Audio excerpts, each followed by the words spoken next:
This is Dallas, February the 14th, 1969.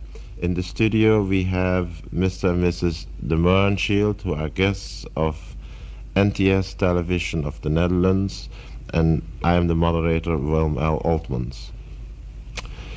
Mr. DeMohrenschildt, where were you and when did you hear first about the assassination of President Kennedy? Can you tell it in your own words? Yes, we heard about the assassination of President Kennedy on the 23rd of November in Port-au-Prince, Haiti. This was the month of November, and it was an unusually cool month in Port-au-Prince, capital of the Republic of Haiti. Also, this month was rather uneventful. No shootings on the street, no invasions, as it used to happen lately in this Negro Republic in the Caribbean. My young geologist, Alston Boyd. How do you write that? A-L-S-T-O-N, capital B-O-Y-D. Alston Boyd of Memphis, Tennessee, and Austin, Texas. A handsome, eager 24-year-old worked hard all morning with me on the cross-sections of Haiti. What are cross-sections?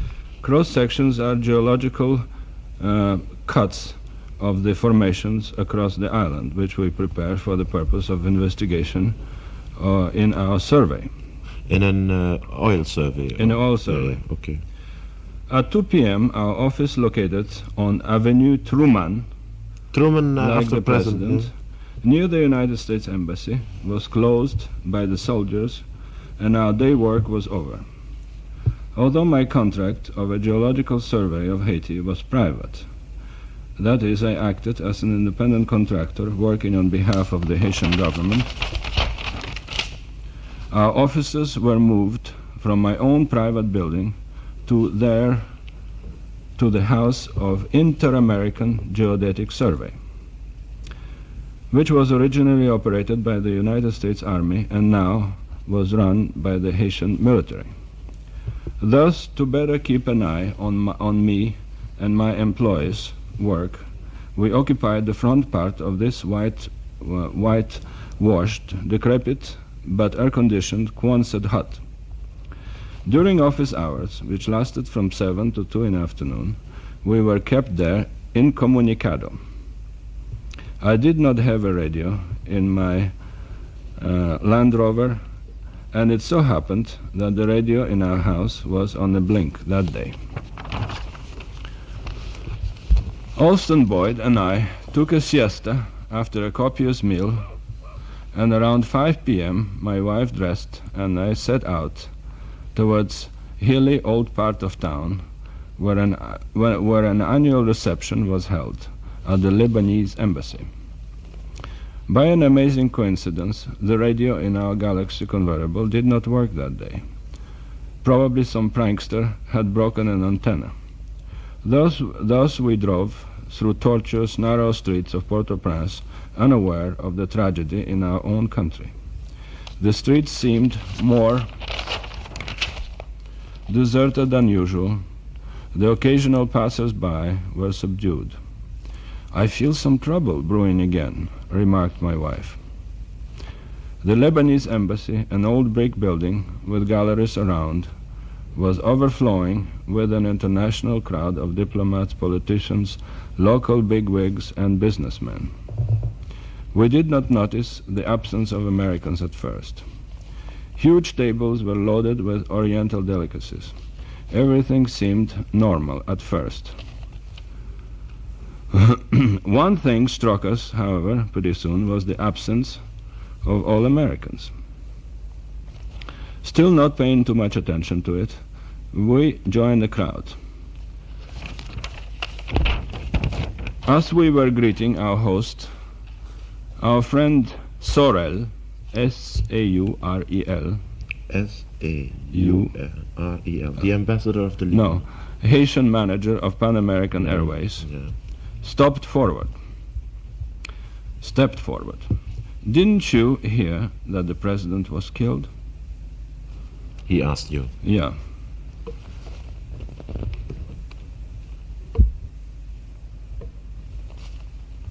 I have a "You are kidding. It's impossible," said my wife. He has too many Tonton Macoutes around him. What is Tomakut? Tonton Macoute, of course, is a militia surrounding the president of Haiti. Haitian Republic and preventing him from any troubles. It was a natural reaction, as the Haitian president and his family had lived for a long time under a consistent threat of assassination. "Is it Duvalier?" I blurted out. "No, your president," said Sorel. "President Kennedy." And he said it slowly and sadly. The chills went down our spines. "When?" asked my wife. "This early afternoon." "Where?" "In Texas." "Where in Texas?" Hoping it was not in our city. The answer was in Dallas. 6. It's okay, he does very well. 6.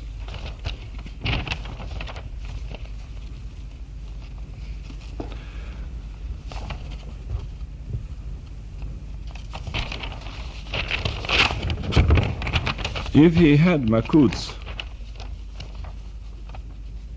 cruel but efficient guards, that would have never happened, I said that. blurted Jean angrily, getting out in the car.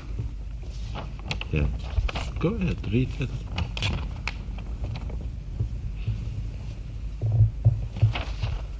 Okay. 6. We left the party immediately and drove in gloomy silence down to the seashore where the American embassy was located. You see that you have... If he had Macoutes, repeat Jean, those Macoutes that prevent the assassination to happen here, said Jean again, this would have never had happened. Can you cut a minute? Mm-hmm. George, you should... Okay, George, go ahead. Easy now and relaxed. As if you talk to me. We left the party immediately and drove in gloomy silence down to the seashore where the American embassy was located.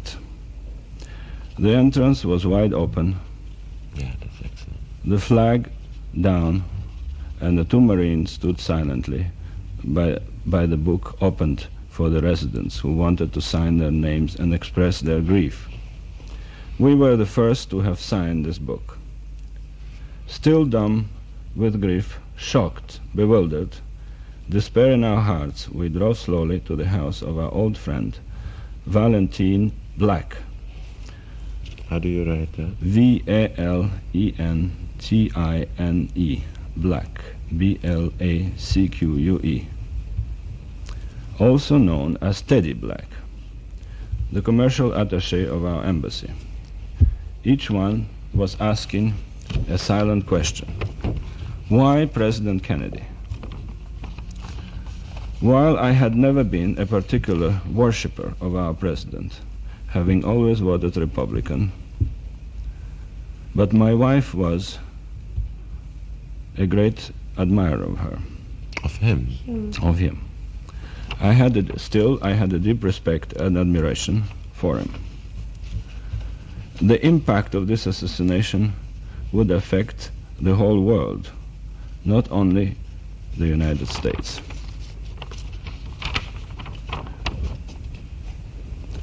For us, it had unpredictable consequences. The president of Haiti never saw us again. Yeah, but that we will discuss later, All right? right. Don't you agree? Yeah. What will be the consequence? All right. Because you can't discuss now what we'll happened weeks later or years later. We should get to it, but not now. We are now going chronologically. You met the Black family. How did they react? Yeah. Jean said, for the first time, we had a young, honest, clever, and educated person to straighten out the tangled up affairs of the world. Now we understood why the streets were quiet. The Haitian people already mourned our president, although the president of Haiti, Papa Doc, was not particularly fond of him and supposedly stuck pins in a wooden dolls representing President Kennedy. That's what was said? Yeah. He himself. Now, the blacks were sitting in a large, beautiful living room of their home. The open doors of the terrace brought the warm, fragrant tropical air.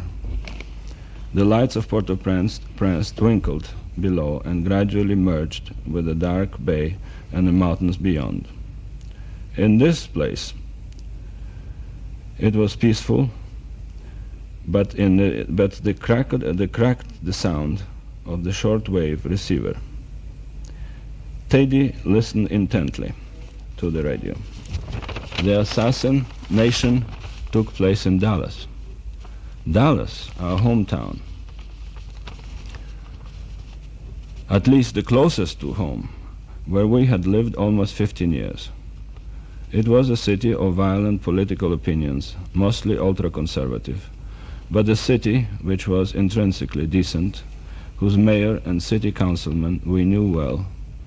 A city maybe a little provincial and bourgeois, but it had a lot of decent, good American people living there. Who could have done such a dastardly thing? Flashed through my mind as Teddy repeated the tragic events in a highly cracked voice. Elm Street, Underpass, Parkland Hospital, Market Hall, Texas Book Depository, all familiar names to us, bring into our mind an imaginary scene of the tragedy. Who in the name of God could have done this? I asked patiently. They caught a suspect, said Teddy. I didn't get his name yet, he muttered. An insane thought flashed through my mind. One man I knew and liked, and he had a rifle with a telescopic lens. It was not a suspicion, really, and I still don't understand why this man's name came to my mind. Could it have been Oswald? I asked Teddy, offhandedly. He did not pay much attention. Possibly he thought that I had heard this name mentioned on another broadcast. Yes, he said wearily. It sounded something like that, but I'm not sure. But we knew Oswald in Dallas, said Jean lamely. First thing in the morning, we made a deposition at the embassy that we happened to have known Harvey Lee Oswald and Marina quite well and would be delighted to help our government to solve the gruesome crime. But not having seen either of them You cannot signal anyone. since April 13, 1963, we could not do of much help. Wait a moment, George. Go ahead. It's okay. What do you want to say? It's okay. He's Go ahead. continuing correctly. Yeah, but No, he's is there continuing anything you want to correctly. say to No, enjoy? it's fine. Well, then don't disturb us. Okay. Somehow this information was broadcasted all over Port-au-Prince, the information regarding us knowing Harvey Lee Oswald and Marina. And my relation with the government took a bad turn. Yeah, now it's a good moment. President did not see us anymore. The payment for the survey became scarce and then stopped altogether. And the letter from Washington, or you don't want to bring that in? George, Beg your pardon?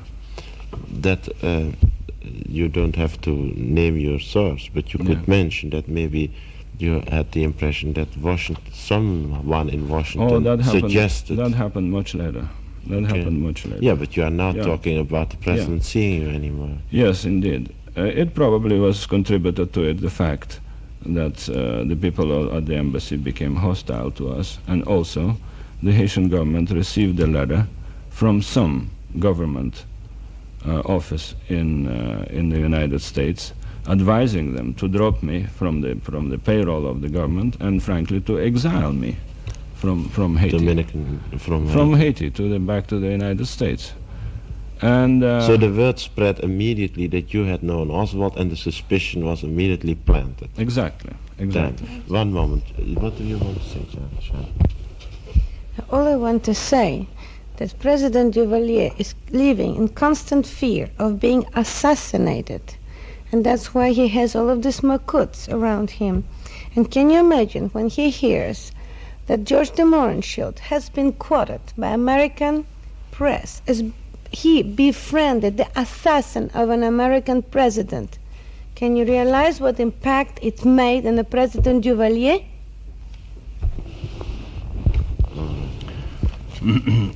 Actually, we could not contribute very much to the investigation, but if necessary, we could help to clarify the personality of the alleged assassin.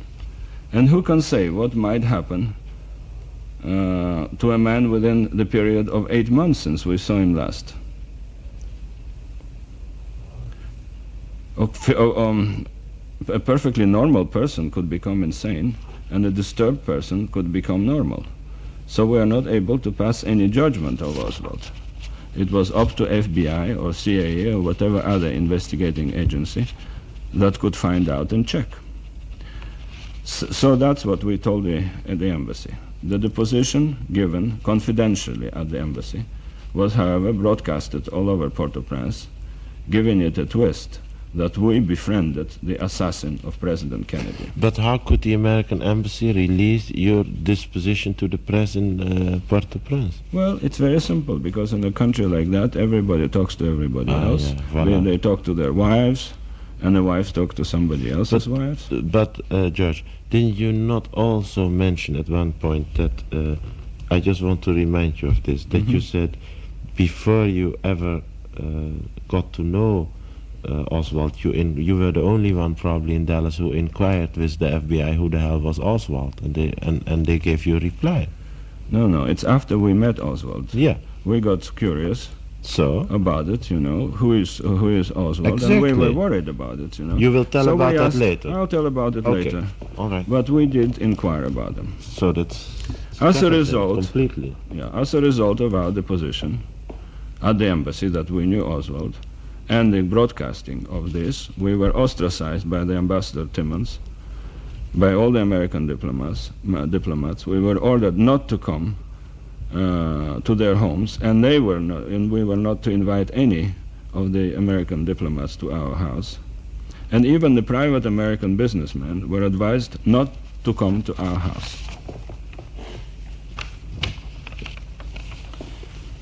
That were the immediate Yeah.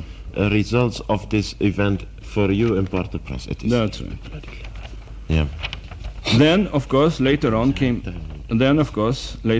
the investigation by the FBI, by CIA, investigation of all our friends and acquaintances, the books that appeared, the articles in magazines, and finally, we were offered ourselves to come to Washington. You were invited yourself. We offered to come to Washington to contribute, and the Warren Committee invited us officially, accepted our proposition, and invited us to come to Washington to make a deposition. Although we knew that we could not contribute any material facts to solve the tragedy, just the personality of Harvey Lee Oswald and Marina. All right. One moment, George. Don't forget where you stopped. Yeah. Jan wants to say something. The only thing I wanted to say that we didn't offer to come to Washington because we knew very well we couldn't contribute a thing to the whole thing.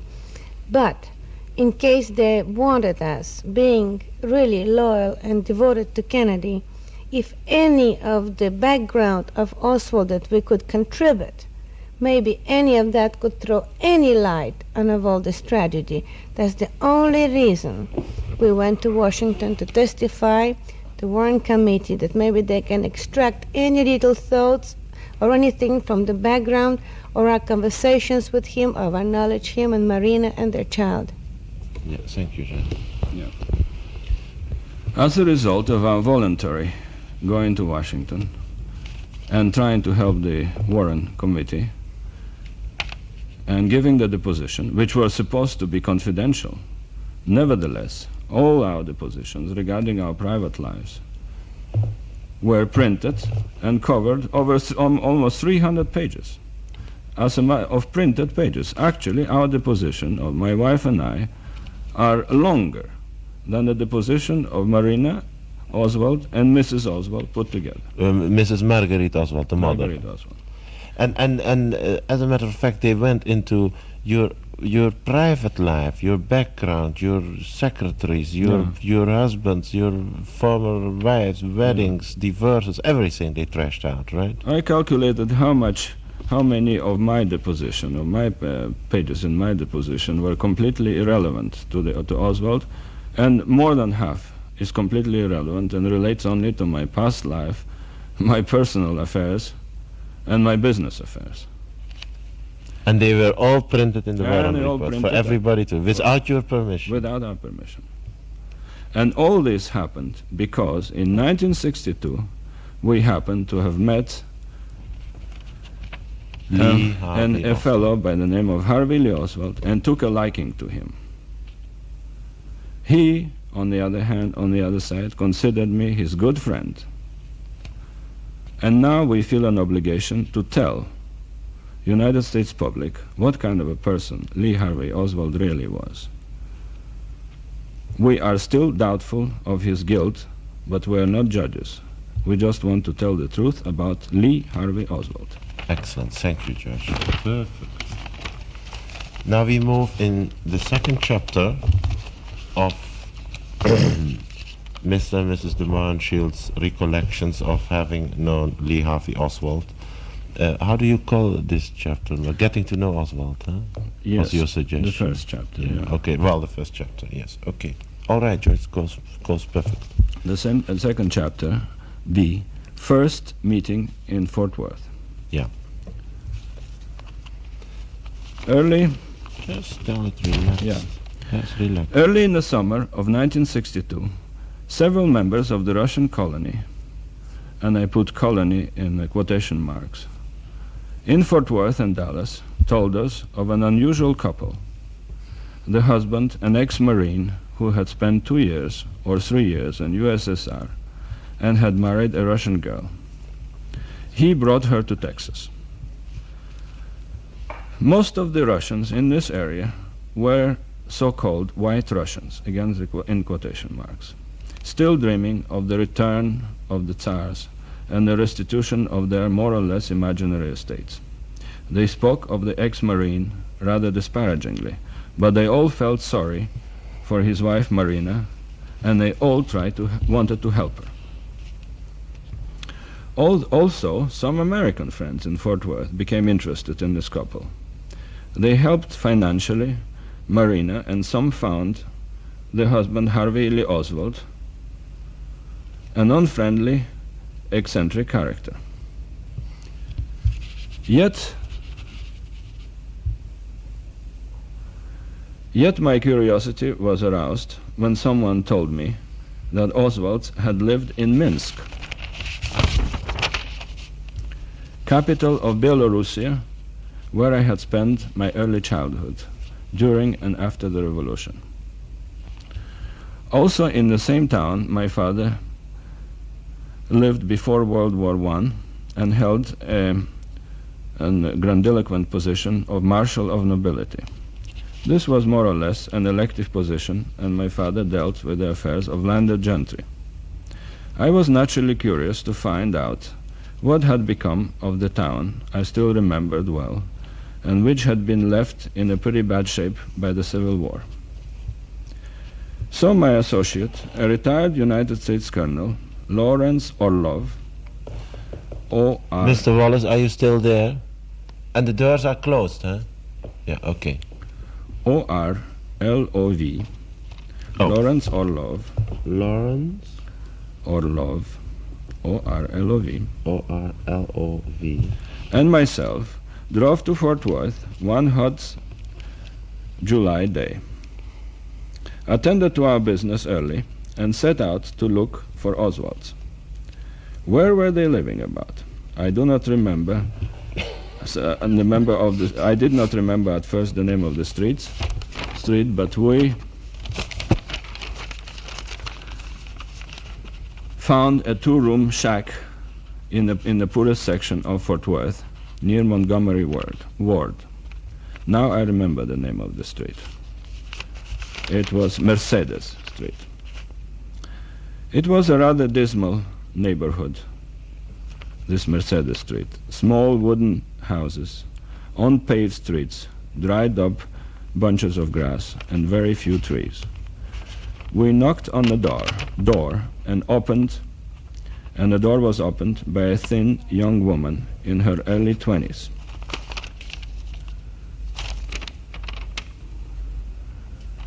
Take your The time. room was Take your time, John. very poor, tawdry, with a few pieces of cheap furniture, which was worn out, no draperies on the windows, threadbare carpet.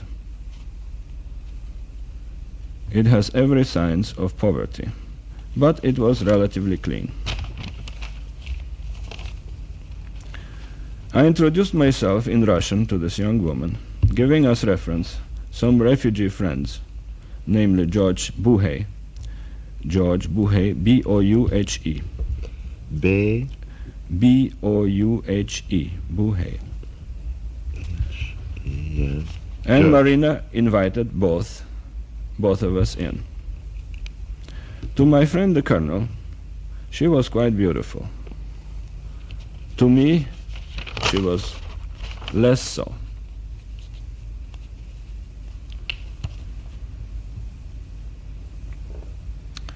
She looked rather disheveled.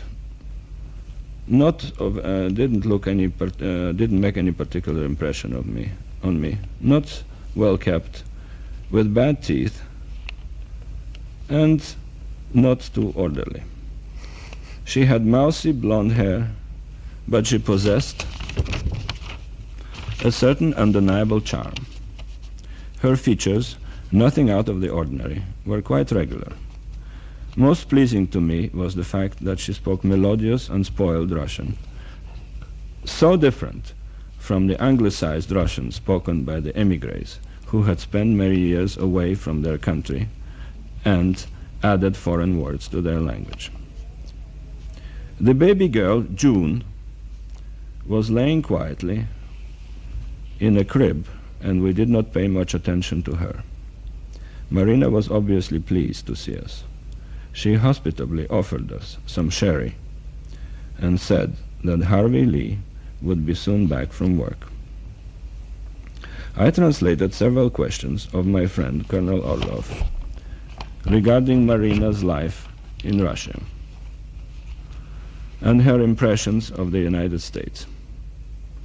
As I remember, she was quite pleased with the new ways of life and complimentary to America and Americans. But pleasant as she was, with a Tell it in your own way. Yeah. You don't have to. read it unpleasant as she necessarily. was, and the pretty good sense of humor that she had, her opinions that she had expressed were rather trite, and neither myself nor my friend remember any particular details of our conversation.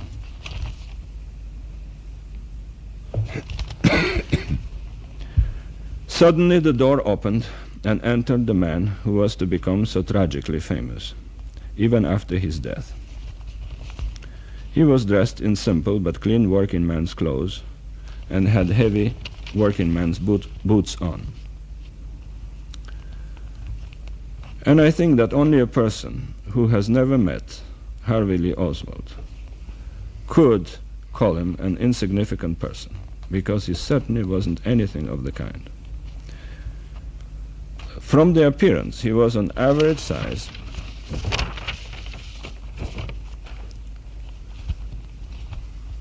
and there was nothing particularly important or striking about his appearance. But to me, he turned out to be an extremely interesting man. I detected immediately a clear, independent mind and ability and courage to express himself courageously, without any artificialities and niceties. He was a very straightforward man. How did he introduce himself? George Lee Oswald started speaking English at first, and then he began to speak Russian, and of course I will tell about it gradually. Frankly, I found him almost fascinating. Immediately at that moment? Almost immediately, yeah. Yeah. And I thought he looked and acted like a decent fellow. Well, I act very often by intuition.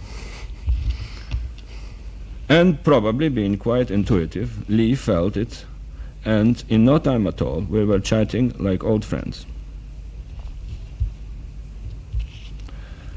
In Russian or in English? In English at first, and in Russian very soon afterwards. Yeah. I have to say that this was one of Lee's best qualities, his immediate concentration on the subject, a vivid concern, an unrelenting pursuit of truth, as opposed to a regular double talk one hears at parties in an average home. That's very good.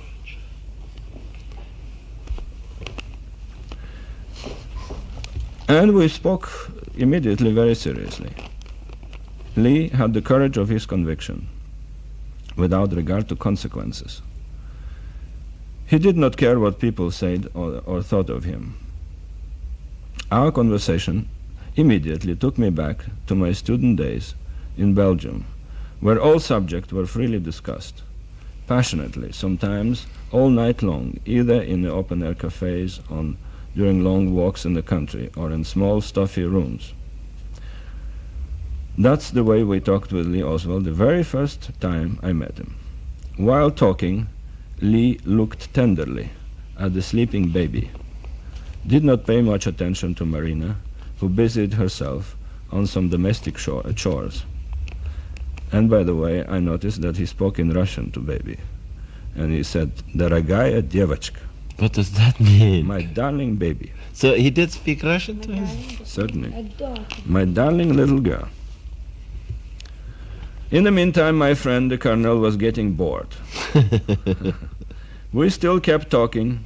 I was asking Lee some general questions about his leaving Russia, how and when, and how they got back to the States, and how Marina was getting along in this new country, which must be so strange to her. "Doesn't she speak a word of English?" I asked. "No," said Lee, "and frankly, I don't want her to learn," he said. "I need to practice Russian. I don't want to forget it." "You really like Russian, and you speak it remarkably well." You really felt he spoke very well Russian? Quite well.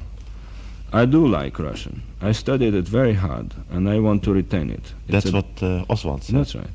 Those are Oswald's words. "It's a beautiful language, and the literature is unique." "How about the people?" I asked him. "Most of them are wonderful," he said. "Warm, friendly. Russian women are great." "Yes, I made lots of friends there," he said dreamily, as if looking into his past life. "How about the government?" I asked. "No government is perfect," said Lee testily. "My trouble is that I'm always looking for the perfect government, for a dream." "And you didn't find it there?" I asked. "We shall talk about it some other time," replied Lee. "Your friend must be bored listening to us and speaking a foreign language. Or maybe he understands Russian. Not a word. He is a third-generation American.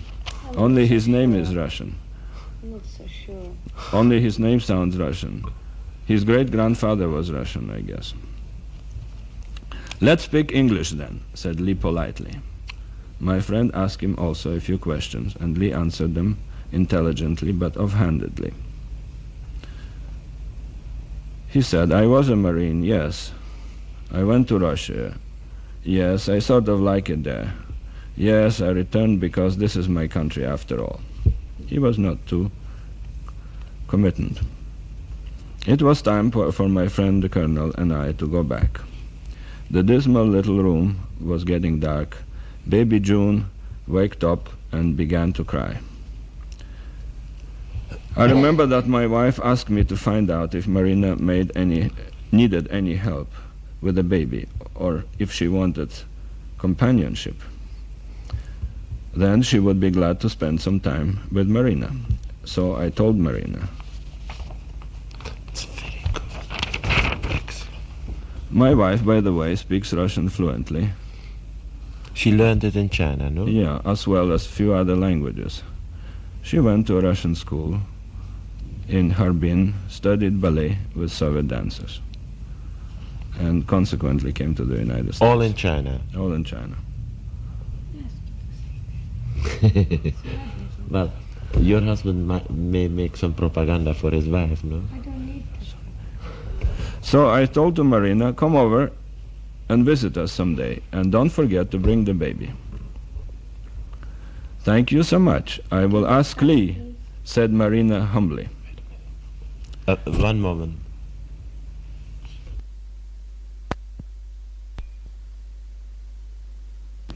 Okay, go ahead, George. So, thank you so much. I will ask Lee, said Marina humbly. We shall come, Lee said, this time firmly. I gave our address and telephone number, and without deciding on a specific day, it was understood that we liked each other and would meet again shortly. I shook both Oswald's hands and we departed. It was strange how our opinions differed as we discussed the unusual couple, the whole hour it took us to get to Dallas. She was charming and so young, natural and pretty, said the colonel. I found him most interesting, sincere, outspoken, and intelligent, I replied. She is all right, but I am sure Lee is much deeper, a much more worthwhile person than his wife. Maybe my friend, a military man, resented a fierce independent spirit of Harvey Lee Oswald and his offhandedness with him. I thought about it later.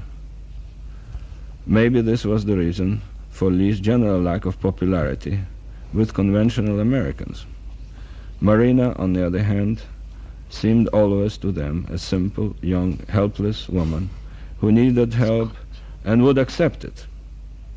Men like this type, but Marina, like all the Russians, was also much more complex, as our later acquaintanceship proved.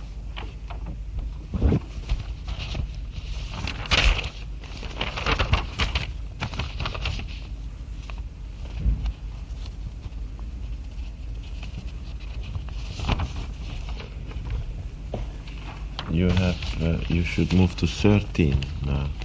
13, I don't have 13. You have 11, 12.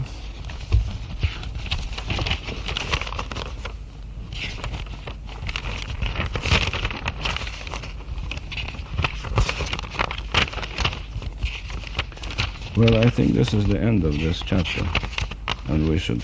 How come then that the next is 14? Yeah, cut.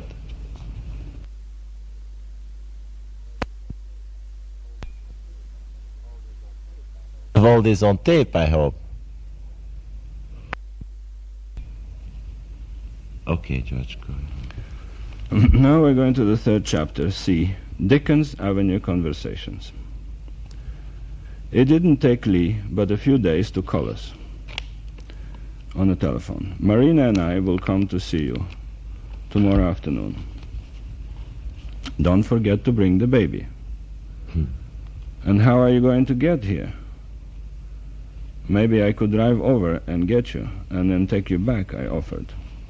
No, thank you. We shall get by bus, and we'll call you from the bus station. I don't know Dallas, otherwise I could catch a connecting bus. Next day, a Saturday, I think, we got a phone call and drove over to the Continental bus station to meet the couple.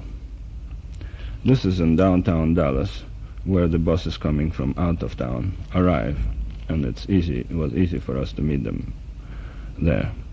Here they were, Lee holding the bundled up Junie, the little girl, and Marina looking slender and rather elegant.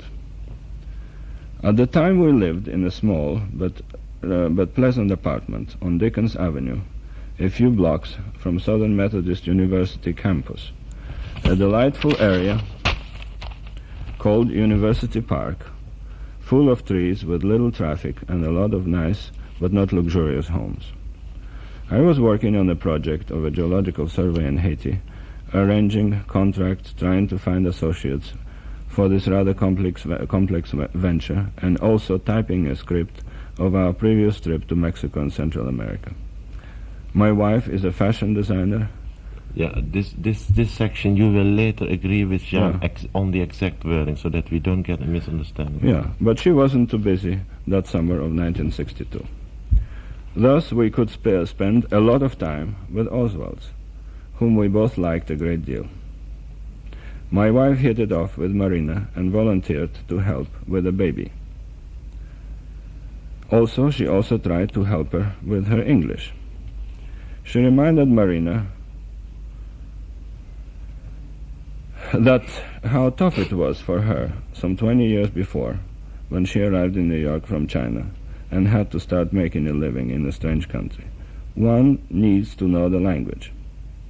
Marina seemed to listen carefully, but her eyes darted in all directions. She interrupted my wife, asking about her dress, her shoes, kitchen utensils, and furniture. She was starved for material possessions, for the small ordinary things she saw in our house. Probably they seemed like luxuries to her after her life in Minsk in Soviet Russia. Lee, on the other hand, could not care less. And since I have a similar frame of mind and do not care for furniture and things, we hit it off fabulously again, even better than the first time. Lots of people ask me later why I liked Lee, and the following chapters maybe will explain it. I do not know why Lee liked me, and I know he did, as the dedication of the picture indicates, as he had as he had mentioned many times that he considered me his only friend. Naturally, I never asked him, an intelligent man as he was, why he liked me. Neither did he pose any such superfluous question. There was a rapport between us, a good feeling of comradeship. We were both mavericks in our own ways. Lee talked to me of his youth in New Orleans, of his dislike of the white kids, segregationist, staying away from the blacks, considering themselves superior to Negroes. All people are equal, I remember Lee said. So says our great Constitution, but we don't always practice it. Stop.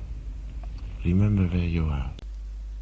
Attention. No, he didn't even This is the second tape of the interview of Mr. and Mrs. DeMohrenschildt on the Oswald affair. Mr. DeMohrenschildt continues now in the third chapter halfway. Okay, George. So I remember some of the conversation I had with Oswald right from the beginning, and Lee was remembering his young days in New Orleans. He said that he was appalled by the segregation which he encountered in New Orleans. Therefore, when he was 12 or 13, he realized some injustices of our segregationist ways and began looking for other answers. Where, I asked curiously Lee Harvey when he was telling me this. In Marx' The Capital, he said, rather solemnly. I got it at the Loyola University Library here in New Orleans. Well, I never read it myself. It's too heavy load for me. But I know the main points of dialectic materialism, the theory of the struggle of classes, etc., etc. I read it carefully from the first to the last page, said Lee. Maybe I was too young to have understood it completely. But I liked what I did understand. What, for instance? I asked Lee, curiously. The exploitation of the poor by the rich, for one thing. You can see it all over this country. The strong will always win. Is that what you have in mind? I said. You must have seen it all over the world. The strong will always win over the weak.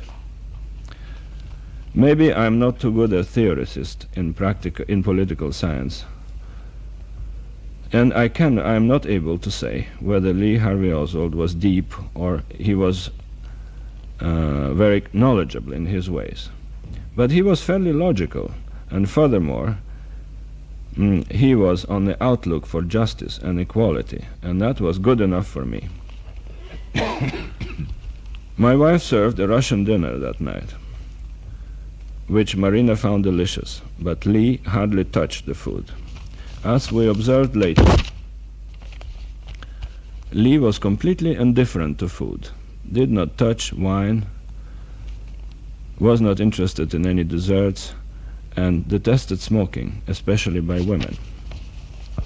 And Marina, or you get to that? Marina, on it, completely different. No, but did he like Marina not to smoke? Or? Yeah, he liked Marina not to smoke, but we come into that. June, who was 7 or 8 months old at the time, was sleeping during our conversation, peacefully propped with the pillows in our large bed. The conversations that day and the following day centered quite a lot on this child.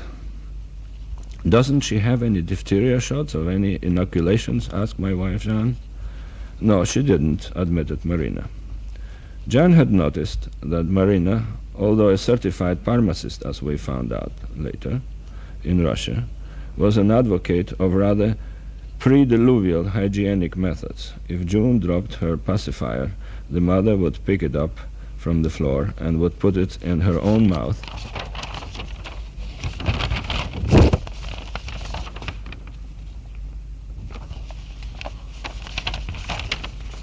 without sterilizing it. Also, she would put it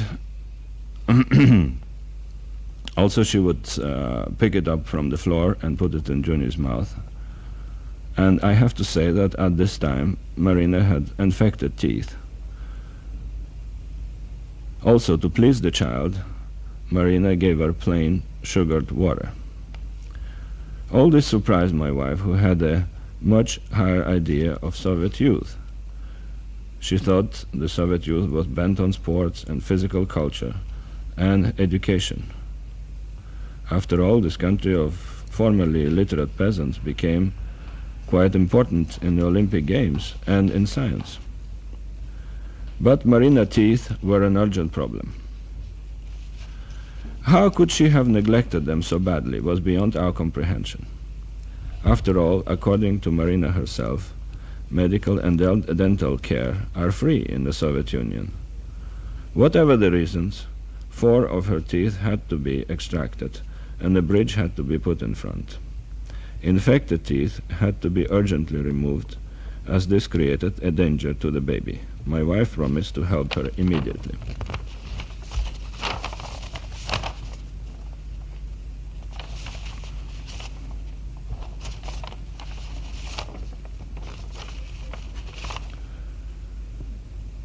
After dinner, Lee and I continued our conversation.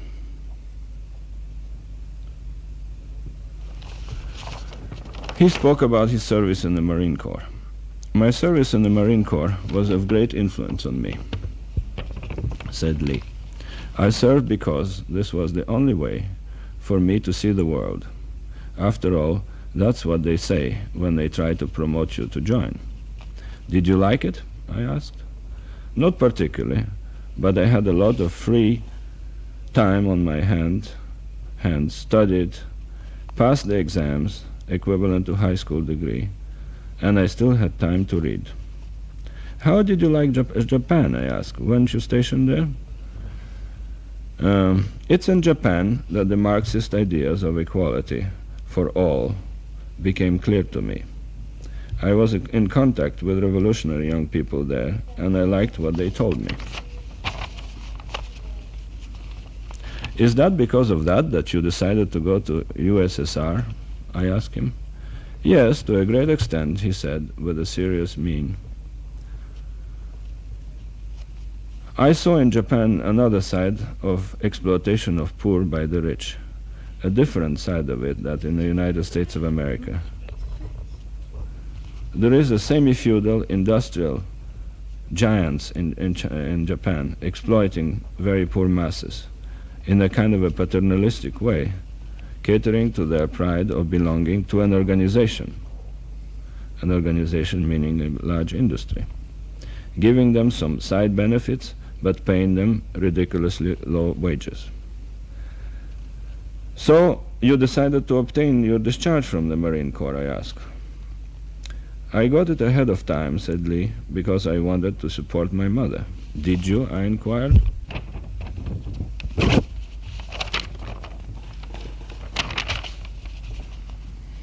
Instead of that, said Lee, I went to Russia via Finland and asked for a permit to stay and work.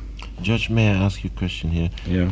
It is as if you don't finish it. I had to work, he said, to support my mother. Is that, and then you said, did you? And Yeah. then what happened? Did you? He said, instead I went to Russia. In other words, he did not dwell on that incident, you see. In other words, he did not support his mother. Ah, yeah. It was naturally Yeah. a Okay. trick to get out Yeah, all right. As long as that's clear, you know. and leave. Yeah. He did not dwell too much on that incident, and frankly, I was not interested. At the embassy, In Moscow. yes, he supposedly tore up his American passport and said that he would never return to his country. Did he confirm that to you? Yes, and he did not dwell too much about it, and he said that the Russians gave me finally a permit to work, and I came to live in Minsk. He didn't He- say why in Minsk. No, he probably was just assigned to Minsk. Did not say why. Later, he filled up. One moment. You want to say it, Sean, please? We go on, we go on, we go on. Yeah, please, Sean. Marina expressed the same incident a little bit differently. She told me, imagine that guy coming out to American embassy and throwing his passport in front of American ambassador, said, you can have it, I never want to go back. And then did he then explain why he went to Minsk or anything? No, there was not a word about Minsk or anything at all. His practically was insulting gesture, the way he disposed of his American passport. That was Marina's version, To and you. I didn't hear it from Lee. Yeah, yeah. Thank you, that's Well- fine. You see, you must do that all the time. Yeah. Later on, Lee filled in some details of his ordeal in Moscow, how he happened to have obtained the permit. But at the beginning, he was mainly talking of Minsk, the town of my childhood. And of course, I was most interested in that, not actually in his experiences in Moscow. Svisloch, it's the name of the river, S-V-S-L-O-C-H, Svisloch. It's a river which crosses the town of Minsk. It's still pretty clean, said Lee, and we used to go there on the rowboats on holidays. A very nice river, great pine forests on the outskirts of town, and we used to picnic there. I posed many more questions regarding main arteries, churches, public buildings, schools, and Lee answered.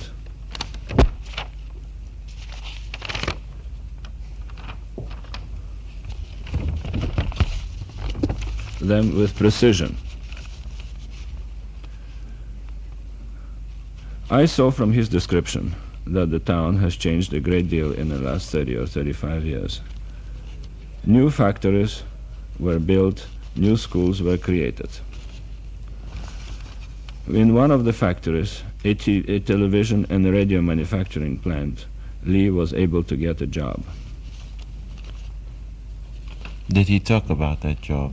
How he liked to work there? Did he ever tell you whether he liked it? Not particularly, and he said the job was okay, the pay was all right, but I will come to it, he mainly liked the people with whom he worked. Oh, yeah. He said that he was getting somewhere around 100 rubles a month, an almost gratis apartment. A ruble, by the way, is more or less an equivalent of $1. The food, he said, was plentiful and good.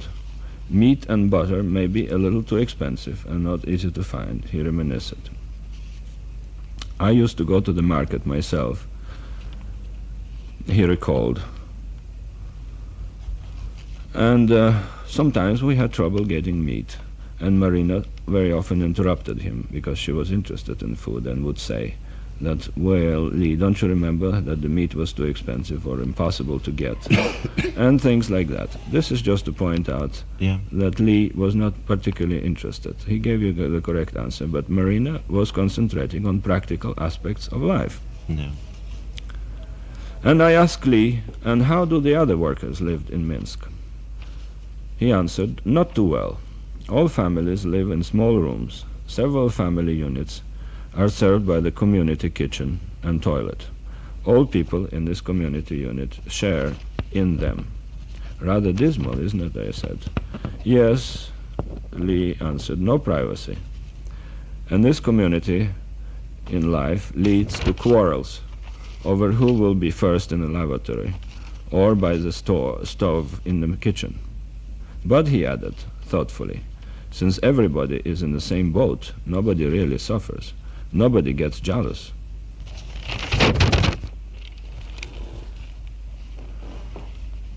Excellent. Lee added that meat, again speaking about food, Lee said that meat and butter were quite often out of my reach.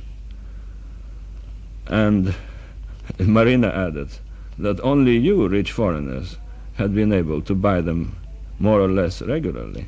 In other words, Marina was in a more difficult position than Lee before they got married. In Russia. Yeah. We all laughed, as Lee certainly didn't look or behave like a rich foreigner. Neither was he interested in food, but he was the most enjoyable companion for me, as he brought back with him the breath of my old hometown. Marina, by the way, was from Smolensk, and she also lived in Leningrad, and didn't know Minsk too well. That night, Marina indicated that Lee was about to be laid off from his job in Fort Worth at Leslie Welding Company, as far as I can remember. As we understood, it was a rather poor job anyway, some kind of a metal worker, and it was a small metallurgical shop. Hard, long hours, minimum wages, but again, Lee didn't complain about it. He never complained. It was Marina.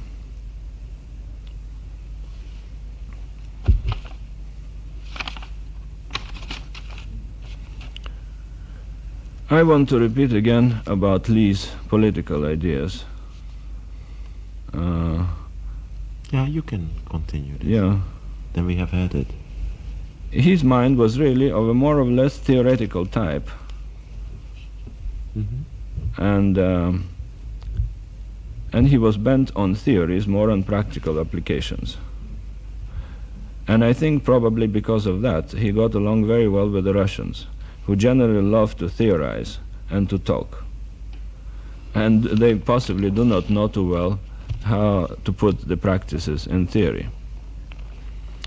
I asked Lee, again, speaking about this old hometown of mine, do they still have the forest north of town, where I used to help my father to cut branches, and which we carried home for fire. This was in the post-revolutionary days. Yes, said Lee, the bunch of us used to picnic in that forest. Now a bus line goes that way. After getting there, you can walk for miles without seeing anybody.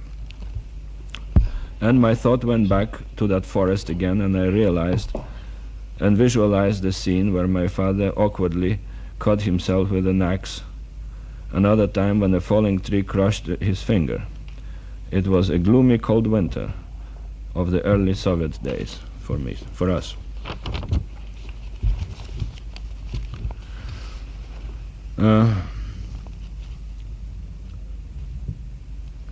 So I'll say again that Lee did not complain about his life in Soviet Russia, but Marina complained quite frequently. My wife and I thought that we should really help this couple. Why don't you move to Dallas? We asked Lee. You have had rather unpleasant experience in Fort Worth, and you live in a miserable section of town. You will be closer to us, said my wife, and I'll help you and the baby. All right, said Lee offhandedly. I will start looking for a job in Dallas. And I shall give you some introductions. Also, I promised Lee. And I'm also sure that the other Russians here in Dallas will give you some leads as to the job. Don't worry, said Lee. I'll get along and find a job myself. I don't need any help from anybody, repeated Lee proudly. That's good. This is the main characteristic of Lee's personality. He hated help from anybody, would accept it only from a good friend, and even then he wasn't happy when somebody offered him help. Later, he did accept an introduction to the president of a large reproduction firm from me. He had a long discussion with him, made a good impression, but finally took another job, I think at Jaggards or Taggards, Jaggarts. It's a photo reproduction firm, which I think he got through Texas Employment Agency.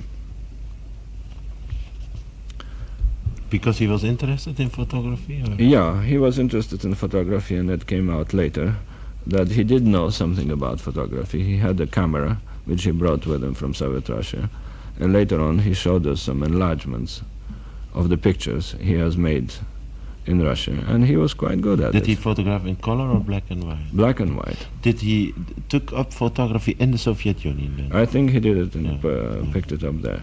And later on I found out from this friend of mine, who is a president of a reproduction company, that Lee was somewhat familiar with the reproduction machines and offered to operate them for my friend. Yeah.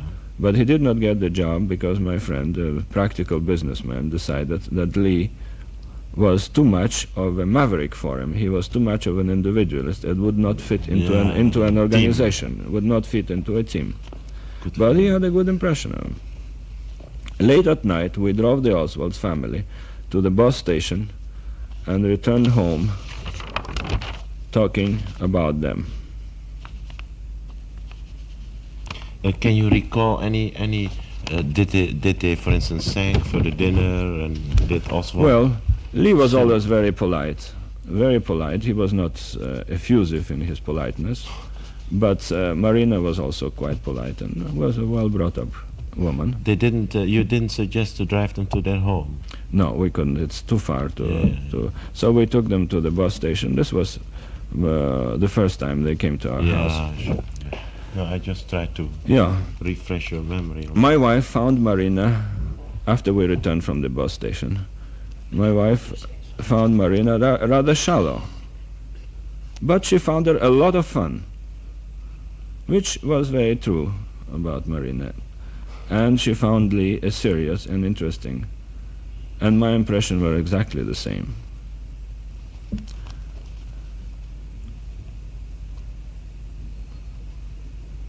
You decided Now I want to relate an incident which may sound foolish to people who do not care for animals, but our dogs were barometers of my wife's reactions to people.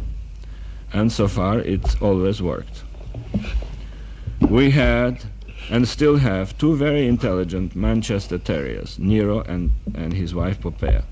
Nero had made a trip with us in 1960 and 61 through the jungles of Central America and saved our lives on 5 occasions. Both of them justifiably and instinctively feel evil and show it right away. And we observed that many times. That's why our dogs were so helpful to us on this trip. Well, on that first evening, their reaction to Oswald's were as follows. To Junie, curiosity. To Marina, indifference. great friendliness and confidence in Lee. That night, and on later occasions, Nero always snugged up to Lee Harvey Oswald, or sat next to him, and looked at him with interest and affection. Not once did the dogs show any antagonism to him, while many of our acquaintances, and even some of our children, had complained how unfriendly our dogs were at times. Yeah, it's very interesting. It's marvelous. It's marvelous. So Nero goes into history. Nixon will read it. Now I recall maybe a few more incidents about our conversation with Lee that evening, or possibly it was on another evening. Lee actually told me that he earned less in Soviet Russia than he had anticipated.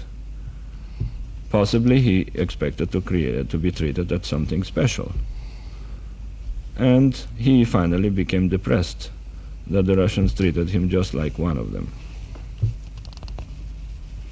Yeah. Go ahead. Mm-hmm. Yeah, he expected to be privileged. Take your time, George. Read Yeah. the whole thing. Don't cut anything Well, out. don't Don't hesitate. You can approve it or disapprove of it Yeah. later, but get in what you wrote, because then we have more material to work with. I have the impression that Lee expressed that day, and possibly the previous time, that he did not like the Russian form of government. Oh, you have that impression? I have that impression. For what reason? Too dictatorial, too regimented, too less freedom for the individual? Well, regimented, and he did not find it particularly attractive and pleasant for himself, and especially he objected, as I will point out later, the regimentation and the necessity to be present at meetings As a after worker. work, as a worker, you see, constant present of the meeting. Indoctrination. Indoctrination, which is unpleasant. But I'll talk a little bit about it later. No, what are you skipping now? Because that Those will are. lose more. This is the manuscript. our first evening with Oswald is over. Mhm. Now I wanted to recall what happened in the meantime, and which relates possibly to that first evening. Yeah. Take your Mainly, that finally I asked my daughter and my son-in-law to help Lee and Marina to move from Fort Worth to Dallas. As a result of that, Gary Taylor, my ex-son-in-law, Taylor, Taylor, and my daughter Alexandra, went to visit Lee and Marina in Fort Worth, and it was decided right there that Marina would move and stay with the Taylors. And Gary and Alex helped them to move the furniture, some of the furniture, to a garage in Oswald's friend's house in Fort Worth at Hall's, Elena Hall. And Marina moved to Gary's place and to Alex's place until Lee would find a job in Dallas and also a place to live. And where did Lee go? And Lee decided to stay in this place decided to stay for a while in a place in Fort Worth, and then moved to YMCA in Dallas. And from there, where he communicated with his wife. Marina brought her clothing along to the Taylors, and from time to time, Gary Taylor, my ex-son-in-law, picked up Lee at YMCA and would bring them to the house. And in the meantime, Marina had some teeth pulled out at the Charity Dental Hospital. In this, my wife helped them, and also my daughter.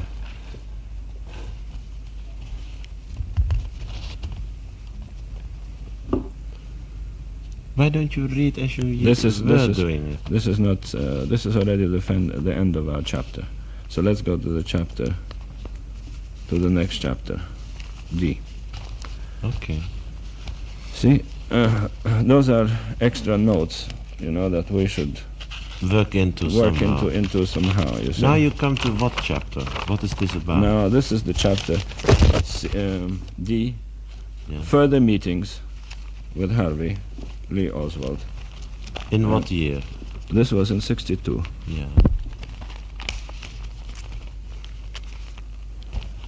And just the name we call this chapter Further Meetings, Yes. Chapter D. Yeah. 4. Let's say 4. That's right.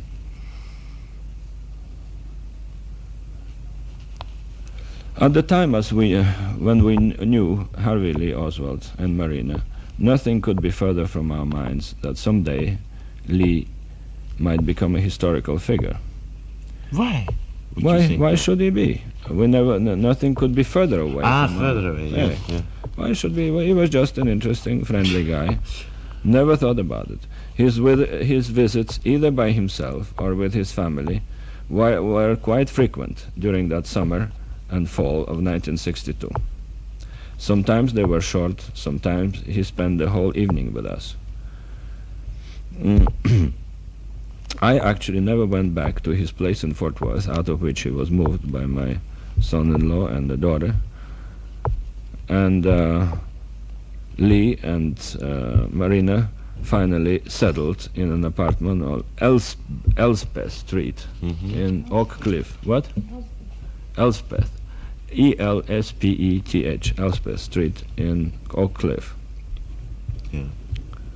It was rather amusing for us why he had chosen a place so far away from us, as my wife had suggested that she would try to find yeah. a place close to us. Yeah. But for some reason they possibly wanted to be alone and far away, maybe from the other Russian immigrants, and they have chosen a place maybe 10 miles away from us. Lee, but before this, Marina had foreseen that Lee would lose his job in Fort Worth, and Lee started looking for a job in Dallas. Leave it to next time.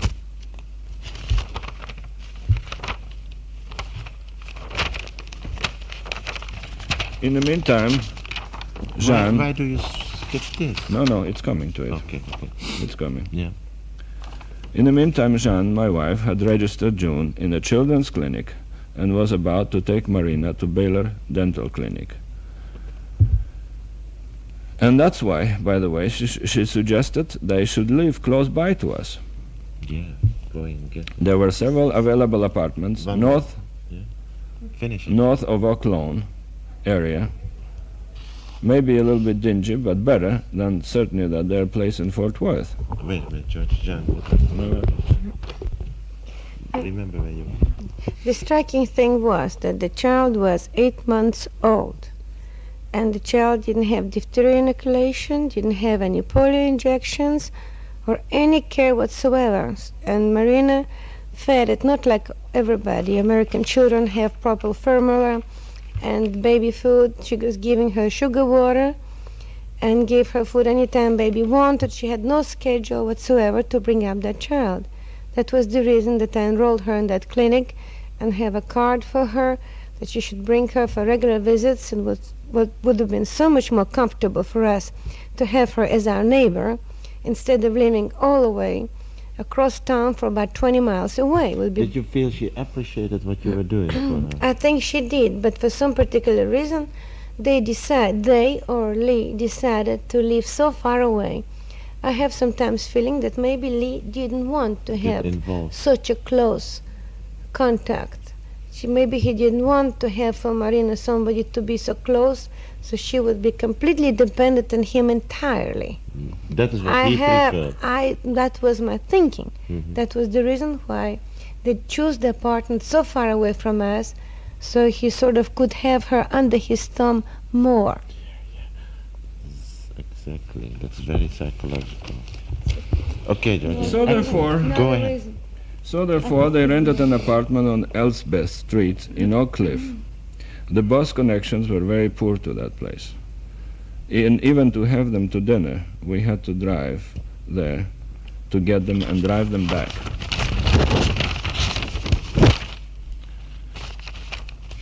It was a 30-mile trip each way.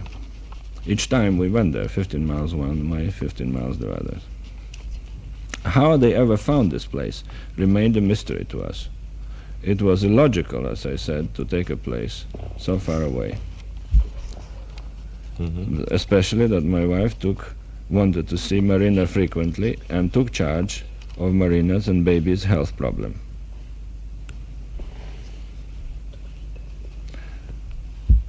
And at the same time, we were both very busy people and could not spend all the time with Oswalds.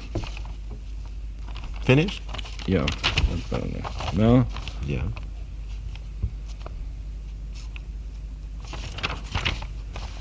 here it is.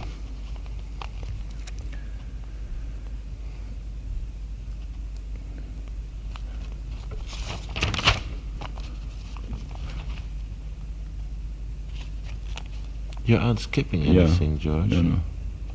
I repeat here in this chapter that since Lee did not have a car and was one of the few young Americans who did not know how to drive.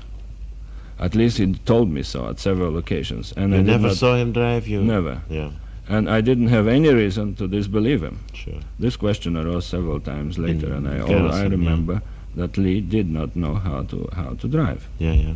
That's why I introduced them, both Lee and Marina, to my daughter Alex and her husband, who were about the same age than the Oswalds, and also they had a baby a few months old. Gary was a good, simple-minded boy, always had time on his hands, and most of his commercial schemes were doomed to failure. He dreamed of becoming another Clint Murchison or H.L. Hunt, and that purpose was never to be achieved. Frankly, I hoped that my daughter and her husband would acquire some of Lee's worldwide interest and his serious approach to life, and that Marina would teach my daughter Alex some good things about Russia. As you may see, we believe introducing people who might help each other, and sometimes it led to unpleasant results for us, this tendency. Yeah. Anyway, my daughter and my son-in-law therefore met Lee and Marina in Fort Worth. They transferred their meager belongings to Oak Cliff in their car, and Lee decided that he would set out and look for a job from Dallas.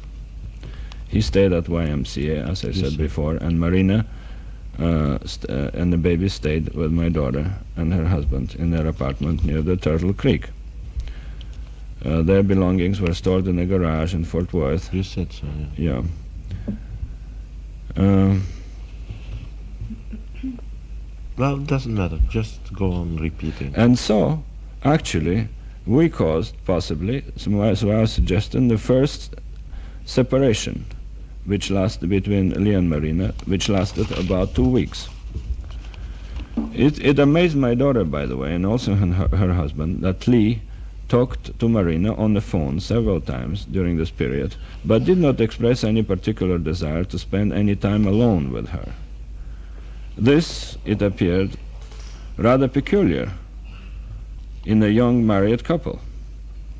The Taylors felt that Lee was quite satisfied being alone, and maybe he was a little bored already by Marina's company. It's possible that they were right, but such was not my impression at the time.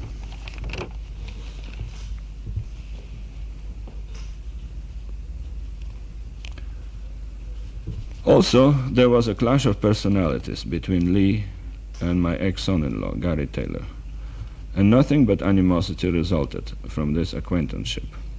Lee considered Gary a foolish young fellow and a dismal bore, and Gary considered him a supercilious, unpractical, doctrinaire Marxist. It might be amusing to know that my daughter's opinions of Marina was the following. I have never seen a less adequate mother than her. She does not know anything about baby care. Lee did not make any great impression on my daughter either, because he was not a good-looking kid. Also, he was far too serious and did not dress well. Neither was he inclined or anxious to make money. It was unfortunate, I thought, that my own daughter lacked a quality I liked and admired in Lee: his idealism, his dreams. But a dreamer in our modern world is terribly handicapped, and that was probably the reason why so many people considered him a failure and a loser. I put it in quotation mark, failure and loser. Maybe, had he lived longer, he would have joined the ranks of loved children, had grown a beard, and would have been a sage of some amusing sessions here in Dallas.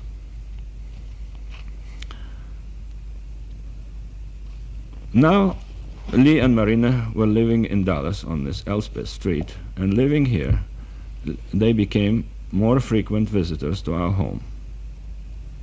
My wife set out to help Marina with her teeth. They were very bad, and her system was poisoned by them. At the time, we did not have too much money, and we could not advance to Marina any money for such an operation, removal of her teeth. But a group of emigres collected among themselves a small fund to buy necessities for her and the baby, as well as to pay medical bills. Lee did not know about this. He would not have accepted any such charity. My wife used with great secrecy this medical fund, and very sparingly, of course. She invited Marina to spend some nights with us and took her to the Baylor Dental School, where the work was done inexpensively and efficiently by senior dental students. The amusing thing happened on the way there, recalls my wife. She had to drive by the colored section of Dallas, Hall Street, not too far from us, and Marina got very excited looking at some young colored man, flashily dressed, standing on the corner and ogling girls. "Look at him, look at him," shouted Marina, leaning out of our convertible car. "Yes, he is quite handsome," agreed my wife, slowing down. "He is a fantastic man." I was so surprised, and she saw Marina so surprised in my wife's face at such enthusiasm. "He is so big and strong," kept Marina repeating and looking backwards. As my wife related this incident, it was not the colored question that mattered, but that a married woman with a little child would get excited and show uninhibited admiration for a handsome male specimen. I drove Marina myself to that clinic later and teased her about her attraction for colored people. She had a good sense of humor, and we laughed a lot about it. "I am thin and weak, and I do love strong men," she laughed. And now we should say a few words about the meeting of Marina and Lee in Minsk, as we recall it. Again, we did not verify the story, but relate it as it was told to us by both of them.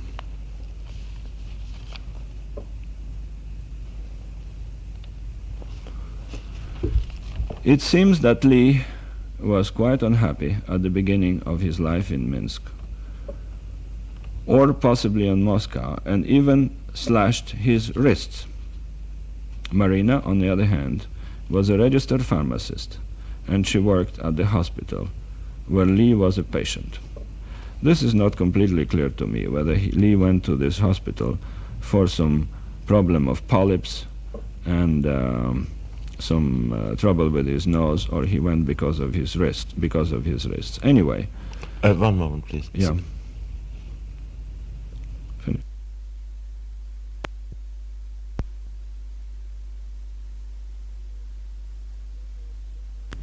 Okay, George, go ahead. So we're recalling now how Lee and Marina met. Marina, as far as I recall her statements, was born in Leningrad of rather good family, pre-war family of officers. Her father was a captain in the Tsarist times, but then died. Her mother remarried, and she was brought up by a stepfather by the name of Prusakov, P-R-O-U-S-A-K-O-V, Prusakov. Now, later on, the mother died. Marina was dissatisfied to stay with the stepfather. She said that she was a sty in his eye. In other words, she had half brothers and half sisters, and decided to move from Leningrad to Minsk, where she graduated from the pharmaceutical school. I do not recall, but she did have a degree of registered pharmacist. Now, I remember asking Marina a question: how did you like your half-brothers and sister? And she said, I like them very much. They're excellent children. They're very good children, not like me. I am a bad one. Naturally, she said that smilingly. So she had a good sense of humor. Then Marina and Lee, as far as I remember, met at some dance, and subsequently, where Lee was in the hospital, where for this, either for his wrists or for polyps, Tonsils, yeah. or for tonsils or polyps, Marina was also working at the same hospital as a pharmacist, and she started taking care of him. And eventually developed into a love, and they got married in Minsk. Also, I recall that Marina said, I used to look at some new apartment buildings in Minsk on that Svisloch River, and I dreamed to see what they looked like inside. Only some technical personnel, Soviet officials, and some foreigners lived there. And then, she said, I met Lee in that hospital. I liked him and nursed him, and that's how we fell in love. And then, just imagine, I found out that Lee had an apartment in that lovely building. It was wonderful. She said that the building had a beautiful balcony, and it actually belonged to the factory where Lee used to work. It was nothing, any particular favor that Lee lived there. It was one-room apartment, and so nothing luxurious. But to a girl who lived probably with a stepfather in a crowded room, it was a wonderful place. And so the romance developed and ended in a marriage. And Marina moved to that apartment house. Her dreams became reality. Why did she marry Lee? She could have cohabitated with him in that apartment house, I suppose. The real reasons are known only to Marina. They could have been love, pity, or desire to come to the United States. Yeah, George, go ahead. So we said that Marina mentioned that Lee was more interested in politics than in sex. It's rather confidential, but I think my wife remembers that Marina would tell her that Lee slept with her just once a month, and I never get any satisfaction out of it. You can say it, we can cross it out later Yeah. at the advice of the publisher. Talk in the mic. Now we're talking, well, again, some reminiscences about Marina and Lee's life in Soviet Russia. We had the impression that Marina wanted a richer life, and that she convinced Lee to leave USSR, and that she made him go to the embassy and ask for his passport. And as I recall, she told us that Lee took illegally a train from Minsk to Moscow. As being a foreigner, he was not supposed to leave town without notifying the police.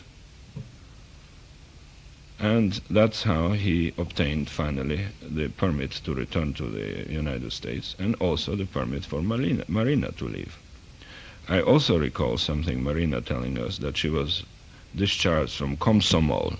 Komsomol is the organization of youth, communist youth, where practically everybody has to belong. And she was discharged from this organization because she married Lee. And she wasn't too worried about it.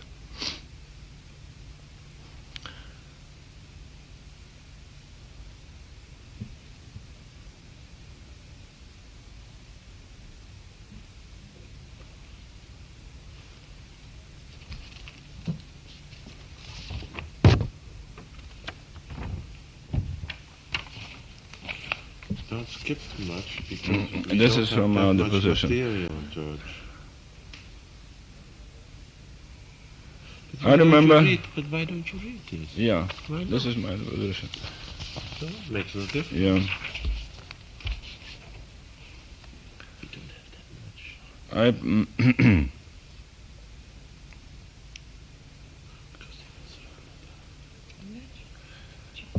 Very often people ask me why I, supposedly a man with education and an extremely wide experience and acquaintanceship all over the world, got acquainted with Lee and got interested in him.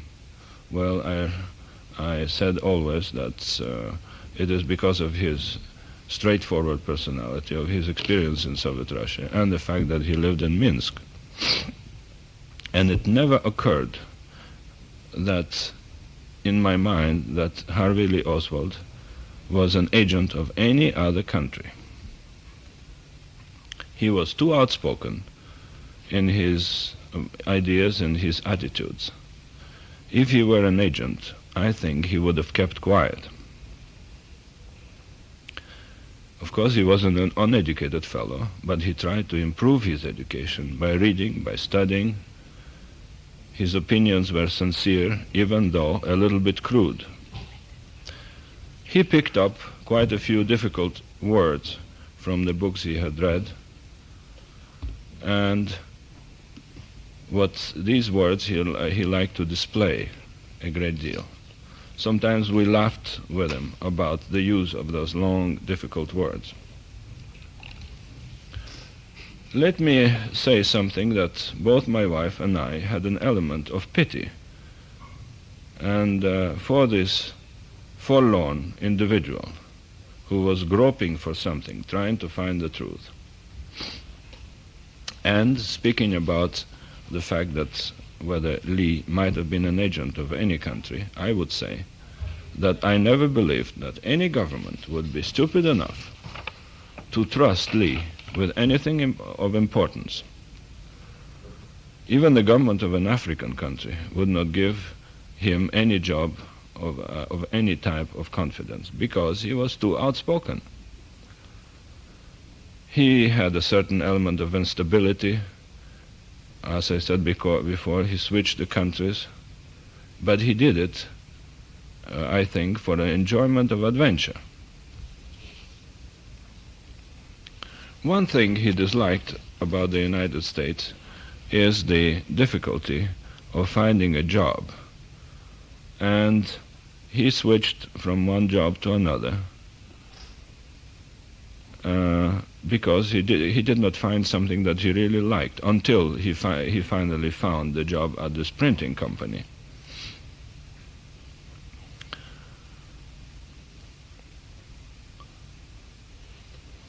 Why do you skip again? No, this has nothing to do.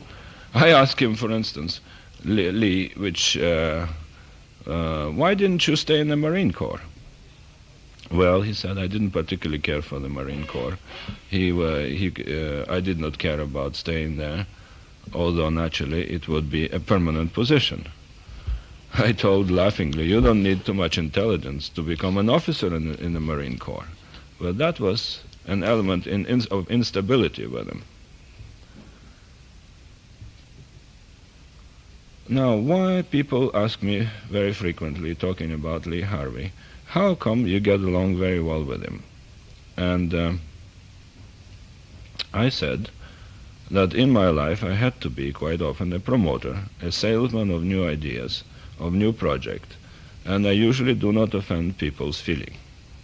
I get interested in them, and that is what Lee appreciated in me. Other people considered Lee Harvey Oswald just as some poor, miserable guy and completely disregarded him. And surprisingly, some individual, like in the emigre group of Dallas, were even scared of Lee, because he was so outspoken. For instance, one of them said that I am scared of this man, he's a lunatic.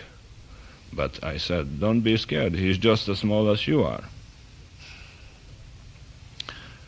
Another element about Lee's personality is that Lee resented the interest that the emigre group and some Americans had in Marina.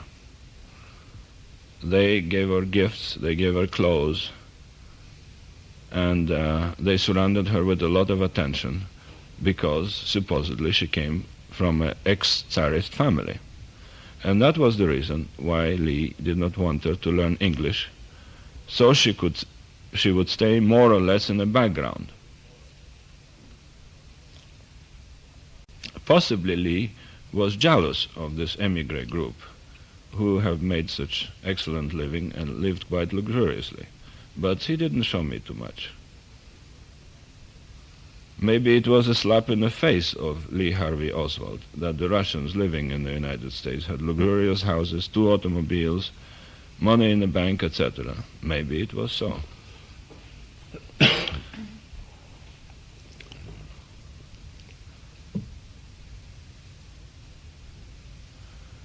Also, both my wife and I are very fond of children. I personally lost a child, and I'm very fond of babies.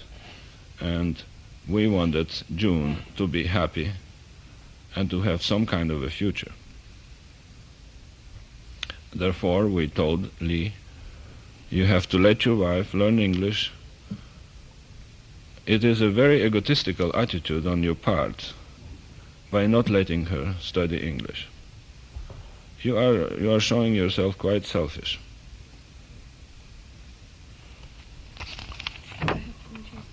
Yeah. Okay. The reason that Lee didn't like and resented all of these people that helped Marina so much, it was because they were really very, very kind, and practically she had around 100 dresses or so given to her. You mean 100? 100 dresses, because we carried them ourselves when we moved her and baby to somebody's house. Baby had all the things, crib, carriage, playpen, toys, everything. And it hurted Lee very much because Marina was throwing it in his face. Look, all of these people giving me all this and that. Do you think you could ever make enough money to give that all to me?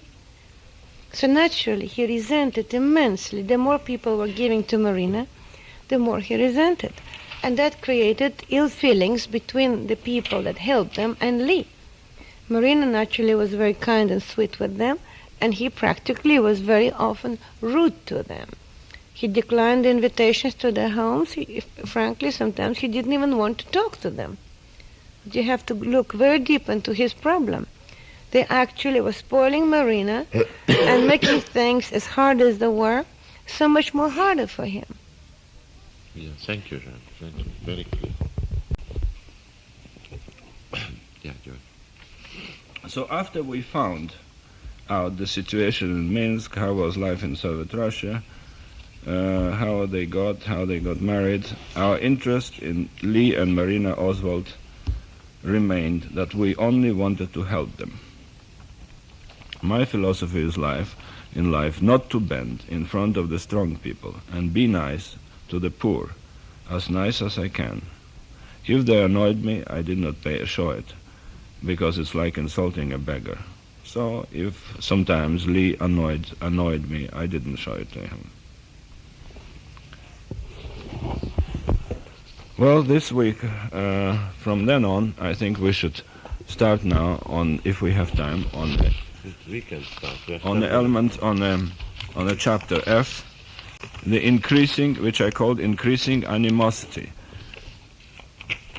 the increasing animosity which existed between Lee and Marina Oswald, and I think we showed it in the previous chapter, how it slowly developed. Looking back and remembering Lee's relation to other people, I must admit that he was rather standoffish, spoke civilly only to people who happened to be of interest to him and whom he liked, and these were not many. He mentioned very rarely his mother, never criticized her, but neither had he any kind word for her. Neither did Marina. We have never met Lee's mother, but we admire her efforts, as awkward as they may be in trying to clear up the name of her son. We wish her the best of luck in these endeavors.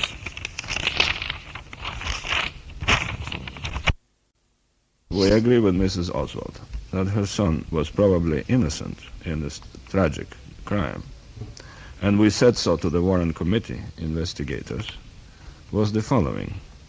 Lee was not only favorably disposed towards President Kennedy, but he admired him in his own quiet and reserved way. One evening we discussed Kennedy's efforts on bringing peace to the world, and he said that he thought it was great. Kennedy's effort to bring end to segregation brought expressions of admiration from Lee. Lee, by the way, had a bug on the subject of integration. He told me that he was willing to fight for it and to die for it. Lee obviously identified himself in his frustrated, miserable childhood with the fate of underdog, of colored children, and he expressed his feelings to everybody who wanted to hear it. He despised reactionary people, the so-called hate groups, the white supremacists from the Deep South, and there I was ready to agree with him. Marina, of course, was only interested in getting along in this world, acquire some possessions. For the rest, she did not give a damn. So there was a deep gap between ideology and prosaic materialism, and this leads to their increasing animosity. Lee was indifferent also for his brother Robert, and spoke of him only at one or two occasions. But neither Marina expressed any fondness for his brother-in-law. As I understand, Lee and Marina had stayed with Robert Oswald and his wife upon their arrival from Russia, and probably they had usual domestic clashes during this forced cohabitation. To my wife, it was clear why it was difficult to tolerate Marina in one's house for any length of time. She liked to stay in bed till noon or later, preferably abhorred domestic chores, and furthermore, they must have been a complete language barrier. You know that because you know the long sleeping because she also stayed in your house, no? Yes, she stayed in our house, and we recall this incident. Sorry. Same thing was the same opinion my own daughter had of Marina and her lack of cooperation in the domestic chores, and the fact that she slept very late. Lee was not the average, eager, go-getting type of a person, like his brother Robert. Excuse me, George, at that point. Can I ask Jeanne a question? Yes. Jeanne, when she slept late, didn't you say something about that she then let the children also wait until she woke up? That she wasn't looking after the children, wasn't that? Well, she had one child at that time, and whenever she slept late, the child just slept with her. It was amazing. But for a little baby, usually they cry at 6 o'clock, and mother gets up, gives them a bottle. But that child, amazingly, just slept right there with her. And whenever she gets up, then she feeds the child. But child also very often was kept up very late. So maybe that was the reason that the child could sleep longer in the morning. I just wanted to check. Yeah. Lee was not the average, eager, go-getting type of a person, like his brother Robert, and he did not admire such people. I often thought it was a pity Lee did not have a better education. He might have done well in the scholastic world and would have made a useful citizen. But fate was not to be kind to him. His relations with Marina worsened every day now, and Marina began to ask my wife for a permission to spend a night with us or some time with her without Lee, with us without Lee. She confided in her unhappiness of having been abused physically. She, by the way, when she stayed with us, wore my wife's silk nightgowns and sometimes spent the night on the sofa in our living room. She also took the baby to my daughter's apartment in Fairmount. In the meantime, while all this was going on, Lee kept on working overtime, reading his Russian books, maybe sulking, but always proud, always meticulously honest, paying his bills and living like a hermit. Do you get to what kind of books he was reading and all that? Yeah, I think I should mention that whenever I saw Lee reading, he read Russian classics, which are difficult for a fellow who was not born in Russia to read. He read Turgenev, Pushkin, Dostoevsky, Gogol, Lermontov, liked Russian poetry, and took out of the library exclusively good classical books. Did you say he also listened, for instance, to Tchaikovsky's Queen of Spades? That he? I think so. I think he had his favorite. That was his favorite. So he did listen to classical music? Yes. Yes, he liked classical music, and he liked Russian folk music, too. They had a lot of Russian records. One moment, George. Now, to remember back, the point of their disagreements and more quarrels and fights started that Marina was corresponding with her ex-boyfriend in Russia, and Lee intercepted that letter. And from then on, the fights became quite bitter. Oh, she did have a... She had, yes, before. And she started to correspond with that young man. I assume it was young man. And and then she almost was going to go. Go ahead. She almost was planning to go back to Russia. And that's, at any rate, that's what Lee thought. That she maybe wants to go back to Russia to this boyfriend. Yeah, it was afraid And of it. yes, and from then on they start more and more quarrels, and then his objections to her smoking. She was a real chain smoker, constant cigarette after cigarette, and objecting to her drinking wine. I never saw her drinking anything else but wine, but he was such an ascet himself that he objected to that. And of course, the more he objected, the more she did both things. So from then on, their life became worse and worse, and more quarrelsome. Yeah, Yes. And also about the baby. He was so adored the child to such an extent that if a child make one little sound, and if Marina is not right there in this instant, he was already furious with Marina. Yeah. And Marina took care of her sufficiently well. But to him, nothing was good enough. That child was something like out of this world. Would you say he was to a him. perfectionist? Absolute perfectionist. And that child, it was his idol. Mm-hmm. Absolute idol. And just expression on his face when he looked at that baby, it was unbelievable. For such a young man and having so many other interests in life, it was unbelievable. He was excellent father. In fact, he was too good because he sponsored to spoil the He child. cuddled it too much. He Cuddled smothered too it. much, yes. And it was hard on Marina too, because she was with the baby all day long, and he saw the baby just for a short little time. Yeah. So it was two different things. But that also added a lot to their quarrels. His complaint that And she these was not quarrels adequate took mother. often place in your presence and George's presence. They quarreled in front of us. They never fought in front of us, but they quarreled quite bitterly. And then, of course, probably continue quarreling home, and the next day we saw Marina with black eye or with some bruises on her. That actually happened. It actually happened. He really did it. And we scolded him, we talked to him. We tried to explain to him, for God's sakes, you're living in a civilized country, you're not back in the wilderness of Russia or something, and maybe they beat their wives, but it's not done in this country. And I said, You realize the Prime Minister of Japan recently was exposed to beating up his wife, so... No kidding. Okay, and then we return to the story. Thank you very much, because this is an excellent interjection. With all this, Yeah. I know that my wife liked Marina and found her entertaining and tried to help her in any way. And yet we had to listen to her constant complaints about that idiot, Lee, who brutalizes me and does not give me enough sex. Again, we advised Marina to study English, to go back to school, to revalidate her degree, to become independent of Lee. It was unfair to both of them to continue that way, said Jean. My wife gave her the English records she had used herself to study English here. In what year did you use them, Jean? 20 years back. 20 years back.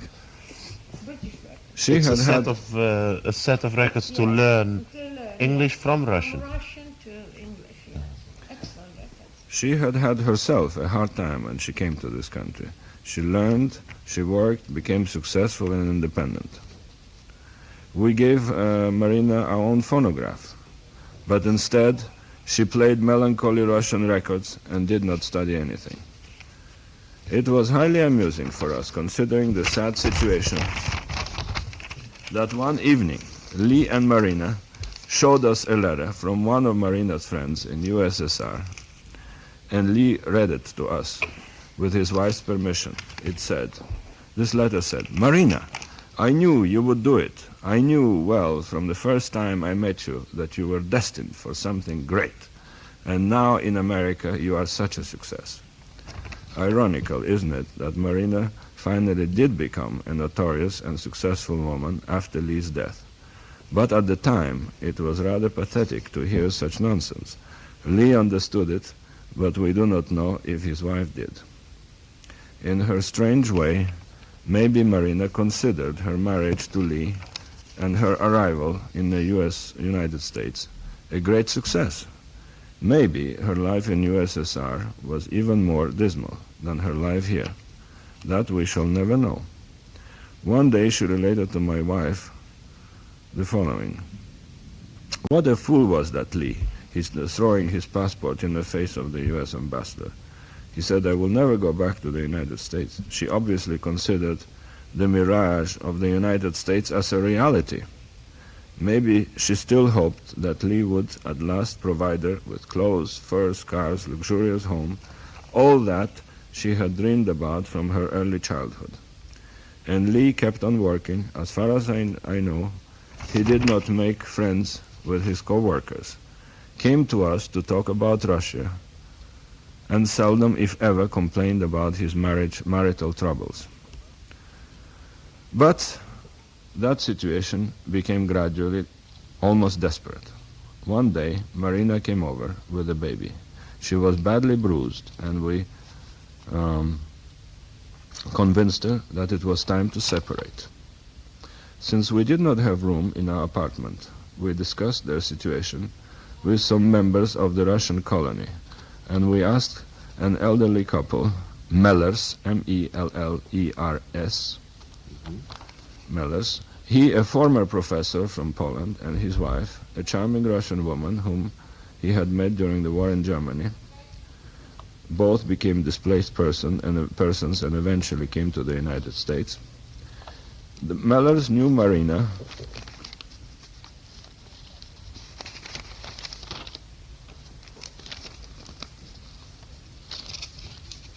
well, and Lee only slightly. They liked Marina, didn't have any children, and they accepted to be hosts to her and the baby.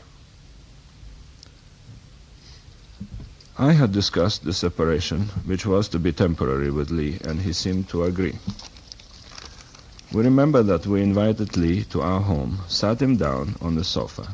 The dog snuggled near him, and my wife told him directly, When the things come to beatings, desperate quarrels, etc., it's time to separate and see if you really love each other. In a month or so, you will see if you really care to be with Marina constantly, that you cannot live alone. I interrupted. And I will let you know where Marina will be, and will let you visit the baby anytime you want to, so don't worry. He seemed to be reasonable and faced the situation rather squarely. So we said, tomorrow we shall drive over and move Marina and the baby from the apartment. Wait a moment, George.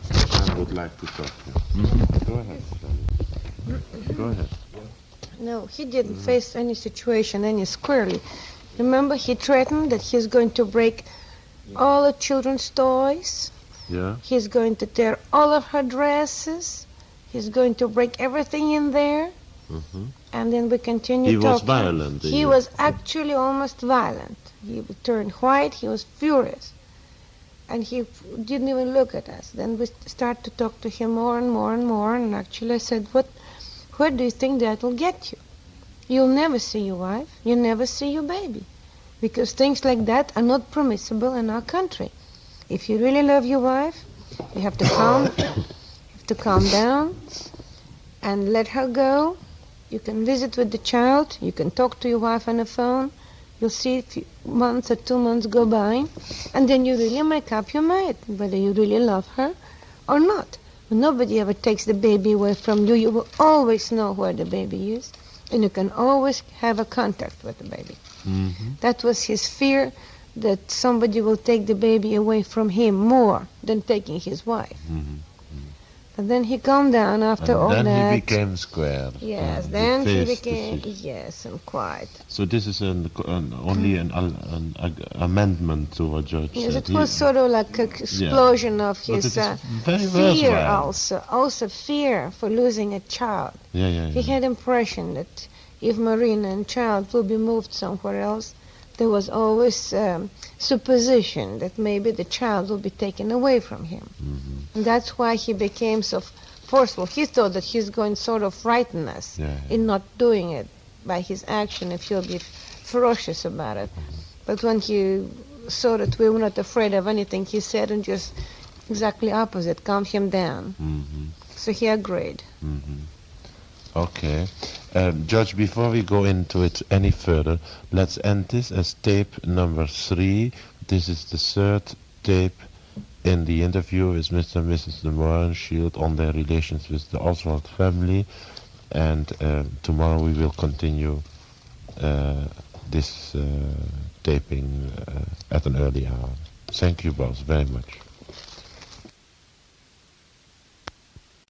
No. Okay, George, this is the tape number 4 in the interview with Mr. and Mrs. DeMohrenschildt. We left off in tape 3, as you remember, George, in the scene where you were talking to Oswald in your house about separating from his wife Marina, and Mrs. DeMohrenschildt interjected her passage on Oswald first being rather angry, threatening to destroy the toys, and where did we finish this completely? Or No. do you have a... Okay, so... There is something to add, I think.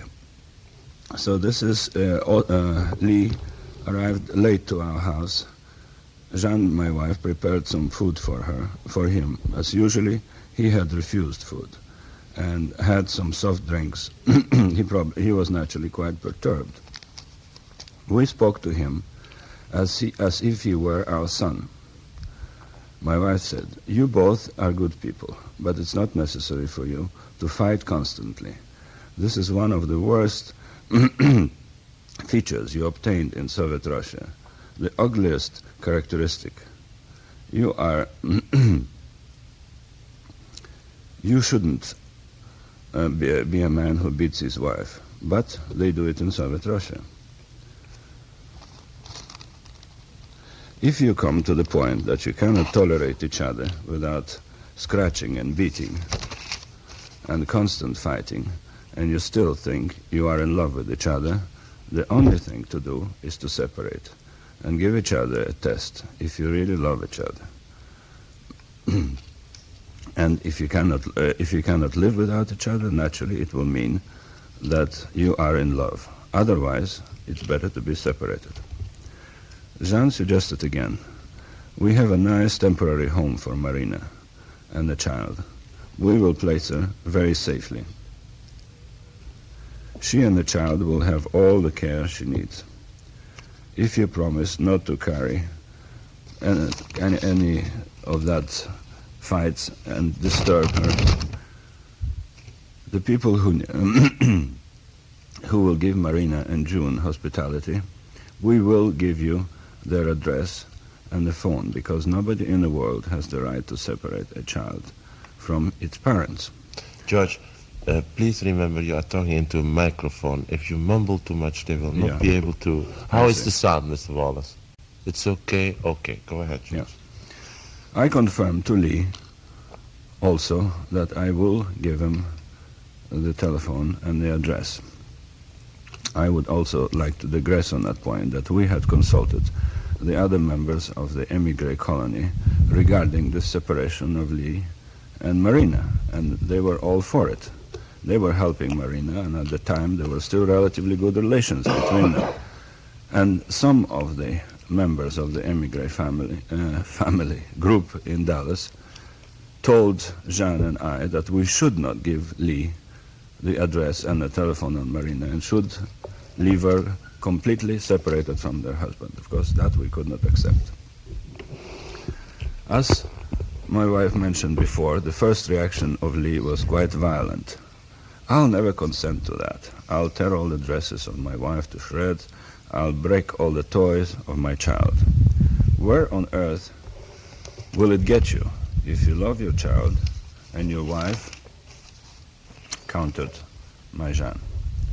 The only way to solve this misfortunate and unpleasant situation, the only proof you can give that you care for your wife and child, is to let them go, do the best you can while you are alone, and give yourself and Marina a chance to find out whether you have feelings for each other.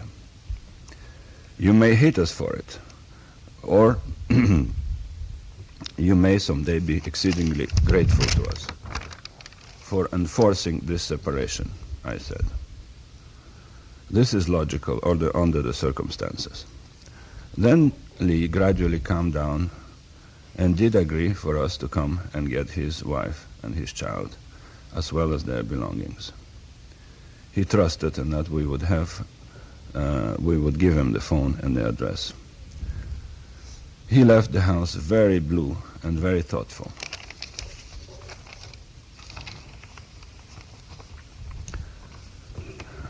Next day, I remember this was a Sunday, we drove to Lee Harvey Oswald's apartment on Elsbeth Street to take Marina and the baby away from him.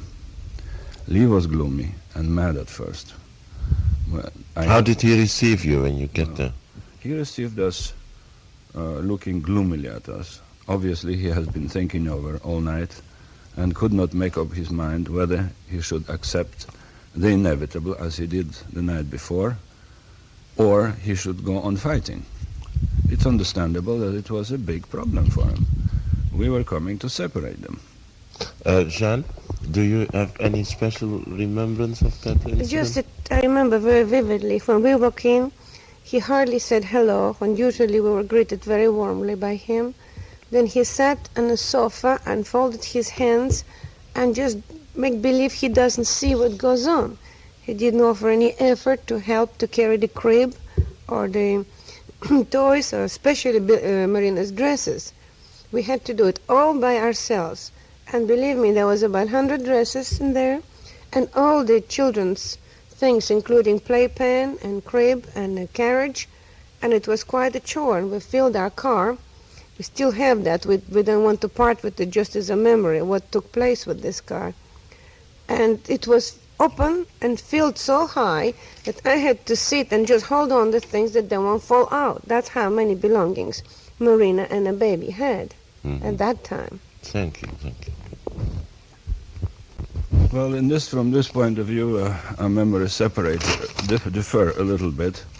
I I seem to remember that Lee was shouting at the suddenly that I will not permit it, I will not permit it, stop, don't carry things away. But we kept on helping Marina and carrying our things. Then he repeated again, I'll burn your clothes first. He shouted furiously and grabbed a bundle of clothes. I was personally about to call the police and said so to Lee, but Jean interceded again and explained patiently to Lee that violence would not help, that we were doing this for the good of both of them, that you cannot achieve anything in this country by brutalizing one's wife. My friend, I told Lee, realizing that he was receptive, you know, we are your friends. We promise you that we shall contact you as soon as Marina wants to be with you. After all, we are wasting our valuable time trying to help you. Young kids, so be cooperative, help us also. And Lee agreed, finally, and helped us to carry some of his family belongings. We had a large open car, and gradually it became filled up, mostly with Marina clothes. My wife began to get worried we would be overloaded. There must have been almost 100 dresses that Marina had acquired from various benefactors, gifts from Russian and American people who pitied this poor Russian woman. Lee handled these bundles with a supercilious smile when he was helping us. He began to help you? you? He finally began to help us. The playpen, the crib, came to the top of the mountain of Marina's and June's belongings. The car was overflowing. We had to hold the rags, and we must have been a ridiculous spectacle. Fortunately, it was Sunday. The traffic was sparse. Avoiding main arteries, I drove slowly to the opposite part of town, to East Dallas, and left Marina and June with a charming elderly couple, the Mellers. Little did they suspect that this kind action would cause them, after November 2363, endless troubles and investigations, and that their quiet, gentle lives would be disturbed by insane publicity and suspicion.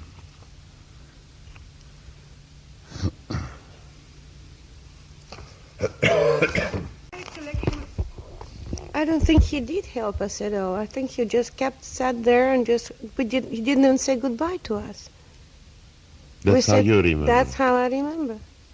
He was very, very cold and gloomy, from what I recall. And did not change throughout the incident? No, he remained very, very gloomy. Okay, thank all you. the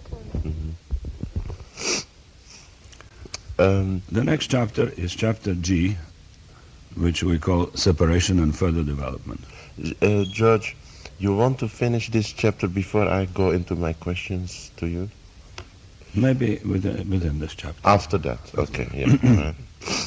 Obviously, the semi-forced separation, which we've described in the previous chapter, was not the right solution for Lee and Marina. Marina became immediately a burden on our friends, the Mellers, the Polish-Russian couple, and Lee was definitely unhappy, alone. Now he was every night in our house, asking about Marina, fretting, discussing his past, saying a little more about his disagreements with his wife. There was nothing new in them for us, just another proof that this separation was necessary. I was asked over and over again in the last 5 years, why did you waste your time with this crazy Marxist, his baby and his slovenly wife? And I would like to add to this a lot of explanations, just memories of what I found interesting and attractive but George, about Lee. Let's keep this on the track now. Yeah. I know you have many recollections on Lee Harvey Oswald, but why don't we go through? I have collected during this first half of our interview a number of questions that I would like to ask you and clarifications on certain points. Why don't we do it up? You want it at this point? At it's this okay point, with me? fine. Okay. Then let me let me go over a number of things that I have found we should elaborate on a little bit. And my first question to you would be, you have indicated that Oswald had a definite liking for President John F. Kennedy. Yes. And how did that become clear to you? Well, first of all, I remember talking to him and looking at the cover of Life magazine, which has the picture of President Kennedy, and he commended how handsome he was, how young, how attractive. Again, I think this appealed to him, and every time he spoke about President Kennedy, he spoke kindly of his effort to improve the racial relations in the United States. You feel his racial, that was one of his basic preoccupations. That was from one his of his childhood basic in New Orleans. preoccupation and one of his basic motivations. And from that point of view, he definitely had love and respect for President Kennedy. He, I have to say, did not respect particularly his background. For instance, the fact that his father, Joseph Kennedy, made money in the whiskey business, and he knew about it. And he mentioned that to me. But I do not think that this distracted from his general, very positive feeling towards President Kennedy and his wife. As far as politics in the United States is concerned, did Lee have any ideas about Democrats, Republicans, and did he tie it in with international affairs like U.S. and USSR? That, I think, is an interesting question. And for instance, he mentioned to me one day that all the politicians are the same, and the people all over the world are decent. Those are the leaders who create confusion in the world. And he made a very amusing comparison between the Republican and Democratic Party in the United States on one side, and said that they disagree on certain subject, but still they do not fight each other. And then he made a comparison between the Western civilization, the Western democratic countries, and the Soviet Union.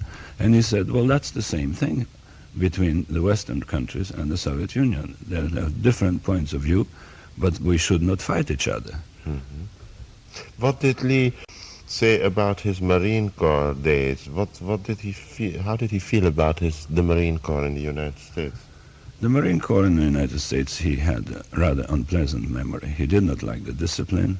He considered that the Marine Corps was a highly rightist organization, and actually he thought even that it would be a danger to the democratic institutions in the United States someday as a powerful military group which might take over sometimes. In other words, a coup d'etat. That's exactly that. By the military. That's exactly that. And he mentioned at the same time that President Truman wanted to abolish the Marine Corps. He knew about it, and he seemed to agree with it. Because that was his own opinion. Yeah. Did he speak to you ever about his dishonorable discharge from the...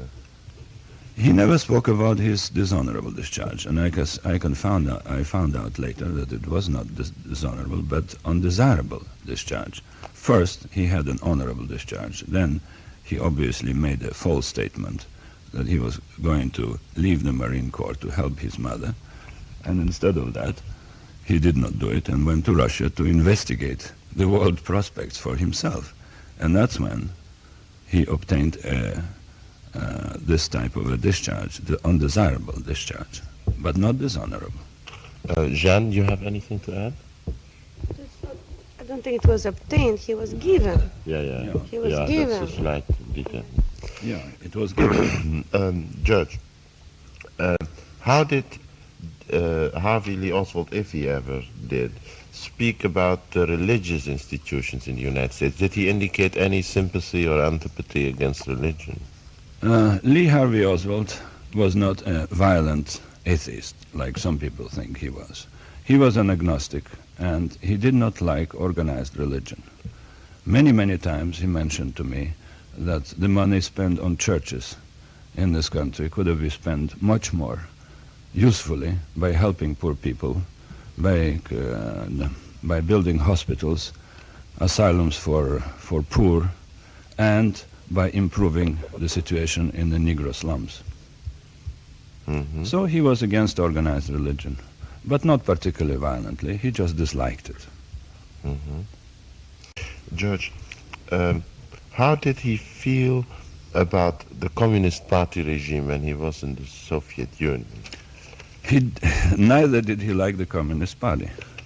He didn't. He did not. He said that they were all opportunists who joined the Communist Party for the purpose to obtain the benefits of better jobs, of better salaries, that they shouted and screamed at meetings and presented themselves as patriots. And actually the people in Russia, without party affiliations, were the best. Neither did he have a great respect for any political parties all over the world. He liked the people, but not the political leaders. Did you think he has been? I think somewhere I have heard you say you considered him rather useful because he spoke nicely about the United States when in the Soviet Union. Exactly. I remember him telling us that when he was in Minsk, he used to teach his co-workers English. He used to tell them about the United States. He used to present the United States in a favorable light. And maybe that's why he wasn't so popular, because he was not really a traitor to the United States. But he has a ordinary nature, what we call here, you see. In Soviet Russia, he was defending his own country. In the United States, he was defending Soviet Russia. And therefore, I think he was a useful person and created good feelings in both countries. Mm-hmm. You would say, though, from your knowing him in these years, you did not consider him capable of violent acts. I never considered him capable of violent act. He did threaten to destroy the toys, but that was, in your view, more a fit of... Definitely, it's in a fit of anybody can get mad. And don't forget that Marina constantly annoyed him, made fun of him. Yeah, we'll get to that. Yes. And so he did strike her, but she scratched back. If you call it very terrible, violent act, then he was capable. But to me, he was not capable of really violent act. I never considered him capable of killing a man. And the example for it is that he accepted our intervention in his personal life, a very strong intervention, taking his child and baby away from him. Yeah. Personally, I'm not a very violent man, but I wouldn't stand for it. Yeah. Okay, George, one moment. I'll come back to you in a minute. What did you want to inject, Shine, at that point? Well, just to clarify his personality, that he believed and he said in what he believed, he never played double game. And when he expressed his belief about religion and his view about religion, he stuck by it. Yeah. At the same time, Marina, according to her, had the same feelings. She completely ignored religion. She thought it was ridiculous. It was just completely, just like a farce. Yeah. And at the same time, while she was separated from Lee, she baptized her baby just in case. Oh, she did? She did. Were you present at that baptism? Of course not. I wouldn't let her if I knew she would be doing it. But, Jean, how did you find out she... Is that in the next chapter, the baptized? Everybody knew. She was baptized in the Greek Orthodox Church. Did Oswald know about it? Who? Oswald? I'm sure he found out about it. Yeah. He had to know. And in fact, the priest of that church is not particularly a friend, but very good acquaintance of ours. Yeah. We can't be two very good friends because we don't attend the church. Yeah. But otherwise, he's a very nice person. There was a real ceremony of baptism, just real christening, actually. And I dislike Marina for being double-faced right there.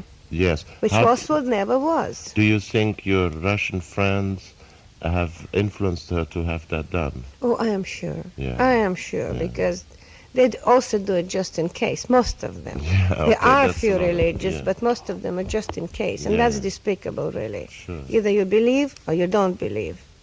Right. Thank you, Jean. George, I want to come back a minute to to Marina, did you have an impression that in their relationship, for instance, Oswald would help her in the house, around the house, and was he a good husband in that respect? Yes, extremely good husband. He was constantly helping her with housework. He objected to her being a relatively sloppy houseworker, but he did not mind helping her, cleaning the room, cleaning the dishes, and washing the clothes even. So I thought he was very, very helpful. And did you notice any talk between them or with you about when the marriage was going to the rocks, of Oswald saying, well, then why don't you go back to the Soviet Union? Well, I don't remember him saying that, but possibly my wife does. However, he did mention to me quite a few times that he was not too happy in the United States. There were many reasons for it, and I had the impression that they might leave both of them together someday if they could not find happiness here. You want to say Yeah, something? yes. One moment. But I did not hear anything about the separate, the idea of a separate moving away from the United States to Russia separately. Jeanne, you have to inject something here? Yes, I was going to just add a little bit to it, that when Marina came to the United States, her dreams were that everybody has a car, everybody has a washing machine, everybody has terrific, well-equipped kitchen, and nice apartment, nice gardens. And when she came over, and they were so poor, and they lived almost in destitute, she didn't find anything. And the way, and in spite how hard Lee worked and how hard he tried to work, she definitely knew that he'll never be able to provide all those things for her. So she began to be a little bitter and more disappointed. At the same time, she didn't make a move to get those things herself, which she can very easily if she learned the English, having profession already, and if she disagreed with Lee, she could obtain all of those things by herself. So that was beginning of their quarrels, that she was dissatisfied with the things that she found instead of the things that she was dreaming about. And she began to pick on Lee. Why can't you make more money, and you're not smart enough, and you're this and that. And that was the beginning of their quarrels until future, when he intercepted one of her letters from her ex-boyfriend from Russia. Then the real battle started. George, I would like to ask you, did you have the feeling that Marina ridiculed Lee Harvey Oswald? Yes, I have to say that she did it quite often, and really unnecessarily.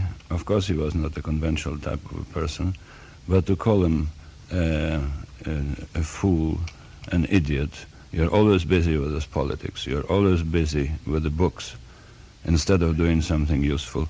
You think you are such a big shot, and I think you are nothing at all, was definitely Form of ridicule. a form of ridicule. Did, for instance, when Lee would talk Russian, did she correct him? Yes, that was another thing. She tried to correct Lee, and Lee resented it. Of course, he spoke Russian excellently, but with certain grammatical mistakes, and had a slight foreign accent. It was remarkable for a man of his educational background to speak Russian so well. But Marina tried to underline his mistakes. Quite often. To blow them up. Yeah, that's exactly it. Yeah. But because you did say to me somewhere along the line that his phraseology was correct. For being 2.5 years in Russia, it impressed you, did it? Sure, it was perfect. But not perfect from a point of view of a Russian. You know, really, one knows only one language in one's life. It's very difficult to know two languages to perfection. And Lee's language, of course, was English, and Marina's language was Russian. And Marina knew Russian very, very well. Oh, you have the Yes, your impression was she was has well educated. Well, from that point of view, she was very well educated and spoke Russian, well-educated Russian, not a vulgar type of a Russian that one hears from a ditch digger. George, I might inject here that you are actually at the moment teaching Russian at Texas University in Yes. Arlington. Right? Yes, indeed. I'm a lecturer there. Yeah. One moment. Jan, you wanted to interject here something. I saw you. Oh, okay. All right. I thought maybe. You mentioned somewhere along the line that he did read the classics, and did he talk intelligently about Russian classic writers? Yes. He did not talk at great length about it, but he definitely appreciated the atmosphere created by the Russian classics, the atmosphere of the Russian countryside, of the life of the Russian people, and of the complicated Russian mental processes. Did you ask, for instance, talking about language, did you ask Marina how she got along buying stuff in shops without making any effort to learn English? Well, that was quite amusing. She went to the store and knew only 2 English words, yes and no. And so she said she would point out to a merchandise that he wanted to get and said yes, and she didn't want it, she would say no. And that's how she got along in the stores. George, how, getting back a minute to this political philosophy of Lee Harvey Oswald, did he ever ask you what your political philosophy was? Well, my political philosophy is to live and let live. That's what you told Oswald? Yeah. And I'm not interested in any political organizations. And you did vote Republican always, I voted usually. Republican all my life because of my own personal reasons. But I would consider that each country deserves the government they have. And let the communists live the way they want, let the socialists live the way they want, let the dictatorships live the way we want. We have enough problems in this country to solve rather than to try to intervene in other countries' affairs. And that was more or less Lee's ideas too. George, what was, coming to you, since we are talking a minute about you, how did the FBI influence your life after this Oswald affair? I mean, what were your contacts with the FBI? You did ask them, first of all, whether Oswald was okay. You were one of the few people in Dallas who inquired at the local FBI. How Yes. did it influence you? Well, I will tell more about it in the following chapters. Okay, then we don't. But it definitely had a strong effect on our lives. Yeah, but you did say somewhere along Yes. the line, in a number of points, why you were furious at that. Well, naturally. What happened that immediately after the assassination, the FBI or whatever other organizations started investigating my wife and I, they went immediately to all our friends and acquaintances, business acquaintances, and business relations, and started inquiring whether I was a communist, whether I was an anarchist, whether I was a killer, whether I was an assassin, a CIA, whether I was all those insulting things. And when your friend or an acquaintance hears it all the time and spoken by a government agent, naturally they start worrying about it. Not only worrying, but they start suspecting you of being that. And that's exactly what happened to my wife and I. We lost a lot of friends, we lost a lot of business because of this absolutely useless way of investigation. Because you cannot find anything by asking questions. You have to investigate secretly, like Scotland Yard does, and not going and asking people questions and assemble a bunch of papers. This is my criticism, by the way, of the Warren Report, too. We will get to that in later chapters, George? Yeah. Because I want to keep that definitely all together, that package of your FBI experiences. So I would almost say we have gone now through a number of clarifications on the past chapters, on your relationships with, and I have made notes for further questions at a later stage. So why don't we continue, or do you have anything special you want A few to things inject? I would like to mention. What Lee did not like about the United States, I remember. Yeah. He did not like about the United States the existence of ultra-rightist hate groups, which he called fascist organizations. Number two, he disliked in the United States, that it was hard to get education, at least to him. You have to pay for it. You have to work to get an education. You have to get a job to get an education. Well, in that I didn't agree with him, but that was his point of view. And the third, that it's hard in the United States to find a job and to make a living. And in this I have to agree with him because I had similar experiences. And I also have to say that FBI certainly didn't help Lee to hold the jobs. Yeah, let's get. He had a lot of problems here in this area with getting a job, and think that's in part of the FBI going to all his bosses each time? Definitely. Each time he had a job, they would go to his bosses and tell him that here is the guy who went to Soviet Russia, and you know what the result was. He lost the job. And that's a friend of mine also, who is a banker in Dallas, who was aware of that fact. You mean? Yeah, Mr. Ballin was aware of the fact that Lee would have a very hard time ever finding a decent job in this geographical area. Frankly, he should have moved out of Dallas completely. Dallas was better than Fort Worth. It was less provincial. But still it wasn't good enough for him. Yeah, but if he goes somewhere else, the FBI... Maybe so, but at least he might have found some more liberal bosses who would have accepted him as he was. George, you mentioned which gentleman, Mr. Sam...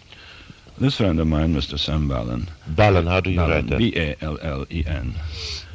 He testified too. He testified also at the Warren Committee, and he also told me of his reactions when he heard about that Lee Harvey Oswald might have been involved in the assassination. How did he know Lee at all? I introduced him for a job and asked Mr. Ballin to find him a job. At the bank? No, he was an investment banker, and he had various companies that he controlled and was chairman of the board of. One of them was a reproduction company in Dallas and in various other towns.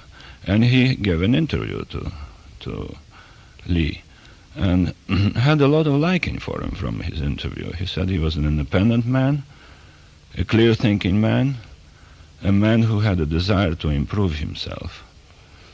But he did not give him a job. He was not mentally unstable in Mr. Ballin? Not at all. He said that he did not give him a job because he was too much of a hard head and too much of an individualist and would not fit into his organization.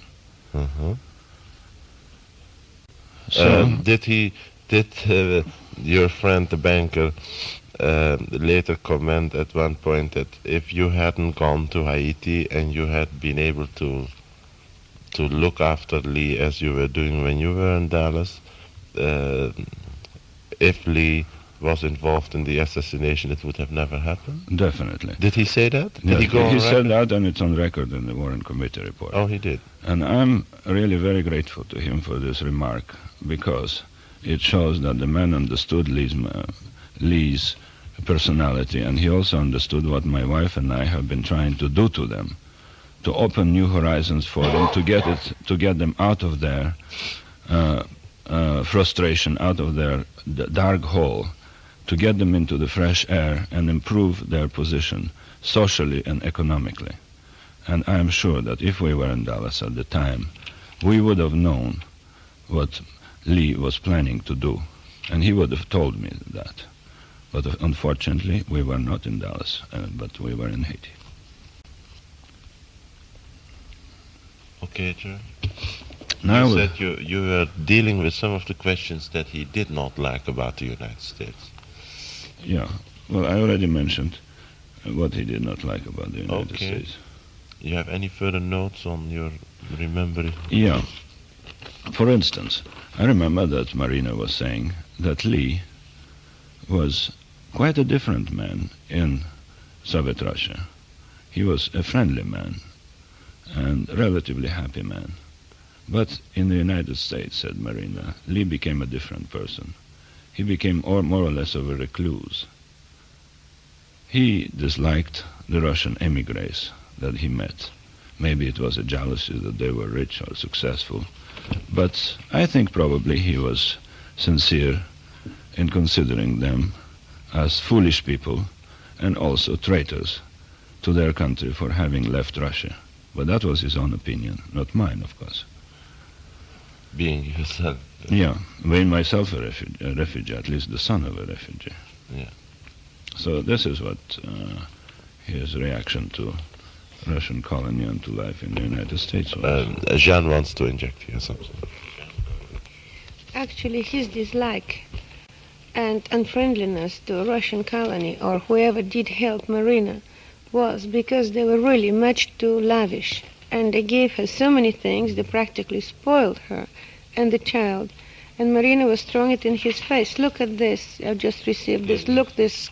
Give it to me. Did I tell that before? No, but go ahead. Yes, it's fine. So this actually made him quite angry, and she mentioned quite a few times that you'll never be able to give me all these things. So it backfired actually. All their help and all their generosity backfired as far as Lee's concerned, because it made life for him much more difficult and Marina much more demanding. Yeah, it is more or less what you said before. But it's okay. Well, it's okay, Jean. It is. We will edit it. Don't worry. Another interesting thing I would like to add from my memories of Lee Harvey Oswald is the fact that he disliked bureaucracy in any country.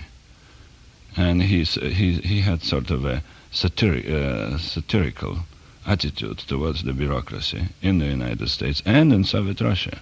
I asked him, for instance, how did you get out of Soviet Russia? How did you get the permit to get out of Soviet Russia? Hey, he said, that's easy. You stick it with the bureaucracy and you get it.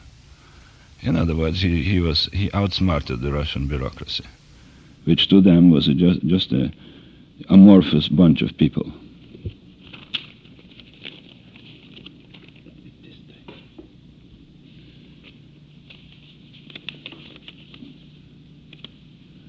Regarding, for instance, the comparison between Soviet Russia and the United States, Lee Harvey Oswald had maybe an exaggerated opinion, but he did have that opinion that both sides had had made a lot of mistakes, and both sides were sometimes right, sometimes wrong, and that he himself would make a decision which side was right and which side was wrong. Yeah? Yeah. Okay. That's the end of tape number 4. The end of it? Yeah. So we continue now, tape 5, the DeMohrenschildt interview on further events in the separation between Lee and Marina Oswald. As I said before, many friends of mine and my wife's asked many times, why did you get mixed up with this crazy Marxist and his wife? The reason for it are explained in my various conversations with him. The others asked, you belong to a different spheres of society from Oswald. Why did you ever get mixed up with these low-class people, in a quotation mark, low class? Some reasons were already made clear in the previous chapters and in my conversations with Lee, but I should add more. In 1960, I lost my only son of the congenital disease, cystic fibrosis. This affected me so strongly that I asked my wife, Jeanne, the son was, by the way, by a former marriage, to join me in an expedition on foot on the Indian trails through Mexico and Central America. We met Oswald soon after the return from this trip, which helped me in my ordeal.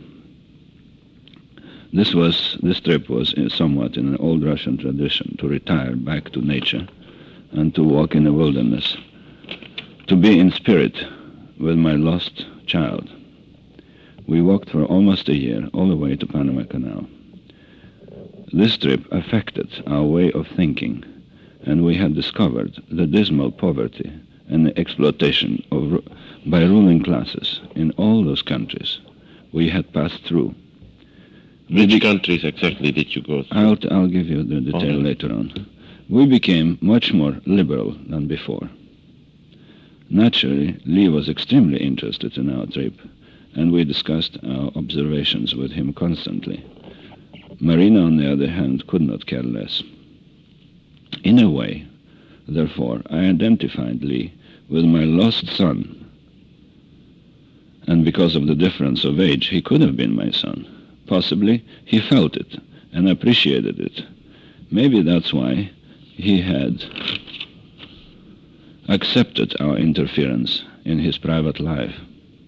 Also, he trusted me implicitly and felt that what both my wife and I were trying to do would be beneficial to him.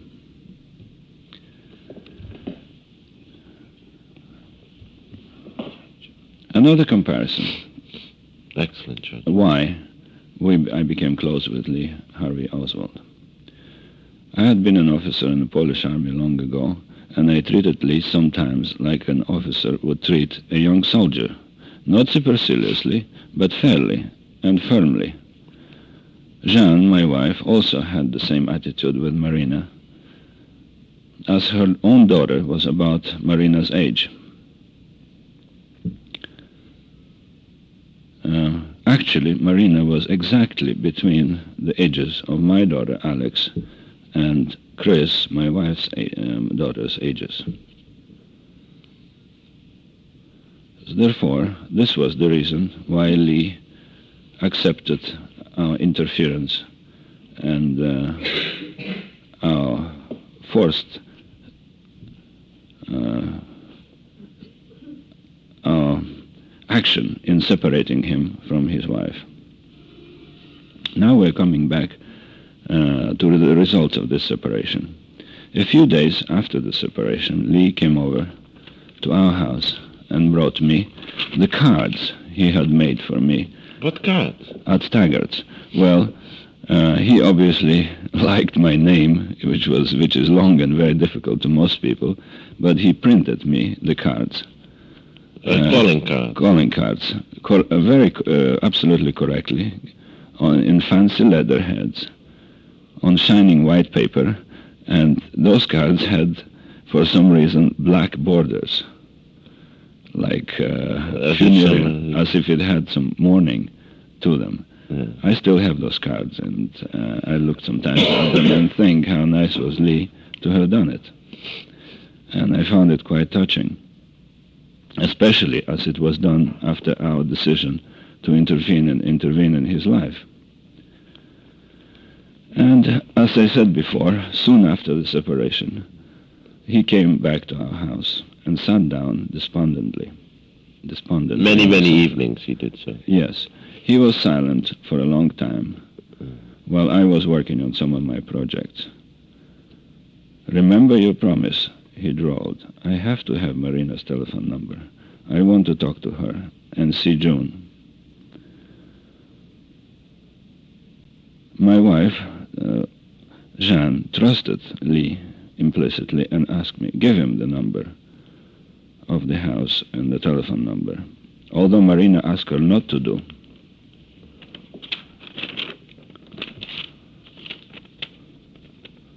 She was obviously quite afraid of Lee and did not want him to approach her.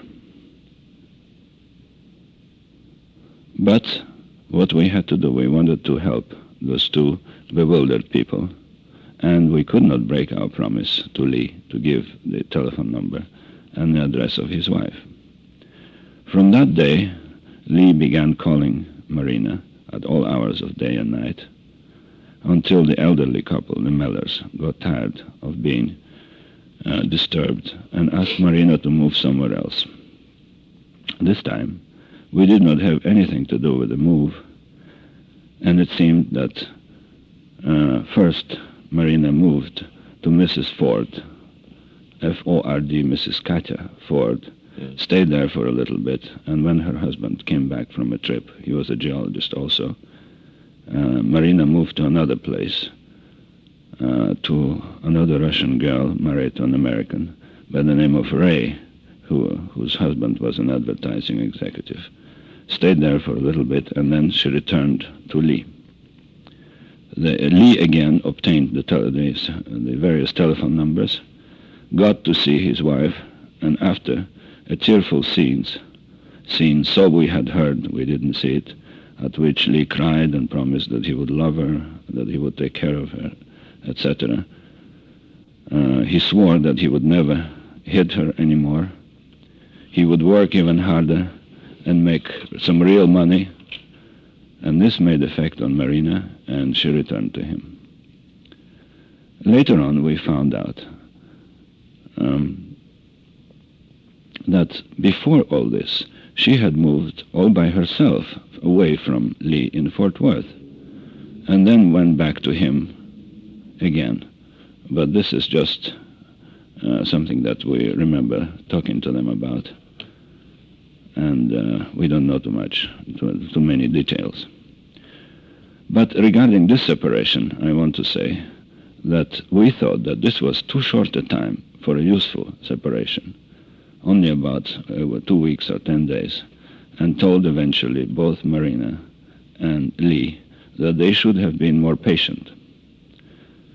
At the same time, we were angry with ourselves to have intervened in their lives and to have wasted so much effort and time really for nothing. All at the same time, my work in connection with the Haitian project of the Geological Survey became more pressing. In addition to that, I was appointed chairman of the cystic fibrosis campaign in Dallas. This meant seeing people go to the meetings, write letters, help the public relations people, and, the most important of all, try to raise money. In this way, Jeanne was extremely helpful to me. She canvassed our neighborhood, explained what cystic fibrosis was, cajoled, begged, and almost extorted money out of rather unwilling citizens of the University Park and out of the executives of the clothing industry. This is just to explain why we couldn't give more time to Lee and Marina. It may be interesting to say here that my previous wife, who was an MD, and I had started the Cystic Fibrosis Research Foundation in Dallas some years before, and it became gradually a national organization. Another strange coincidence. Jacqueline Kennedy became, unknown to me in 1963, an honorary chairman of this foundation. All the parents of children stricken with this dreadful disease are profoundly grateful to her for having lent her name to this cause so important to us. To me especially, as I still have a daughter stricken with cystic fibrosis, and I had lost my only son in 1960 from this illness.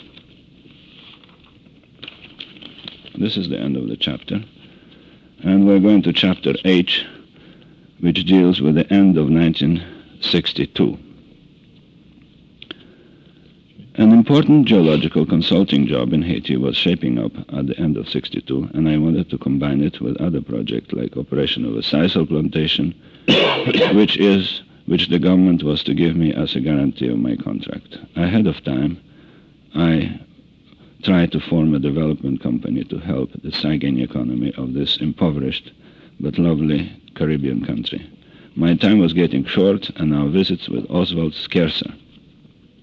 Between Christmas and New Year's of 1962, a big party was to be given by Declan Ford, an international geologist. Declan, let me spell that name. D-E-C-L-A-N Ford, F-O-R-D. Okay. An international geologist in Dallas, and his Russian wife, Katya. Both of them knew Oswald slightly and tried to stay away recently from this unusual couple. Although Marina had visited with them, but after this unsuccessful separation, they stayed away from Oswald's, like the rest of the Russian colony. So after we got the invitation, we thought that it would cheer up our protégés if they would go also to the party. They liked the idea, and my wife called Katya Ford to have her agreement. Katya was not enthusiastic at first, and definitely did not want the baby. Maybe the baby was an excuse, and the Fords just did not want to have such controversial people and to jeopardize their position in the Dallas establishment. But my wife was determined and pressed the issue. They are lonesome. They need company. They have to get out of their shells. We are not going to give a Christmas party this year. You are Russian, Katya, and have Russian friends. Marina won't be lost and may find some with whom she will become friends and will speak Russian. Of course, we could invite her to some of our McCorkle friends' party, but then she will not be able to speak English and would be lost. At your party, she will find some Russian-speaking people. And my wife promised that I'll find a babysitter for her. All right, bring them along, said Mrs. Ford, if you insist. Jean's friend, an American-Italian widow, was asked to babysit for June in our house, and she gladly accepted. As we remember, it was a clear, cold night when we drove to Ford's fashionable house in the rather exclusive section of North Dallas. The international crowd milled around. Excuse me, did Lee and Marina come to your house and you drove the four of you? Yes. Mm-hmm. Exactly. And they left June in your house? They left the June in our house. The international crowd milled around. One of the loveliest girls present was a Japanese musician who stayed in Dallas with her friends. Her name was Yaiko, Y-A-I-K-O, as far as we remember. She was delicate, elegant, and sophisticated. She was somewhat dépaysée, in other words, lost in our society of rich, aggressive, self-assertive Dallas women. Marina did not look well that evening, we remember, and did not create much of a sensation. She spoke quietly with a few Russian present there. But Lee was the hit of the evening. Possibly the crowd was more liberal and more international than at the showing of our movie later on, but unquestionably Lee was at his best. He was a good conversationalist that night, both in English and in Russian. His manners were excellent. He was attentive to all present. He was very sensitive to the audience and appreciated when he was taken seriously and when he was asked serious questions. Someone played Russian traditional songs on the piano. We all sang and Lee joined in. Somehow, Marina was a little bit lost that evening. We even don't remember what exactly she was up to. However, I think she also sang some songs or tried to sing, and she was just stayed close to the piano and listened what the others had to do. Several women found Lee most attractive. I heard favorable comments all around. But his great success that evening was the lovely Japanese girl Yaiko. Lee noticed her immediately, and in the middle of the evening he angled towards her, or vice versa, I don't recall. Of course, Lee had served in Japan, where, as he told me before, he got his grounding in his so-called Marxism.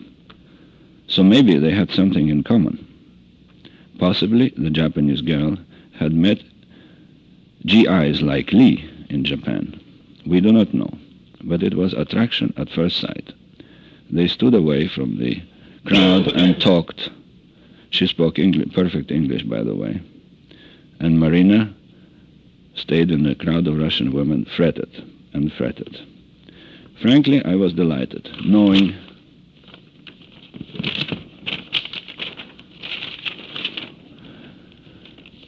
how difficult it was for Lee to get along with his wife, and how often she had called him a fool, a bore, a poor lover, and a brute.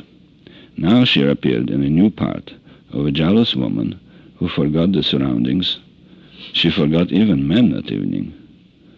And she also forgot about cigarettes and wine, and she watched Lee with narrowed eyes. "What's the matter?" I asked her. "Don't be jealous. Your loving husband will come back to you. We should go home. I'm worried about June." She used the excuse of a jealous woman. But this time, Lee was not to be budged.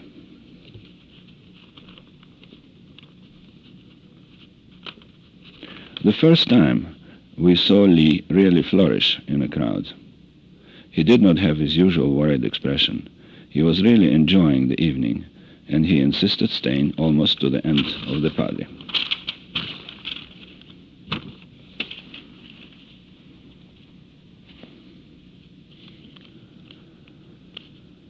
Now I remember some other things about this party, some other Russians who were there and who told me at the party that how well Lee spoke Russian, actually, that he spoke perfect Russian. They also asked him in my presence, how do you like Russia? And he said, oh, it's all right, not committally. He spoke very fast Russian to this Russian lady who was there. And she mentioned, I have been here in the United States so long and still don't speak very good English. And Lee mentioned that he was there in Russia less than 3 years. And yet he spoke excellent Russian. So this is a sign of his intelligence.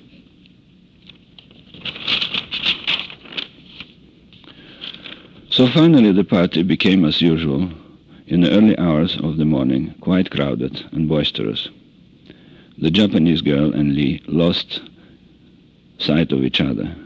She approached me shortly afterwards and said bashfully, what an interesting friend you have. I didn't have a chance to ask his name. Lee Harvey Oswald, I said. What a lovely name, she said in a low voice. Yes, he's an unusual fellow, but lots of people do not understand him. I do, she said. He had such true things to say about Japan. Timidly she looked around. Would you tell me, please, where he is working? Where does he work, actually? I told her, and she wrote it down. A real romance is cooking, I thought.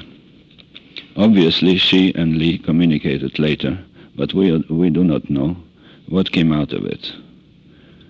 You are sure they did communicate later? Yes. I'll explain why. Okay. We are really very nosy people, but in this case, our personal affairs took precedence, and if it hadn't been for Marina, we would have forgotten this involvement. Marina appeared some days later. I found the telephone number of the Japanese girl, or maybe she said bitch, in Lee's pocket. She cried bitterly. And we had a fight again. Look at me. She had a black eye, and Lee later showed me some scratches. She loves to provoke me, Lee concluded bitterly. She fights like a mad cat. Look at those scratches. The situation was back to normal again. They were fighting. Now, next chapter. Excuse me, one moment, Judge. Yes. Jan, do you have anything to add on that party, or is this your view too? You don't recall anything especially of that party? No, yes. No, I don't think so. I think it's just about right. The whole thing. Yes. Okay. Now we're going to chapter I, Rare Meetings in 1960. 9, huh? Yeah, well, I call it Rare Meetings in 1963. The incident with Lee's romance, in quotation mark, was another proof to us that only themselves could solve their problems. No intervention on our part would be of any use. Maybe the emigres, the Russian emigres, were right in eliminating this unhappy couple. Anyway, our meetings became quite rare and uneventful. If we saw them a few times, we did not talk much about their personal problems or about anything of importance. Hence, we cannot remember the details of these encounters. Maybe my wife should add a few words about this. I don't have it. Because we both were working quite heavy schedules, we, a couple of times maybe, went to see them in the evenings and spent very, very little time with them. And one of those occasions, Marina promised Lee not to smoke anymore, finally. And then during our visit, all of a sudden she was very, very upset. She went to the kitchen, so I went after her and asked what happened. I said, look what that fool did. I had a cigarette, and he took that cigarette and squashed it on my shoulder. That was quite an unpleasant incident, and I could never forget it. Of course, we told Lee that was completely ridiculous and stupid, but the thing already happened. It was too late.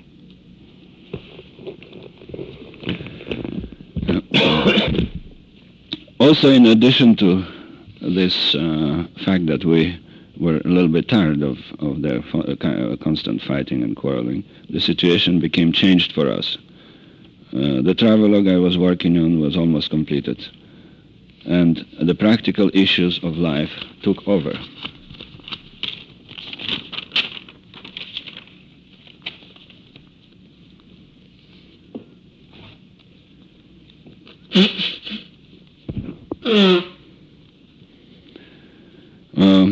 My geological work became more pressing, and I couldn't be an angel savior anymore. Jeanne was also extremely busy. In what? In her designing work. She designed for one of the fashion houses in Dallas, right? Yes. So our meetings with Oswald became scarcer in the beginning of 1963. Now I want to tell about the evening when we showed our movie. One evening, a geologist, Everett Glover, Glover, that was in 63. 63. You have a vague idea what months in 63? Probably in January. January. Maybe beginning of February. So still about 9 months before the assassination. Yes. One evening, a geologist for working on the research department of a large oil company, his name was Everett Glover, he worked here in Dallas, asked us to show, he and his friends, the 8mm movie of our long expeditions through Mexico and Central America. At our request, he invited all his friends and colleagues. Yes, my wife has to say. Go on, John. We asked the Oswalds to come along with us, as Lee was anxious to see our film. One more. Well, I just want to clarify what was our trip and what was our expedition. We actually crossed from border of Texas border all the way to Panama Canal, and took us precisely 10.5 months. What year was it? It was 1960, October 6, 1960, and we went to Haiti after finishing it August, and then we returned from Haiti back in October 61. Within this time, we traveled on foot, crossing Mexico, entire length of Mexico, Guatemala, Honduras, Nicaragua, San Salvador, Costa Rica, and Panama. And we stopped at the Panama Canal. We planned to spend 1 more year on that trip, but we were extreme floods, and we couldn't forge the rivers, and we were compelled to wait at least 6 months for the rivers to subside, and we decided to return to the United States. One question. You made a movie during this trip, and you were showing that movie that night. Okay. Yes. This was an amateur-type movie, but it showed the sequence of our expedition. And quite a few people in Dallas and even in other cities were shown this film. Quite a few younger people, although generally conservatively inclined, were interested in meeting Harvey Lee Oswald. Before the showing, they asked him quite a few questions, of the same type that I asked him myself so many times. And I have the impression that Lee answered them, maybe a little aggressively, without hiding his sympathies with the revolutionary movement all over the world. I remember that he especially expressed that night his respect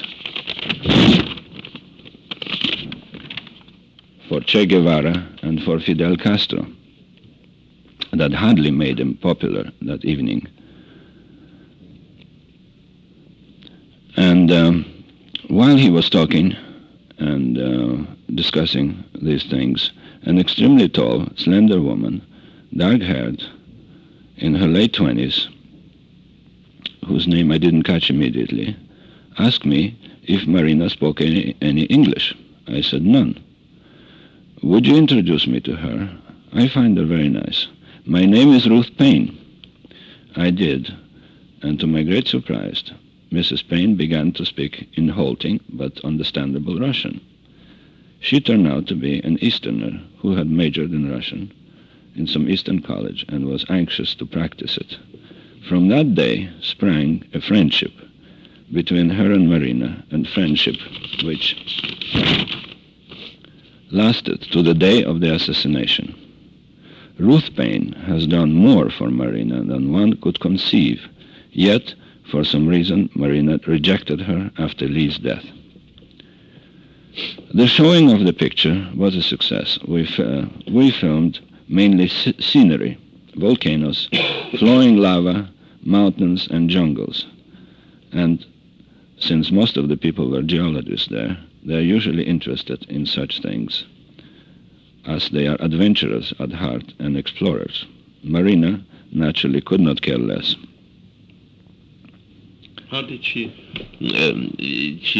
showed to be bored or something? Yes, I have the impression that she was bored by the whole thing. Well, she was not an outdoor woman. She was not interested in that sort of thing. Mm-hmm. She did not express her dislike or like, just anything at all. And Lee, did he say anything about it to you? Lee commented later on how much he liked the film, and that he envied us for having lived for almost a year so close to nature. To have walked almost 4,000 miles, to have gotten away from all conventional comforts, and to have been completely free. In other words, he really understood the meaning of our trip. I advised him quite a few times later on to follow in our tracks someday, if he ever had a chance, and if he would be free from unnecessary obligations. That, said Lee, is unlikely to happen to me. He was rather sad. Some people attributed to me, and still do, the part of Svengali, or some sort of a mentor to Lee Harvey Oswald. Nothing could be farther away from that. Lee was a fellow who had made up his mind early in life that our ways of life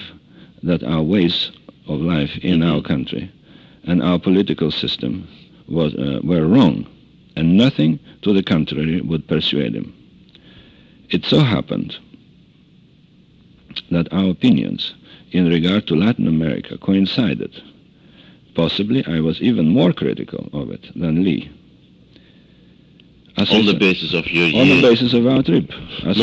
Yeah, but you have had other contacts with Yes, I lived in Latin America for many years and worked for oil companies, and therefore I knew Latin America. But I looked at it from a point of view of a petroleum geologist, and I did not know the life of the people there. Now, this trip that we took showed us an entirely different angle of life in Latin America. You got closer to the people? We got closer to the people. We understood the problems of the poor people. Actually, you discovered the same thing that apparently Oswald always was talking about. Exactly, what Oswald found it in Japan. People-to-people's contact. Exactly. Oswald found it in Japan. And an interesting coincidence is that Che Guevara had discovered the same thing in his assignment as a doctor to Central America. And that's what made him revolutionary. He discovered the dismal poverty, the exploitation of the poor by the rich. He was on some kind of a medical assignment in the same countries we were in, but years before that. And that's what made him the revolutionary he was. Very interesting. And so we walked and lived for a year close to nature. Yeah, actually... We lived with poor people, and as my wife mentioned, in Mexico, in Guatemala, in El Salvador, in Nicaragua, Honduras, Costa Rica, and Panama. And only in Costa Rica did we find some traces of democracy. In what way did you find them? Well, it's a small democratic country which has hardly any really problem of dictatorship. They have a police force, but no army. They have spent all their money on education. You can talk freely there, and it's a little jewel of democratic institutions in Latin America. I think this idea is clear to most Americans now, but it was not in 1963. Who knew in 1963 that in San Salvador there was such utter poverty and desperation of agricultural masses as the land and the wealth of the country. Banana Republic. Yes, that's right. Banana and Coffee Republic. That the wealth of the country belonged, and still does, to 23 feudal families from the time of the Spanish rule. This is no secret. It is no secret that Somoza family still dominates and owns most of Nicaragua. The underprivileged do not have the slightest chance in those countries. The support of our own country, the United States, to oligarch, corrupted generals, and crooked politicians all over the world is now openly discussed by the national figures like Senator McCarthy or John Galbraith. But 6 years ago, especially in the South, such conversations were considered dangerous and revolutionaries. In this respect, both Lee Harvey Oswald and I were revolutionaries in spirit. Pity for the poor and underprivileged had not been my characteristic in my younger years, but the loss of my son, my long experience in Latin America as a geologist, including pre-Castro days in Cuba, and finally our trip, made me vividly aware of the horrors of poverty and inequality. I had been in the social register, played around with a lot of wealthy people, did business with them, dangled Jacqueline Bouvier on my knee when she was a teenager. Now, these attitudes became meaningless to me. Jeanne, my wife, on the other hand, as well as Lee, had always been on the side of the poor and underprivileged. Lee especially, and because of that, I liked and respected him. May I interject here, Yes. Madam? Jean, I would like you to, if you can, to say a few words about, as George mentioned here, your sympathy for the masses, for the poor people. Could that be traced back to your use in China, where you have seen? Would you be willing to say something about your... I know you are very fond of China because you spent your youth there, and maybe a clarification from your own ideas on how you developed already in early age this closeness to masses and poor people. It would help. It would probably be very interesting. As freely and as long as you need the time. Well, I think the attitude towards life mainly depends on your upbringing and on your parents and not of your background. You can be very poor and you can be snobbish, you can be very rich and you can be very humble and love poor people. I was fortunate. I was born to not a millionaire, but very wealthy family, and I had everything under the sun that anybody could have. In China, including all the most expensive toys from Germany, including all the Russian children's library, which was copied in my own house. But at the same time, it was drummed in our heads, mine, my brother's head, that you have to be kind and you have to, the only way to enjoy life and to be happy, it's to give and not to receive.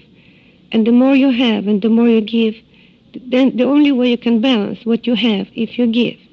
So it's actually very simple. Plus, of course, I'm fond of China because I was born there and I was educated there. And I saw the real Chinese people, not the way they're pictured across the border. In general, Chinese people are exceedingly kind and honorable. In China, such a word as contract will be insult to ask for the contract. Their word is everything. As far as their kindness is concerned, the only thing they're not kind to the animals, but to each other, they never fight. You would never see two Chinese fighting. The only thing they do, they'll be swearing at each other. In fact, they're very funny because they just stand in front of each other, they wave their hands, they're swearing, and they stamp their feet and they spit on the ground. That's the amount of their fights. You would ever hardly see a fight, a bloody fight, between Chinese people. Except, of course, when there was... Well, naturally, of course, they've been in a rough spot since the Japanese invasion. Say about poverty in China, people's starvation. And so much poverty. For instance, if Chinese family, of course, they had no birth control, nothing of this kind. And if the family has a girl, very often that baby was just thrown away in the street because there was no room to bring up a girl. She's not a worker. The boy they would keep. You are talking of the years of the 20s, maybe? 30s. But 25, about 30s. Was still very, very bad. Then the poor people were hit by Japanese that invaded Manchuria, in fact, and they were forcing to intermarriage between Japanese and Chinese, and they called it Manchuria, they started to call Manchukuo. And they were persecuting everybody that had anything to do or any knowledge of the military installations, Japanese military installations in China. But, Jean, I would like to get back to your early born sympathy for the poor. For poor people that George was mentioning, that appealed to you again on your trip in Latin America. That goes back to probably your early years when you could be an eyewitness to the poverty in China. Oh yes, I've been eyewitness to the poverty in China, not only in the cities but also in the countries. And your father's work on the railways took him there? Yes, my father built the Far Eastern Railroad, and he was in charge of it until 1925, when it was sold to Russia, and then he immediately resigned from it because he never refused to take communist passport, but became Chinese citizen. But I did travel with him, or just on that railroad every summer. We made long trips, so I really saw Chinese country and people living in the country. So that came all back to you during that trip in Latin? That's right. Now we're going to talk again about the relations between Lee and Marina. Why did he ever fall in love with Marina, being such a different person? No reason other, probably, than that the opposites attract. A friend told me once, there is no greater mystery than what goes on behind the closed doors of a couple's bedroom. Notwithstanding all their quarrels, there must have been a very strong emotional bond between them, and it lasted to the last days of Lee's life. We know that before the fateful day in November 1963, Lee had asked Marina again and again to come and live with him, and Marina refused because he supposedly could not afford to buy her a washing machine. Hence came a theory, which some publication attributed to me, in quotation marks, washing machine motivation for the assassination of President Kennedy. In Congress, of course. Whatever may be said of Lee's... In Congress, of course, where? In Congress. No, later on in the publications in the United States, they attributed to me this motivation of possibly he became an assassin because Marina rejected him, and this was caused because Lee did not buy a washing machine. Foolish, they attributed for some reason to me. Whatever may be said of Lee's motivations, I have never heard him express any dangerously violent tendencies. He never admitted to have been a member of any party, either socialist or communist, and I believe that he was only mildly influenced by his early Marxist readings. That was, of course, his business and privilege. He did not try to influence me, neither did I try to influence him in any way. That's why it's so easy to be with you, said Lee once. You let me be myself. Everybody else tries to advise me, to improve me. You leave me strictly alone. The subject of our film reoccurred once or twice in our conversations later on, as Jean tried to influence both Lee and Marina to be sportier, to exercise, to get their troubles out of their systems through physical exhaustion. It had worked so well in our case, but neither of them were to follow her advice. Did you advise them, for instance, to play tennis? Or Yeah, we advised her to play because tennis. knowing you are very arduous tennis players Many things, studying. and study English. Well, this is the...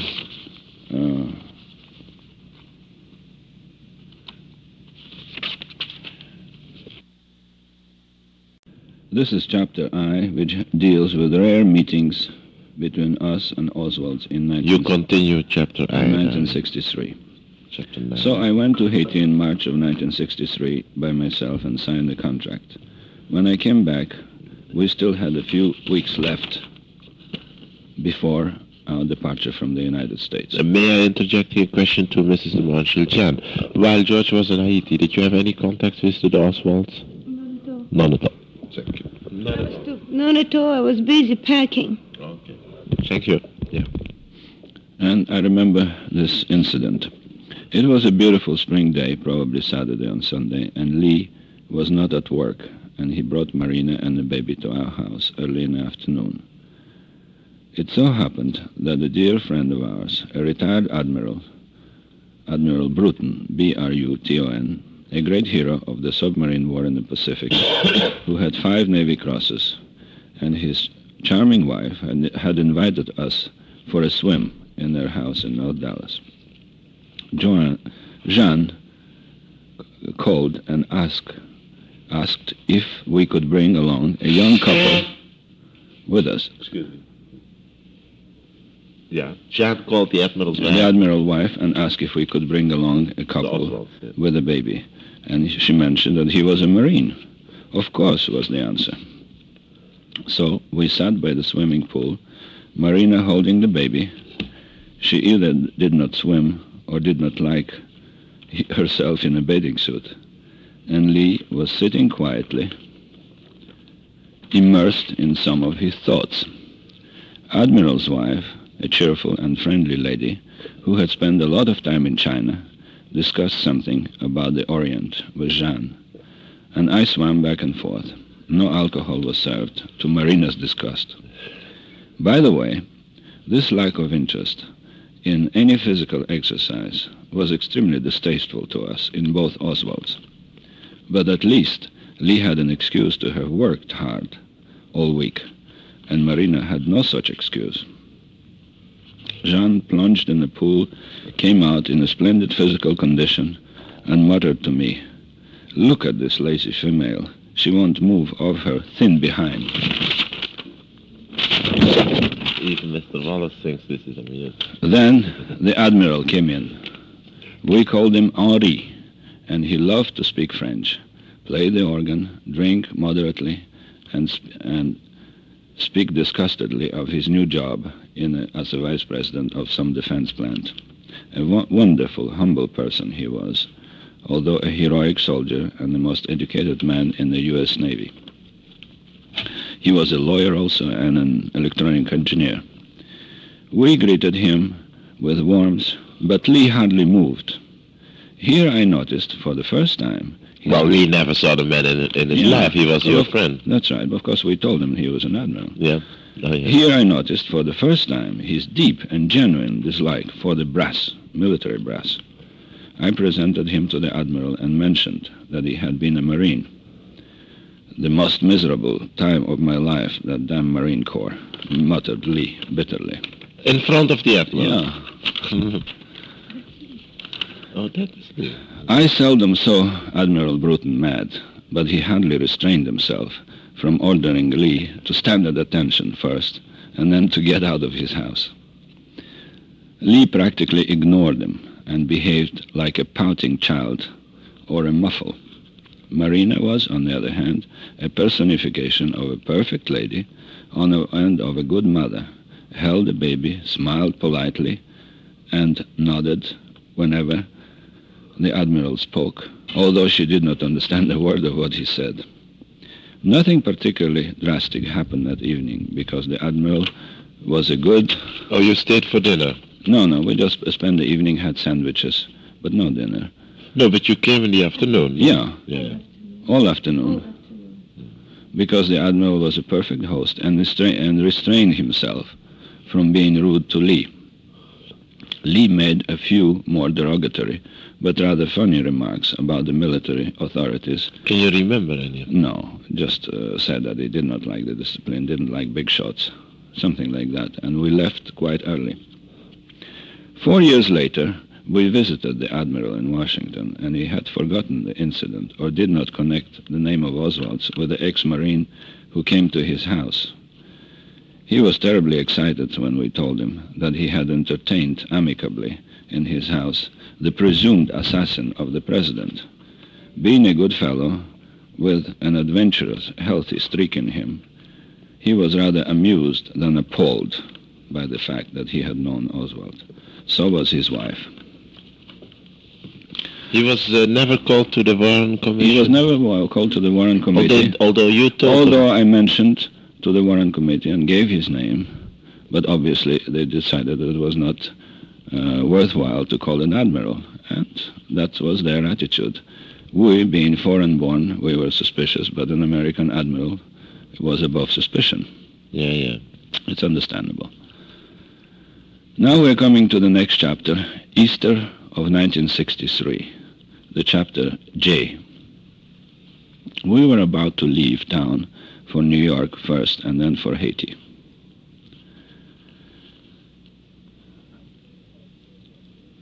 What month was that, Jan? That was April. April 63, yes. We don't remember the date of Easter, but this was in April 63, or April 13th probably. All our furniture was packed, only small details remained to be settled. I want to say that during that period we found out that Lee and Marina were stayed practically recluse because none of the Russian-speaking people and the American people saw them anymore, or very few at least. And Jeanne, my wife, said that they are alone, let's do something for Lee and Marina. This is Easter. Which in Russia is is what Christmas is to us, right? Yes. And Jeanne was right. The Russian emigre colony was tired now, not only of Lee, but also of Marina. She went back to her Marxist husband instead of getting a divorce and marrying someone more respectable. I think there were some amateurs for Marina's hand and heart among some elderly bachelors with a Tsarist background, but Marina preferred her Lee, notwithstanding all the fights and beatings. So there was a bond between them. Jeanne got the large, fluffy rabbit, and we drove late in the evenings to Lee's new apartment. A toy? A toy. You are talking about a toy. The new apartment was on Neely Street. It was just a few blocks away from the old place on Elsbeth, but it was an unquestionably better apartment, judging from the outside looks as we drove up to it. This was the first visit to that new apartment house. The house was white frame with a few big pecan trees around and a small garden in the back full of climbing roses. They were all blooming at the time. We rang the bell and had to wait for 10 or 15 minutes as the Oswald seemed already asleep. Yet it was only 9:30 or 10 in the evening. The light came on, a window opened on the second floor, and Lee asked, "Who is there?" "George and Jan," I shouted. "Wake up. We have something for the baby." Lee came down, opened the door, and led us up a dark wooden staircase. Now Marina was up also, and the apartment was brightly lit.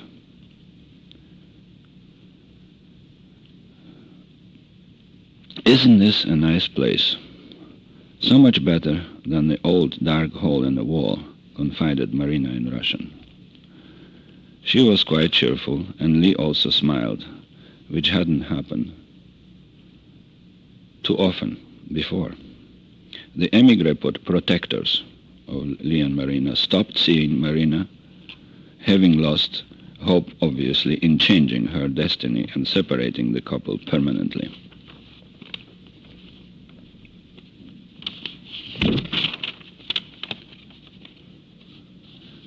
Lee was satisfied with his job and was justifiably proud of being able to provide a better place for his family. That came out from our conversation with him. This was the first time that we did not see any conflict between them. Marina served us soft drinks and began discussing some domestic affairs with Jean. Lee and I walked to the balcony, sat on the railings, and began to talk. They had some sort of a porch there on the second floor. He asked me about my project in Haiti and envied me for having an interesting profession and for a chance to be helpful in an undeveloped country, in an undeveloped colored republic. How many people in our country know anything about Haiti, the oldest Negro republic in the world? I asked myself. Lee knew exactly where Haiti was located, what part of the Hispaniola island it occupied. He had an idea of the population there. He knew that there were 98% colored. He knew of the president and knew of the occupation of Haiti by the U.S. Marine Corps from 1917 until 1937. Personally, I had known Haiti since 1945, loved the country and the people, and was extremely anxious to start working there. "You really are lucky," said Lee. This opinion was very highly valued by me, as the majority of my friends at the time in Dallas, and also their acquaintances, hardly knew anything about Haiti and had predicted the worst of disasters for us if we lived there. So we talked to Lee about his new job, which he still liked, about his relations with Marina, which had improved lately, about June, who was getting along nicely and was growing. We also spoke, as I remember, of the unfortunate rise of the ultra-conservative, in our opinion, racist movement in the South especially, and agreed that it was a dangerous phenomenon for all freedom-loving people. One moment, George. Jean, you are restless. Yes, when he finishes paragraph, I want to start when we do explain everything. No, I just want to tell what we did with Marina and how I found the rifle, and then my remark that evening. That evening, exactly. George, do you want Jean to talk now, or do you want her to wait until you finish? Yes, I think John comes in at the right time now. Okay, that's what I thought. I thought so. Go ahead, Jean. So you are in the Oswald apartment on Easter that evening late. Yes. George went to the balcony and talked with him about Haiti on the railing. And what did you do while George was? And Marina was very proud of her new apartment, and he was showing me around her bedroom, the living room, and finally we came in to a large closet. We opened the door, and with all it was walk-in closet, sort of, and lots of clothes was hanging there, and on the right of it, on the floor, was standing a rifle leaning on a wall. In the closet? In the closet. It was not hidden. It was not hidden at all. It was standing right in front of everything. And to me it looked kind of funny because there was something dangling in the middle of it. Later on I found out it was telescopic sight. I never did see telescopic sight before, so I didn't know what it was. Did you ask Marina at the time? Well, when I saw the rifle, my first question was, what's this thing doing here? What did she say? I said, well, Lee bought it. Imagine that, how poor we are and how much we need the money for June. All of a sudden, he buys this rifle. So naturally, my question was, what on earth does he need the rifle? I said, oh, he just likes to shoot. To shoot? Where on earth can he shoot? I said, oh, he just likes skid shooting. Where can he go skid shooting? He has no time. He works all the time. So then she said, well, he shoots at the leaves in the park when we take Junie on Sundays, which didn't make too much sense, but at the same time I could understand that because I shoot at least myself. Because I like target shooting and I never harm or kill anything, but I find immense pleasure in target shooting. So to me it was perfectly excusable and plausible. So then by this time, George and Lee moved to the living room, were sitting on a sofa and sipping on their drinks. And we're walking in with Marina, and the first thing I told to George, "George, do you know what they have in that closet?" He said, "What?" I said, "A rifle."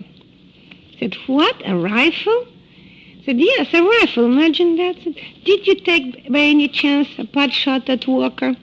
And start laughing. General Walker, you mean? Who Yes, said that? George. George. Yeah. Did you take a pot shot at General Walker? Ha, ha, ha, ha, ha, start laughing his head off. Now here, the reactions was hard to judge for us because we thought it was very funny, and of course it was a stupid joke, but just 3 or 4 days before that, there were attempts on General Walker's life. In Dallas, in the very neighborhood close to where we were living, in Turtle Creek. So of course we thought it was a tremendous joke, and we sort of all laughed a little bit and then had another drink, and then we departed for home, and Marina cut me a tremendous bouquet of roses, and everything was fine. Excuse me, Jean. Do you recall the facial expression of Lee Harvey Oswald when you said that, or did it get lost in the joke? Well, it got lost in the joke overall, but I believe that George noticed some change in his faces, which he recalled later to me. I'll ask George in a minute. Yes. So at any rate, as far as I was concerned, it was just perfectly funny and stupid joke. And this was the last time we saw Oswald's. From then on, we just had only one card from them from New Orleans, which we misplaced because we were just about to move out. Okay, but that we get to that Yes, later. So about that evening, you have anything else to say about that evening? Wait a second, I had something to add to the evening. Let Mr. And then you George, get the back later. Okay, thank you, Jack. Yes, George. Again, the question is, what effect did your remark have on Lee Harvey Oswald? And I cannot answer this question with precision, as much as I strained my memory. I think, but I cannot vouch for it. Possibly I was influenced by the later events that Lee mumbled something unintelligibly and was embarrassed. Marina also seemed shocked. But naturally, neither my wife nor I were shocked. My wife laughed and said, "What a foolish idea." And I just laughed uproariously, like a damn fool, at the poor joke, which at the time seemed funny only to me. Only later did I realize how stunning this remark must have been to Lee and shocking to Marina. She testified later that she knew Lee shot at General Walker, and my remark indicated to her that I knew that he did.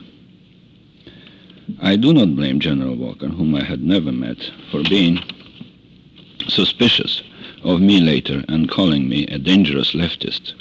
The remark was unkind and uncalled for, and as a joke it was in a bad taste, as General's life was at stake. Supposedly, the bullet had missed him narrowly.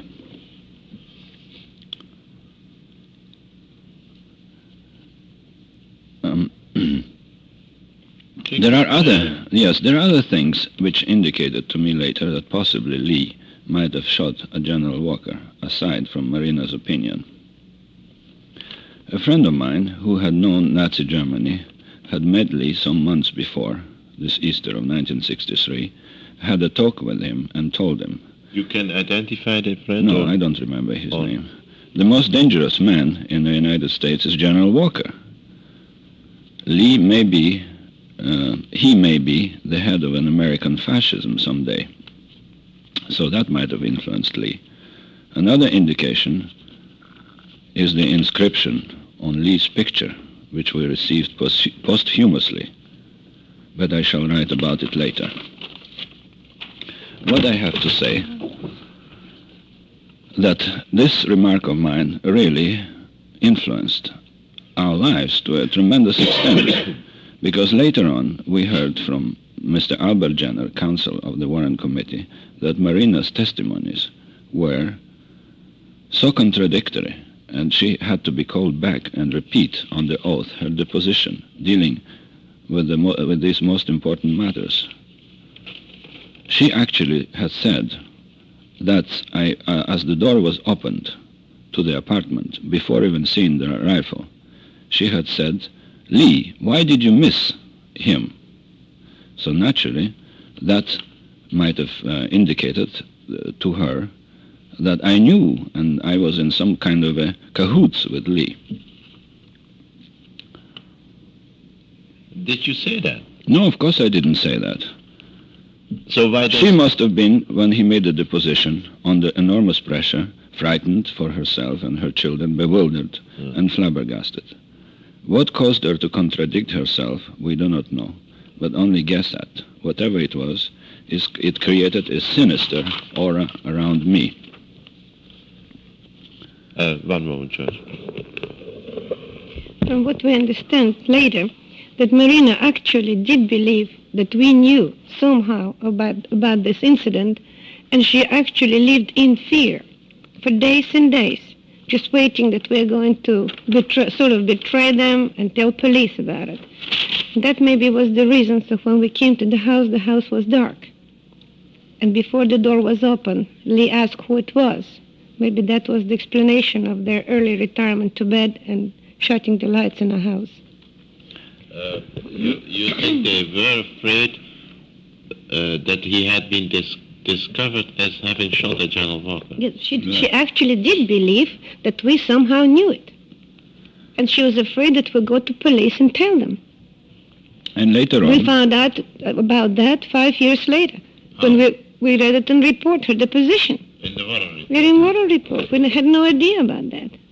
And later on, of course, we saw in the Warren report, and the counsel of the Warren Committee told us that she said that we knew that Lee had shot at General Walker. But later, in the same Warren report, she contradicted herself and said that George probably just guessed that Lee had shot at General Walker because he was an intuitive person, that I was an intuitive person. I knew Lee very well, and therefore I made a guess which hit the target. Anyway, whatever it was, we'll talk about it later. But that particular evening of Easter 1963, we finished that evening in a most amiable manner. We walked in a little garden behind the house. There were roses in bloom. Lee and Marina cut a gorgeous bouquet of roses for Jeanne in appreciation for the pink rabbit brought for their child. And probably they were very relieved that yes, they weren't betrayed yet. Yes, naturally, looking backwards at that, we don't know their reactions. Yes. But for us, it was just a friendly visit. We kissed the baby June, which looked now less than Khrushchev, joked about it again, and drove back home. And this was our usual joke. For us, baby June looked a little bit like Mr. Khrushchev. The head. The head, yeah. It was a round head, bald, with a little bit of fuzz around, had little squinty bluish eyes, and a rather bulbous nose. It was a very unattractive baby. And I'm sure that in the meantime the baby had improved. But it looked very funny, and it did look like Khrushchev, and we laughed about it, and so did Lee. Lee also thought it was very funny. Another example of a stupid sense of humor. So our affairs absorbed us so much from then on that we did not have time to see Oswald. But we received only one postcard from them, from New Orleans. Why from New Orleans? Because they moved in the meantime to New Orleans. This was just before our departure to Haiti, and we lost the card. It was, as we remember, just a short card, greetings from New Orleans, and they gave us the address. I think Lee wrote the card, and the address was the Magazine Street in New Orleans. It was written in English, just to remind us of their existence and to give us the new address. We failed to put the address in our address book, and the only address of Lee Harvey Oswald in my wife's book is 214 Neely Street, and his business telephone number, Riverside 15501, the business telephone of his photographic company. We were planning to send them a Christmas card in 1963.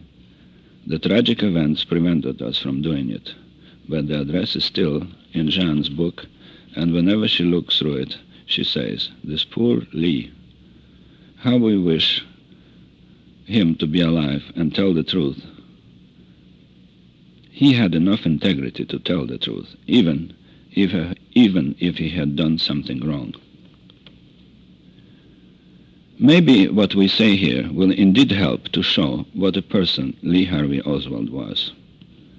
The reader will have to form his own opinion as to his guilt. Both my wife and I miss him and are deeply sorry that he had met an untimely death on the hands of a man extremely unpalatable to any decent society.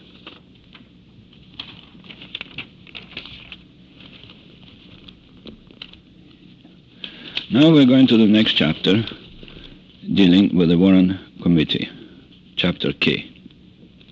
Life in Haiti became tough for us. Excuse me, George. Maybe you do it, but I just want to recall here.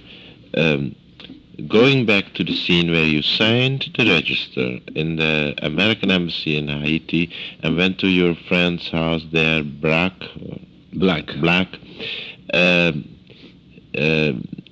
I recall you telling me the next meeting was with a guy in the gray flannel suit at the in front of the American ambassador in Haiti, in Port-au-Prince. Is that where you want to pick up now? That's where we want to pick up now. Okay. I want just to be sure. Information trickled somehow to the newspapers that we not only had known the Oswalds. In Port-au-Prince? Yes, in Port-au-Prince, in Haiti. But that I had been his best friend. Of course, we told the political officer at our embassy that indeed we had known the Oswalds, and especially Lee Harvey Oswald. And we wrote to our friends about it. I also wrote a letter of condolences to an old friend, Mrs. Hugh Auchincloss, Jacqueline Kennedy's mother, expressing my grief over the loss of a wonderful man and a great president. Being influenced by the news attributing to Lee Harvey Oswald the guilt, I had added to my letter, "I am sorry to have ever met Lee Harvey Oswald and to have befriended him." The general opinion of the world was at the time that my old friend Lee Harvey Oswald was indeed the assassin.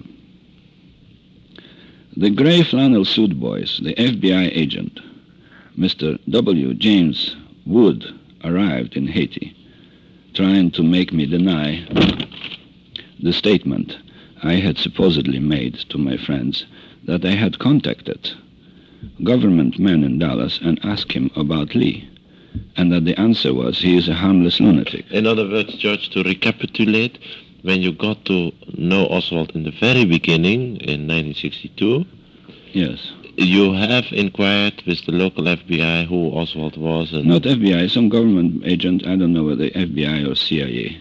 And I mentioned to the Warren Committee the name of the people. Yeah. It's a vague recollection, but it actually happened. Yeah. Whatever it may be, it never occurred to me, or to my wife, that Lee might have been in any way connected with CIA or any other similar agency. I do not like concealment and spying, and if I thought that Lee would be in some way connected with an agency, he wouldn't have been a friend. He wouldn't have been a friend of mine. So I didn't have the slightest indication that he played some kind of a double game in Russia or in the United States. And I still do not believe it, although in review certain facts, as indicated in previous chapters, leave some unanswered questions. Especially, both to Jean and to me, his incredible knowledge of the Russian language. How did he learn it so fast? Now I want to speak of a strange coincidence. That meeting of the gray flannel man in Haiti, Can you say something more about it? It took place at the U.S. Embassy? It took place at the U.S. Embassy. Is the American ambassador present? No, with a political officer present. The political officer. Yeah. Officer present, and as in their usual manner, he tried to push me hard to say that I never spoke to anybody about Lee Harvey Oswald, that nobody called him a harmless lunatic. Then in a way, he sort of threatened me that life would be difficult for me, and so on and so forth. Well, I do not remember the detail, but that's how the FBI agents act. Mm-hmm. What I know all about that. Yeah, well, what I wanted to add now all here... Yeah.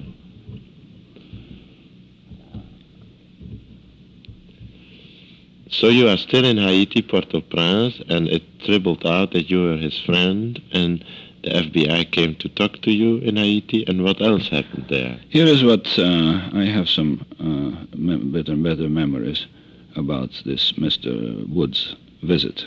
Yeah. So we had doubts about Lee's guilt, although the general opinion was he was an assassin, and doubts were working on our minds. But we did not make any public statements that FBI in any way was connected with the killing of President Kennedy, the FBI or CIA. Never. I thought they were just negligent. However, our statements were of utmost importance to FBI, and Mr. Wood tried to force me to deny them, which I refused to do. Anybody is entitled to his ideas, especially if the facts do not jive, I told him. It was a stormy session. A friend of mine in Dallas, an investment banker who had known me well, testified later to the Warren Committee. George is an extremely discerning person, and right now his emotions are kind of tensed up. He saw me in Haiti. Possibly he knew me better than myself, and our emotions were tensed up.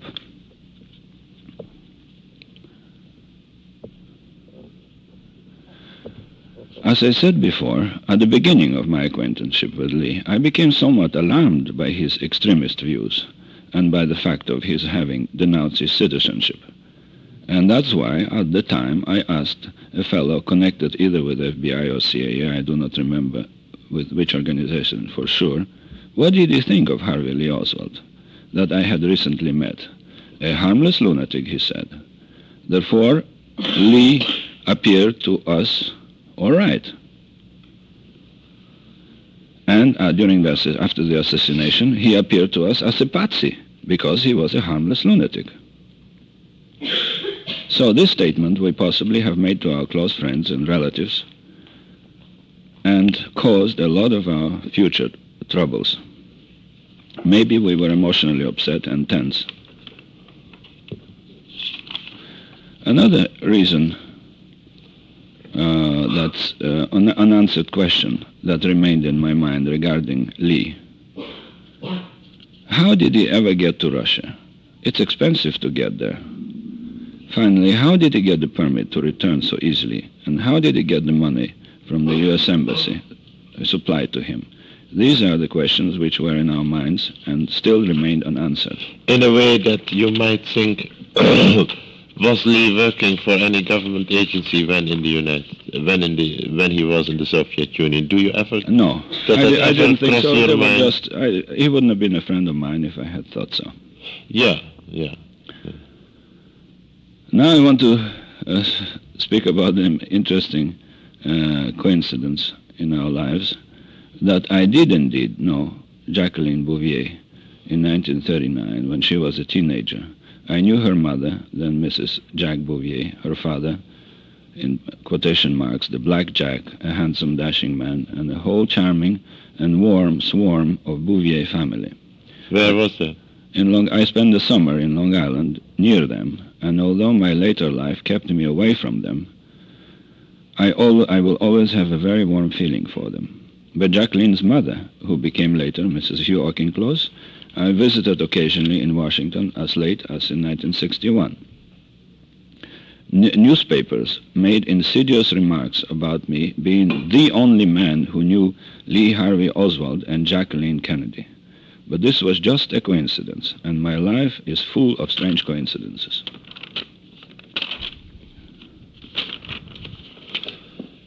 Be as it may, even the president of Haiti became concerned about the rumors of my friendship with the assassin of President Kennedy.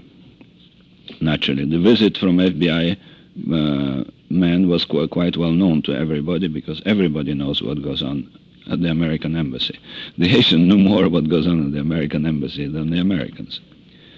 So the president of Haiti asked Hervé Boyer, B-O-Y-E-R, who was Secretary of State for Finance, to call me to his office. Monsieur Boyer said, "You have to clear your name somehow, or you may be expelled from Haiti." It so happened that very soon afterwards, our embassy received a letter for me and my wife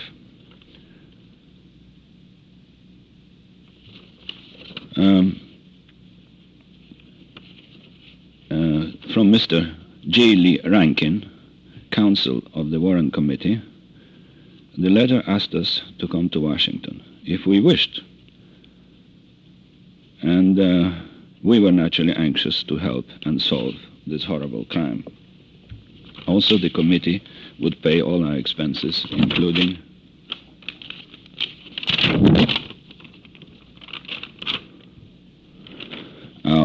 the expenses of travel of our 2 Manchester dogs. We immediately and gladly accepted, in spite of extreme inconvenience to the work I was doing at the time in Haiti. The Veterans Administration building, occupied now by the Warren Committee, was buzzing with activity. Wait a minute. This were coming to Washington, so we arrived in Washington. This is then a nice moment to end this tape. This is tape number 6. We will continue this afternoon with the interview. Okay. Then we start with your Warren Committee testimony. Thank you, Mr. Wallace.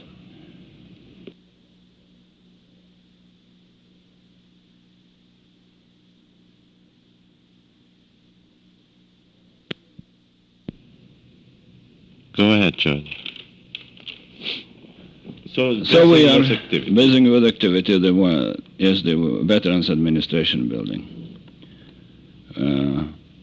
The late Alan W. Dulles, former head of CIA and a scholarly-looking man, was there. He was, by the way, a friend of Mrs. Hugh Auchincloss, and he came over to talk to us amicably. His appearance did not suggest at all that he and his brother had occupied positions of extreme importance. There was a handsome and amiable Congressman, Gerald R. Ford, Republican minority leader, a bald-headed and small but oozing importance and Wall Street heir, John McCloy, banker and former governor of West Berlin. J. Lee Rankin, a pleasant-looking man, more like a country lawyer, and finally Albert E. Jenner, assigned to my own case.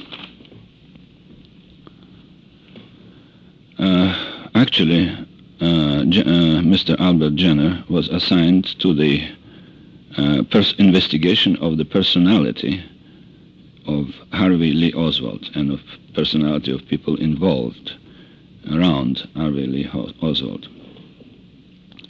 And there started my interrogation.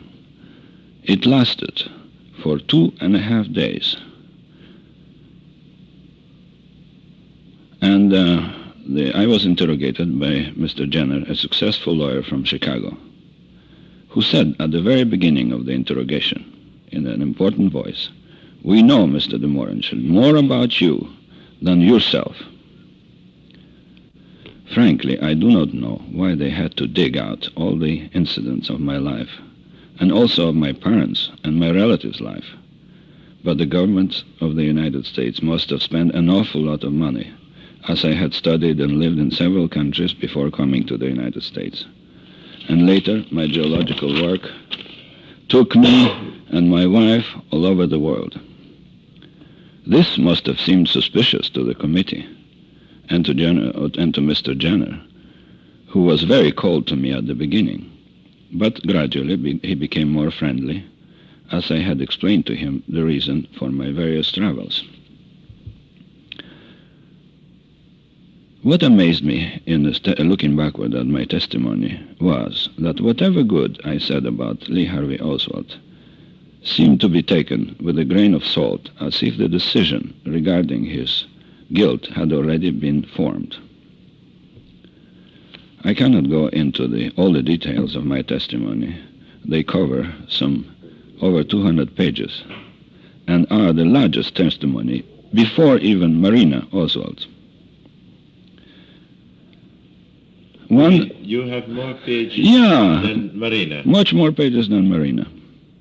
Many more pages than Marina. I can give the exact number later on.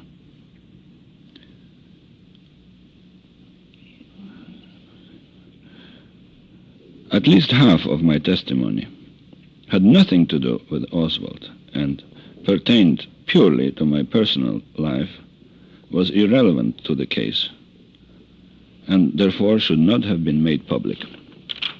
Did the Warren Committee publish these details without your consent? Without my consent. I didn't know. I didn't have the slightest idea that they would be published throughout the world. All right, George, then this is the end of Reel 6. Yeah. This is a good moment to continue your memories this afternoon. Okay, Mr. Wallace? This is tape number 7 of the DeMohrenschildt interview in Dallas. So, we were discussing the Warren report, the meeting of Mr. and Mrs. DeMohrenschildt in Washington with the Warren Commission. Yes, George. Mr. Albert Jenner, the counsel for the Warren Committee, is a very clever lawyer.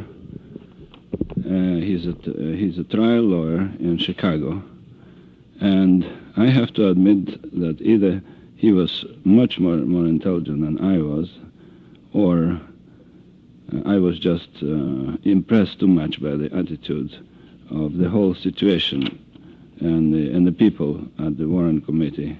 And I really said some unkind things about Lee Harvey Oswald, which I regret I had said. And this is more or less the sequence of Mr. Jenner's attitude towards me when I sat there and answered his questions for 2.5 days. First, it was intimidation.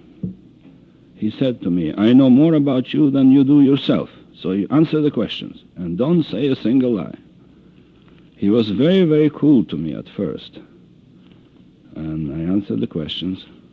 Then he started flattering me, how great I was, what a cosmopolitan person I was, how many people I knew in this world. And probably the flattery worked on me and convinced me that he is a good friend of mine. So finally, at the end of the testimony, at the end of this long testimony, I think he was convinced that I was not in any way involved in the assassination, and gave me a lot of compliments, and we parted the best of friends. At the end of this testimony, I told the counsel of the harm this affair had done to me in Haiti, and he hurried to insert a statement that I was naturally above all suspicion. I said also, I feel that having helped the Oswalds is considered by you as immoral. Not at all, concluded Mr. Jenner. You did all right. Keep living the life you led. It cannot hurt to help other people. Then there was half a more day, long day of testimony for my wife, at which both she and our dogs were present. Our little two Manchesters were there at the Warren Committee report, not as material witnesses who had known and liked Harvey Lee Oswald, but because Jean refused to leave them alone in the hotel. George, is this the moment you want Jean to... Yes, definitely. One more question I would like to ask you. Somewhere along the line, Lee Harvey Oswald asked you a pointed question like, okay, George, what is your political philosophy? And you gave a reply, I think, which Mr. Jenner of the Warren Commission amended with a remark of his. What was exactly that incident? Well, I told him that I let my political philosophy is live and let live. Let people do when they want You to. They went don't through harm that. the others. And I think that's, generally speaking, Mr. Jenner agreed with my point of view. No. You told me something else. Lee Harvey Oswald asked you what is your political philosophy, and you gave an answer, and let and live and let live, and then Mr. Jenner made a comment. Well, I forgot. What was it? Well, you made notes of it. Yeah. Well, we go over that later then at the end of Yeah. just disregard this passage. I Mhm. will keep reminding you of that Yeah. because it's interesting. You are discussing Jenner now, and Please go ahead. okay, Jan. Now, what would be interesting is to get. No, I'll give you this one. What would be interesting is to get your view of going to Washington, visit with the Warren Commission on the Oswald assassination. Yeah. Number one, I want to go back a little to Port-au-Prince. When we received the letter and asking us, not requesting, asking us to appear if we can contribute anything to this horrible tragedy, we said we would like to say anything we can say of our knowledge of Oswald and his family.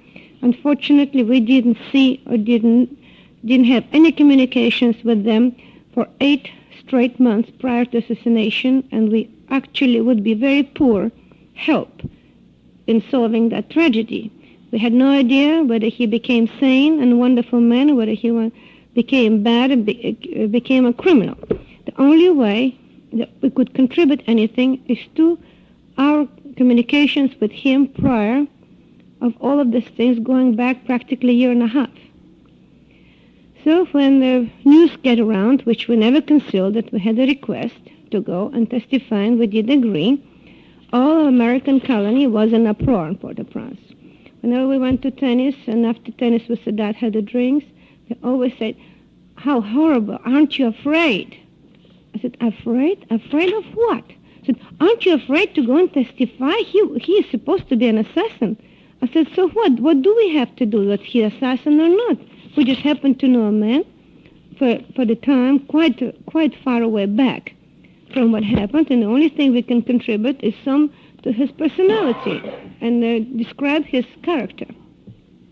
They just couldn't believe it, and frankly, I had a feeling that many of them were afraid to such extent that they thought probably we'll be put in jail and never come back to Port-au-Prince. But we forgot all about that, and we're arriving to Washington, and we were asked to testify separately. My husband testified 2.5 days, and after that I had to testify for 1.5 days.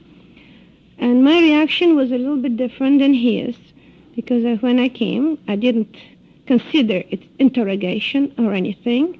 I consider it as my favor to come and give my contribution to solving this horrible tragedy if in any way I can help, which I doubted very much. So I had completely relaxed attitude, and any little detail, unfortunately I have pretty good memory, I was going to tell them if in any way that can contribute to the cause. To my surprise, they asked me, they were rather pleasant with me and a little bit reserved. All of a sudden, instead of asking me, when did and where about you meet him, how many times you saw him, what were your discussions, and what do you know, and what did you learn about him and his wife, instead of that, they all of a sudden asking me, where were you born? Who were your parents? I really objected immensely towards that, but they said they have to know the background of the witness in order to evaluate its statements. So I agree with that, never suspecting that my personal life will appear in Warren Report. I consented to testify and give them all the information pertaining Oswald. But I never did any consent to them to print my personal life, which I have nothing to be ashamed of. But this is my personal property. I can never forgive Warren Report for releasing that to public and all over the world. They had no business to print where I was from, what did I do, how many jobs I had, how many husbands I had, how many children I had. It's my personal property. And if I want it published, I will have it published myself, or have authorizations to somebody else.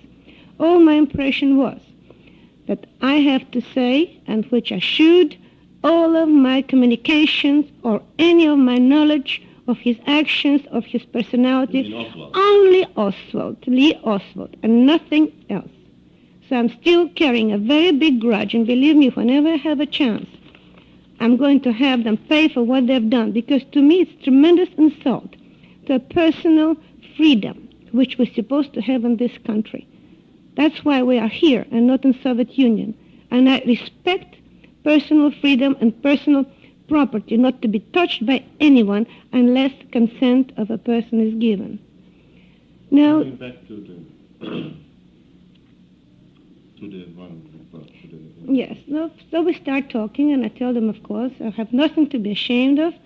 I had, in fact, I'm quite proud, nothing sensational of my background. My father was a great man. My mother was a very nice woman. I had excellent childhood in China. I came to the United States because I chose United States. I could have gone to Europe, but the freedom in the United States and the Constitution that we had appealed to me, and I wanted a new world. I was brought up sort of in European manner. And I was sort of tired of it. I want something new. And that's why I chose United States and came with the best belief that I'm going to have complete freedom of judgments, fate or no fate. It will be my personal business, and nobody is going to try to impose it upon me. Well, I found, к сожалению, to my regret, I found that it not always worked like that. Sometimes it did. But at any rate, after I gave them all of my background, we went to subject of my meeting Lee Harvey, and of course, we never even discussed a testimony with my husband. He never read mine, I never read his, but it completely coincides 100% because whenever you say the truth, you don't have to remember. There was no problem with that. Then they finally, on about second day, they wanted me to identify the gun. So they brought the gun out, and my little dog was there. He sniffed in the gun. I said, maybe he can know more about it, because by smell he can say it's the same gun or not. But I cannot possibly say that was the same gun. It looked just about the same. The rifle, I mean, looked just about the same, but I never touched it, I never handled it. So I have no way. I said, why don't you ask his wife whether it's the same gun or not, because she probably dusted it. She probably handled it, so she can tell you much more in order to identify that it was the same gun. Did you feel in your testimony for the Warren report that you defended Lee?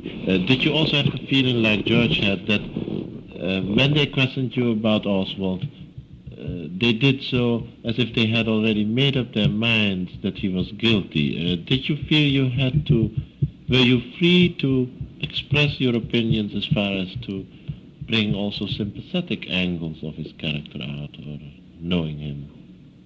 Yes, they were not as strong as they were with my husband, but definitely there was an air that there were no way out. How do you mean? That he supposed to be the assassin. And no matter what, that was the feeling we had. And they were not very happy with whatever good was ever said about him. How did you notice that? It's just a feeling. That was dislike in their faces when something nice was said about him. And frankly, we were very fortunate because we were interrogated much later than the other people. After they were interrogated immediately, and they were bewildered, they were frightened.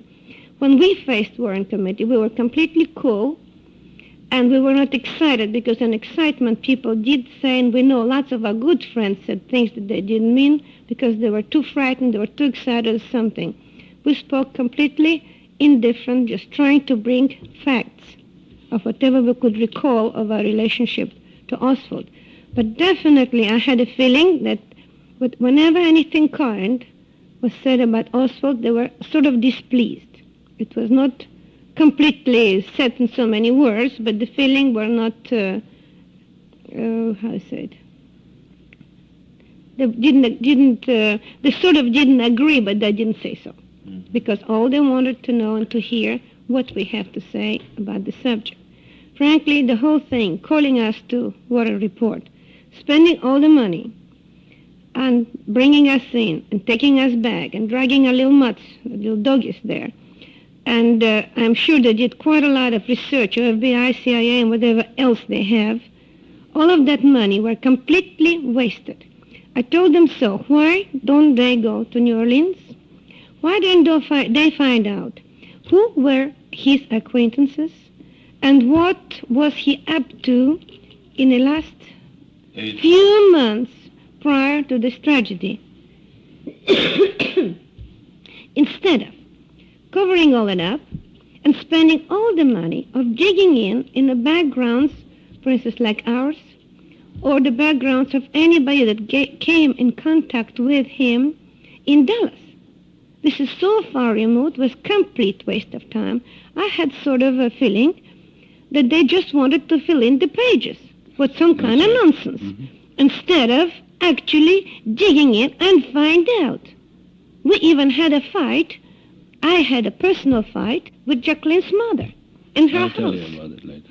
Okay? Oh, it comes into Yeah. It's okay. Because I did believe, and I wanted, one thing in the world I wanted to know, what rat did it? And I'm insulting the rat when I say that.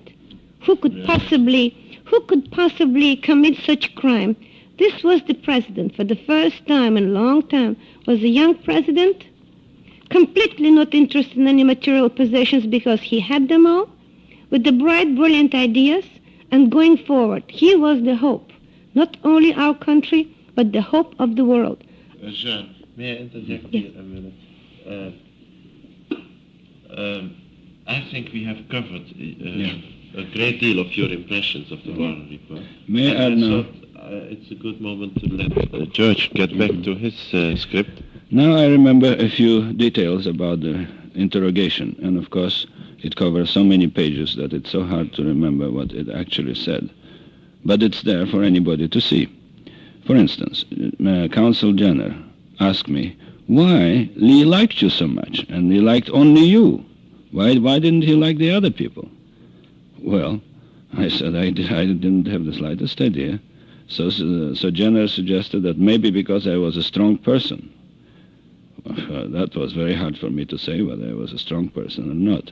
I answered this, maybe he identified me as some sort of an internationalist, an American internationalist.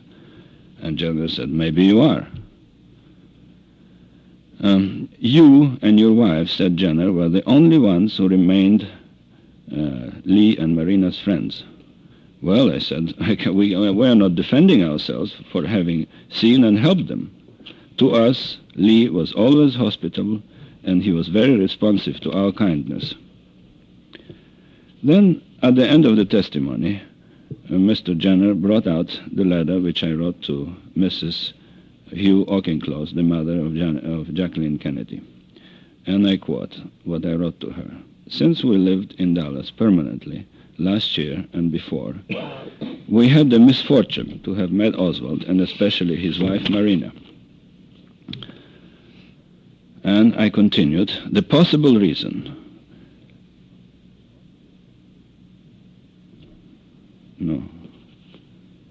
and I do hope, I continue, that Marina and her children, I understand she has two now, will not suffer too badly throughout their lives, and that the stigma of assassination will not affect the innocent children,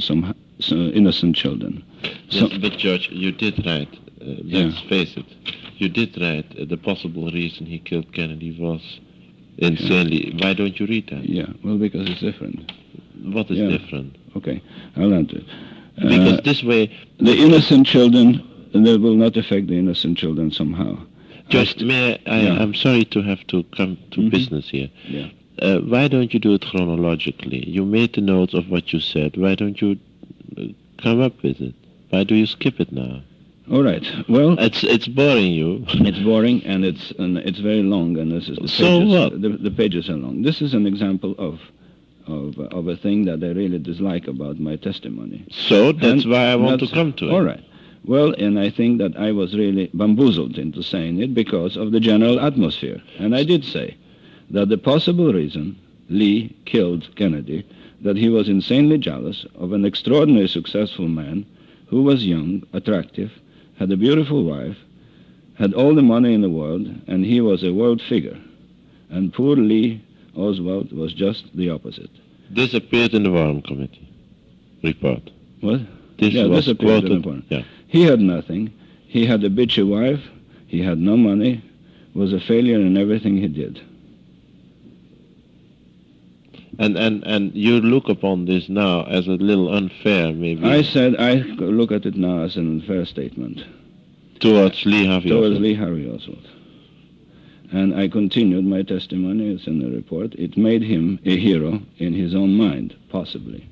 He did not realize that he was doing it at the expense of the whole nation. It might have been a mental blackout. That's what was my conclusion. And you regret that now? I certainly do. George, is this all you want to say about what you said in the Warren report? Oh, the Warren report is there for people to read. And yeah, for instance, there are other interesting questions that they ask me. Yeah. Jenner asked me, as a humanitarian person, you cannot imagine anybody murdering anybody else. I said, I cannot imagine. I certainly cannot imagine. I still expressed doubts regarding Oswald's guilt. Yeah. I kept on doing it. Again, I want to come back to the letters I wrote to Jacqueline Kennedy's mother. And I didn't want to have them publicized, but they were presented by Mrs. Auchincloss to the Warren Committee, and they are now integral part of the Warren Committee report. Oh, she gave them? She gave the letters to the Warren Committee. Yeah. And she also gave a copy of the letter she wrote to me. And this is a rather interesting letter, which expresses many things. It seems extraordinary, she writes, to me that you knew Oswald and that you knew Jackie as a child. It is certainly a very strange world. Your letter made me think a good deal. I hope, too, that Mrs. Oswald will not suffer. This was the letter from January 29, 1964. From Mrs. Auchincloss to Janet you. Lee Auchincloss. And we keep it because you have to... Yeah. Don't throw it out. Keep it here. Now I want to conclude... George, please be relaxed and take your time. I don't care how much time you take. Right. But don't hurry and don't think any statement of yours is too long or too boring. We need the complete information in order to make your book worthwhile. So take your time and we will be here, and as Stevenson said in the United Nations, till hell freezes over until it is done, the job. Okay? Very tired by our testimonies, we were invited the evening after our deposition to Georgetown and spend the evening with Mr. and Mrs. Hugh Auchincloss, Jacqueline's mother and stepfather, where we also discovered that everybody's mind was made up that Lee was the assassin. We tried to object, but of no avail. Both my wife and Janet Auchincloss finally cried together, one over the death of her son-in-law, another over the loss of a president whom she loved and admired. Jean, you want to come in here about your conversation? One moment, George. Let Jean recall it in her own words. But the one thing struck me. She was actually a mother... Mrs. Auchincloss was a mother-in-law of Jack Kennedy. And I was complete outsider and complete stranger. She didn't want any investigation. She didn't want to know who killed Jack, why and what for. All she kept on telling me that Jack is dead and nothing will return him back. I had entirely different opinion. Just because he was such a great man and just because he was my beloved president, I would turn every stone on earth to find out who did it. And I want to make sure that that person, it's even too much to call it person, should be punished. Because things like that have no right to go on this earth be unpunished. Thank you. And actually, you got into a fight with Miss Auchincloss about it. It was not exactly a fight. It No, was we had a disagreement or argument, and I couldn't possibly understand how the person, a woman, being so close to the man that was so killed so horribly, having no interest whatsoever to continue investigation and finding a person who did it. And here's a complete outsider, but just happens to know how great that man was, wanted the justice to be brought and showed to everybody who actually did it. Thank you, Jean. George, may I once more say, take your time. Don't throw any material out, because we have the time. At the end of our conversation at Mr. and Mrs. Hugh Auchincloss' house, to my surprise, Mrs. Auchincloss told me, "My daughter Jacqueline does not want to see you ever again because you had befriended her husband's assassin." So you see how their mind was made up. "That's her privilege," I replied, and we left the magnificent house with its millions of dollars of art treasures and thought of Harvey Lee Oswald's poor and tragic life. Fortunately, the Haitian government was reassured by the Warren Committee, and we did not have much trouble anymore. But we did have a lot of trouble later because of the wrong interpretation by the press of my friendship with Lee Harvey Oswald. We cannot even give here a resume of incongruous theories that have evolved in feverish brains of some writers as a result of this Warren Committee report. One of them being that I had operated Harvey Lee Oswald by long distance wave transmission, having previously inserted an infinitesimal receiver in his skull. In his car? Skull. Yeah. As a matter of fact, you realize that even last week, the second week of February 1969, a book was published in New York by Paris Flammonde called The Kennedy Conspiracy, in which you and Jean are being discussed over pages, having had at CIA branches which put Lee Harvey Oswald on the assassination, even this week. And also, in this book that circulates all over Europe now, L'Amérique Brûle, a book published in Luxembourg in French. By James Hepburn. Yeah, so that is impossible to sue for slander. I am called to be a CIA agent who had been assigned to test Harvey Lee Oswald. And may I quote what they said there? George, yeah. Aren't we... going away from the purpose, okay. Very much so. Keep these Fine. pages. I only inserted this about this you have to keep for later use when we round up your knowing Oswald with... We must now stick to the fact that you came to Washington. Don't throw the material out. We need it later. That you went to Washington to meet the Warren Commission.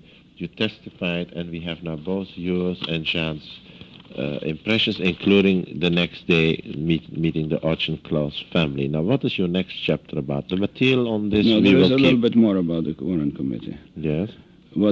This was very discouraging, of course, the result of that. However, more encouraging was a comment which I read later on in the Warren Committee report by a friend of mine. Talk a little. By a friend of mine, to whom I introduced Mr. Yes. Ballant, to whom I introduced Lee Harvey Oswald when he was looking for a job. He, as we mentioned before, liked Lee, liked what he saw of him, and found him intelligent and alert. Judge, sorry. You don't need to look into any defense of what you said by quoting any of your friends. This Mr. Sam Ballant. We brought in already considerable time ago, and I don't want you to start defending yourself without being attacked. If That's you right. need to defend yourself, I will ask questions which you then will quote whatever needs to be said in defense. But don't bring up defense yourself, because it's not necessary. You are not being interrogated on the basis of an attack. Fine. Keep that material for a later. Let's just close this one thing because you are getting off the track. All right. Really. Fine. We must be businesslike in following the chapters. No, not there. This is the material where it was here, and this was he threw out, but this we need. George, really, I'm not very pleased this afternoon with how it goes. We must stick to and talk with slightly more pleasure in what you are doing, because give yourself a little more, you mumble away, and we have to really get this. Now let's first get into chapter 6 or 7. It's chapter E, which we skipped because you had misplaced it, and which should go back.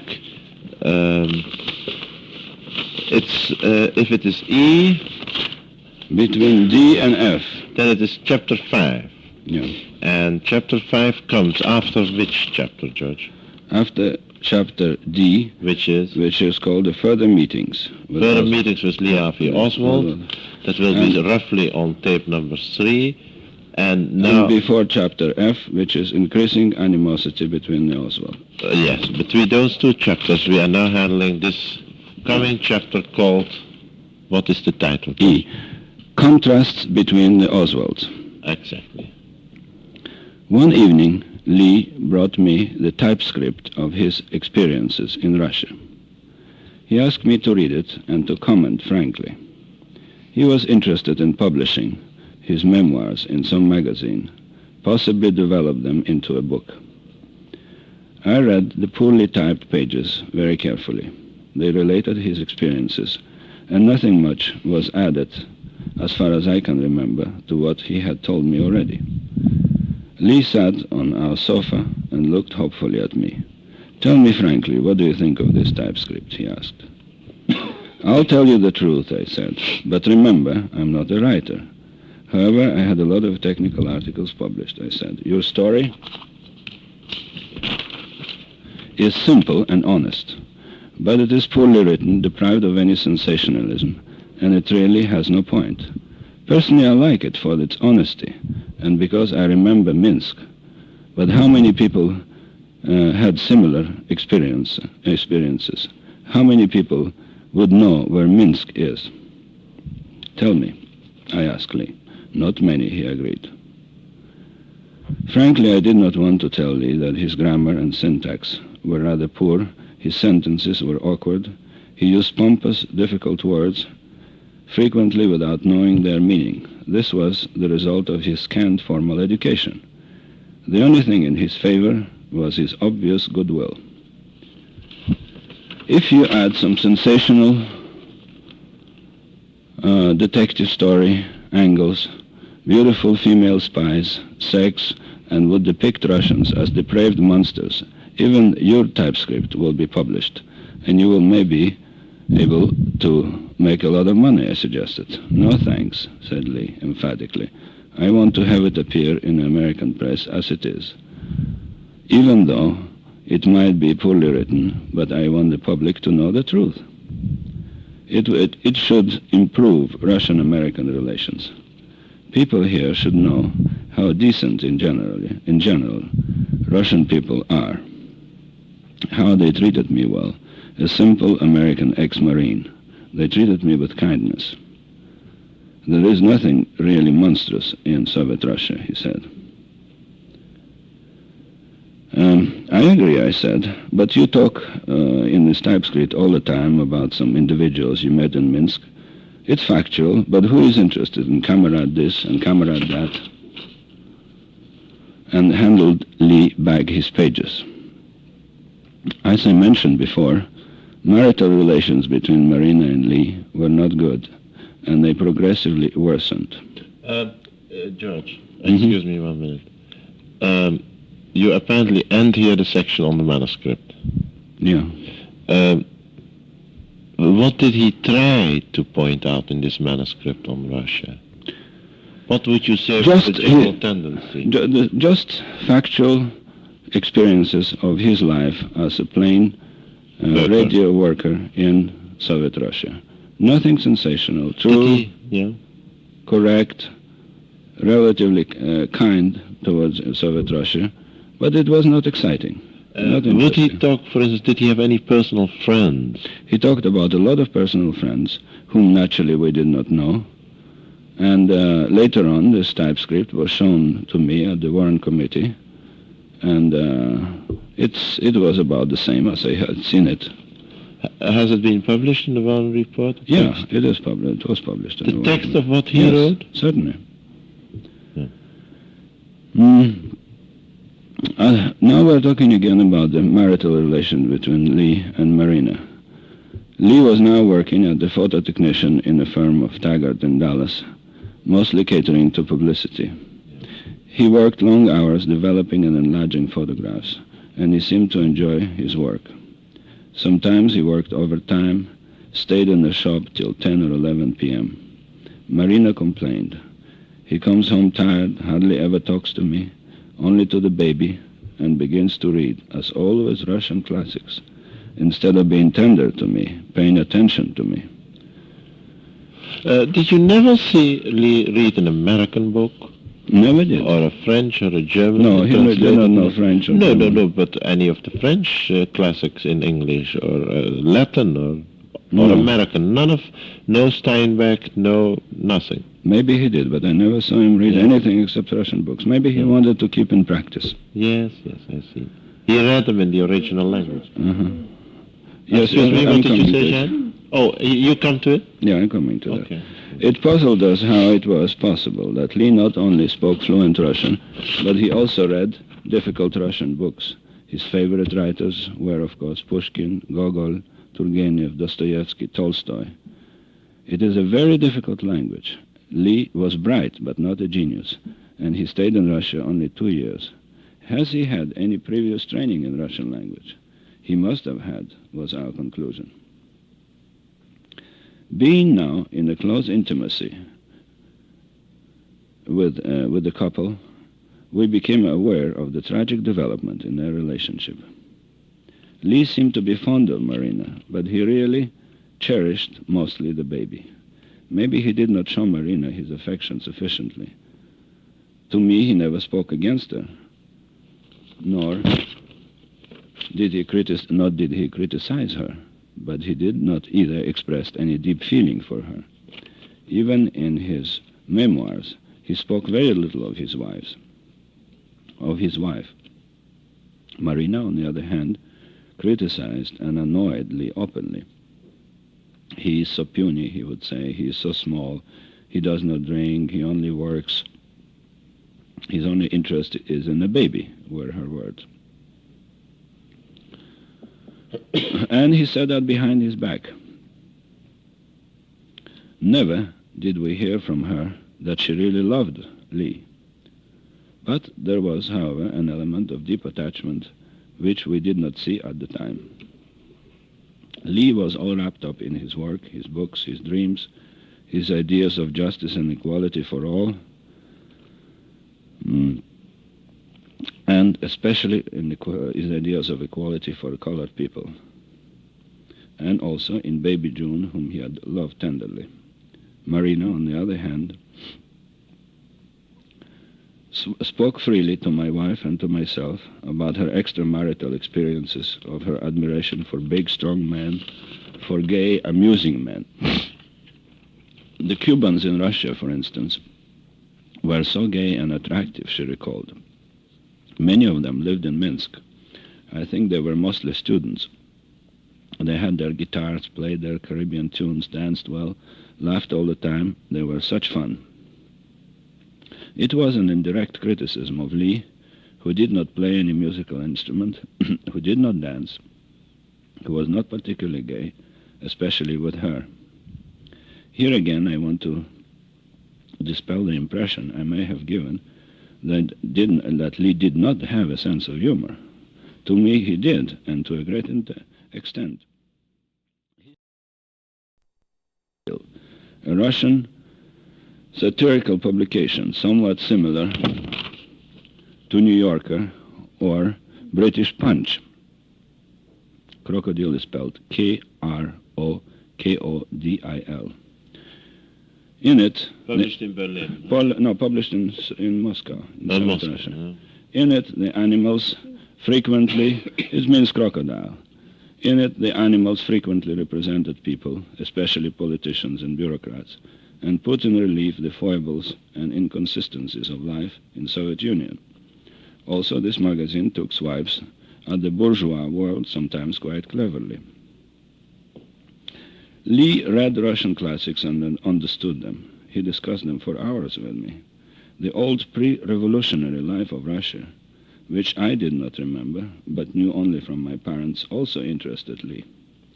By the way, what we call classics also belonged, they all belonged to pre-revolutionary days. Soviet Russians are fascinated by those bygone days. They are somewhat nostalgic reading about them. And so was Lee. Marina did not seem to care about them. She was a materialist in the real sense of the word, dreamt of clothes, skyscrapers, entertainment, handsome men, parties, and automobiles. Lee, when shall we get a car? Was repeated constantly. Everybody here has one, even the poorest people. Marina loved to drink wine. Lee objected to any alcohol. She liked to smoke. Lee forbid her to smoke. So whenever she was without him, she would become a chain smoker, inhaling deep and enjoying this otherwise forbidden pleasure. She unwillingly may be provoked, slender, ascetically, talking about strong men she admired so much, and she called him a bookworm. Education, which Lee admired in others, mattered little to his wife. She confided one day that her degree as a pharmacist mattered little to her. But you must have studied hard to get it, I asked, knowing how tough this competition is in Soviet schools. As little as I could to get by, she answered breezily. On the exams, I used ponies and passed. Another reaction of Marina's comes to me. She spoke of the gay, amusing young people she used to know, of the orgies in the apartments of some kids when their parents were away. In the Soviet Union. In the Soviet Union. They drank and slept indiscriminately with each other. And there was a fellow I knew, she reminded, who was such a fool, a handsome boy, but he did not like the parties, but studied a lot. On holidays he took a book to read and walked to the forest for the whole day. Some people are crazy, she concluded smilingly. I think, George, this is a good moment to end this tape because we have to get into a new tape. Mm-hmm. And then we will pick up right from here. This is still chapter E or 5, which has to be inserted earlier in the manuscript. This is tape number 8 in the interview with Mr. and Mrs. DeMohrenschildt. Mr. DeMohrenschildt is dealing with chapter 5, or E, which has to be inserted earlier, which was misplaced and which he's reading now. He's reading the last part of it, on the relations in general between Oswald and his wife Marina. Yes, George, go ahead. In my conversation with Lee, I found out that Lee was a straightforward and outspoken agnostic, probably since early childhood. He was an agnostic of the type of Jefferson and Franklin, and for us it was fine. It created a pleasant understanding between us.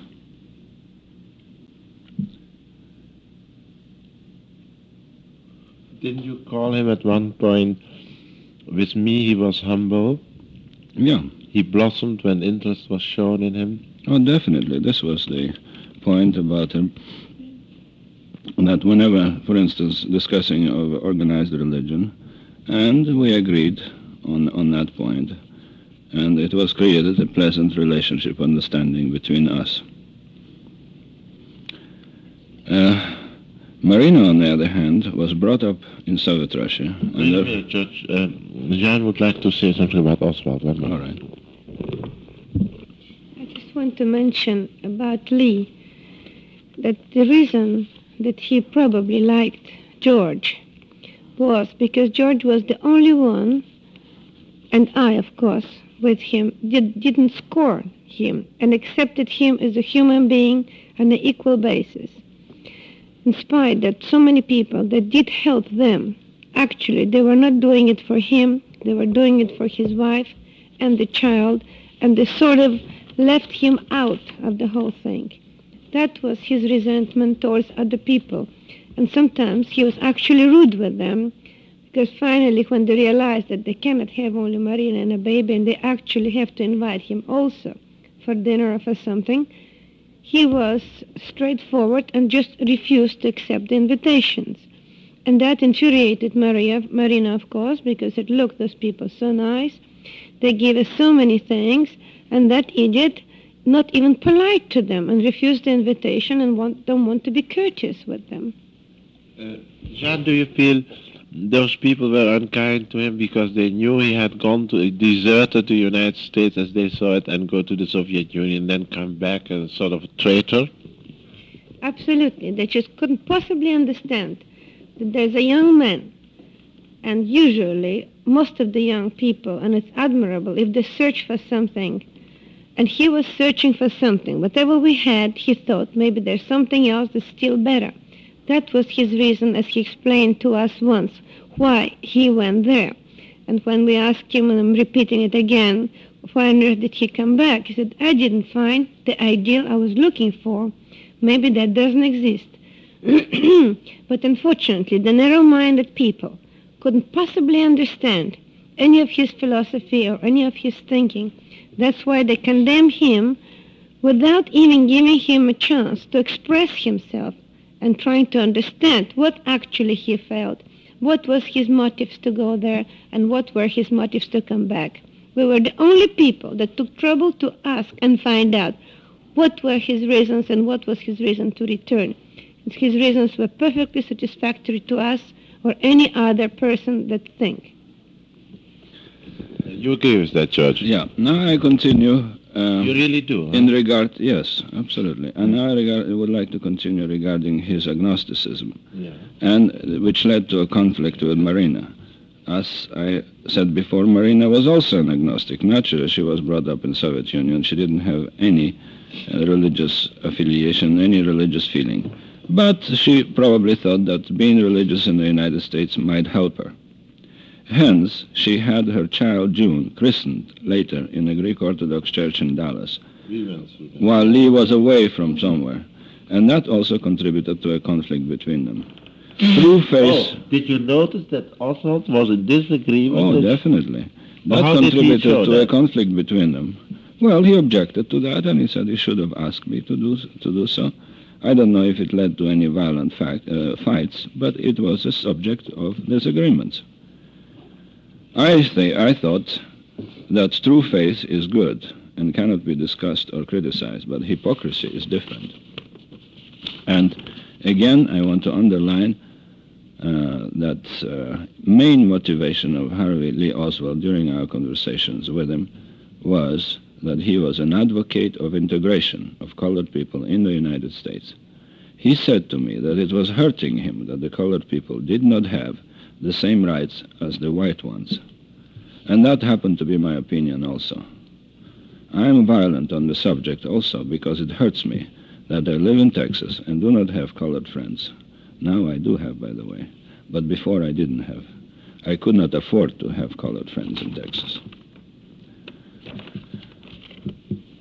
Another thing Lee found objectionable in his wife, and we tended to agree with him, was lack of good care of his child. This led to frequent scenes and recriminations. Gradually the fight became frequent, never in public, however, but Marina would arrive complaining, "He beat me up again." She especially complained. How would she arrive, in a car? Or? She would arrive by bus. She showed my wife the bruises on her body, and she displayed a black eye to me. One day we visited them in their apartment on Elsbeth Street in Oak Cliff. It was on the ground floor in an old red brick dreary building. The living room was small. There was a little bedroom and a kitchen. Lee showed me the books he had been reading, some letters from Russia to both of them. The walls of this gloomy room were decorated by the enlargements of the pictures he took in Russia. He took a great pride in these pictures. There were trees and streams, pleasant peasant huts, views of Moscow and Leningrad, and especially of the river Neva in Leningrad. These pictures he took himself, and now he enlarged them at Taggart's, where he was working. He did that himself? Yes, as he had access to photographic equipment and on his new job. Look how beautiful they are. Look at this monument. Look at the Neva River. Lee would say. Lee would say. He was quite happy about that. And it was touching to us. And the pictures were done quite artistically with a professional touch.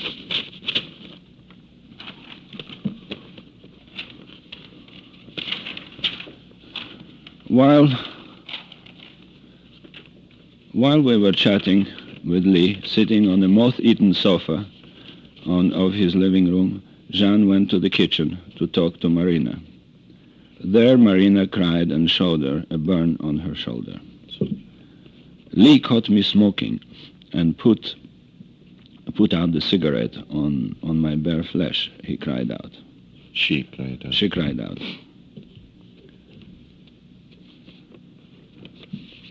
My wife told her, "This is terrible." And she commented, "If you live for 2 years in Europe, you don't have to acquire ugly characteristics of European men. Your life here does not give you any right to beat up your wife and to burn cigarettes on your shoulder." She criticized Lee. Anyway, this situation was becoming desperate, and we discussed it frankly with both of them. Our advice was to separate for a while at least. A cool-off period was necessary to both of them, we thought. I advised Lee to take it easy and lay off of brutalizing his wife. But he said, "But she enjoys brutality," he said calmly. "And look, I am all scratched up."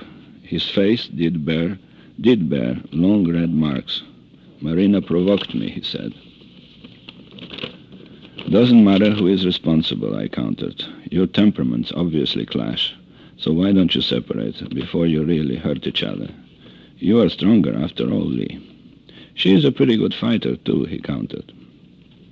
In the meantime, Marina was crying on the shoulder of Jean, complaining of Lee's brutality, criticizing his coolness and hostility. She would say, "He goes to bed with me so rarely now," she cried out, "maybe once in a couple of weeks. He makes me so frustrated." He makes you? "Makes me so frustrated," she bitterly complained. My wife was amused by this complaint, but naturally could not offer any better solution than advising Marina to put some perfume in the evening or wearing a sexy negligee.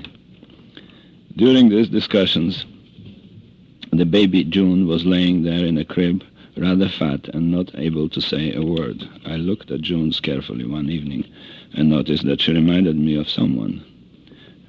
"Look," I shouted, "she looks exactly like Nikita Khrushchev." I did not mean it as an insult. I rather liked that old man, and so did the Oswalds. We all gathered around the crib and examined the baby. "Same color of the skin," said my wife. "Same sparse, fluffy hair," said Marina. "And same round face," agreed Lee. Upon leaving our couple and having advised them to take it easy and to stop fighting, we drove home, laughing about my comparison of June to Khrushchev. It wasn't to offend the Oswalds, but the baby wasn't pretty then, fat and awkward, with small slanting blue eyes like Nikita's and the same belligerent expression. Yes, the poor child was not pretty then, and we do hope she is growing up into a lovely child in her new home with a new stepfather. It makes us sad when we think of Lee and his genuine and tender love for his first child. Excellent. That's very good. Now we have concluded the chapter that should be inserted between D and F, or 4 and 6, chapters 4 and 6, and now we come to a chapter L, effects on our lives. of the Oswald affair and the Warren report. That's right. You want to say something? No. The publication of the short resume of the Warren Committee report had a lot of unpleasant effects on our lives in Haiti. Only the real friends understood the reasons of our involvement with the assassin, in quotation mark. In this way, the phony friends were weeded out of our lives. But too many people who had been contacted at several occasions by the FBI agents have become either annoyed or really suspicious of us. After all, where there is a smoke, there is fire.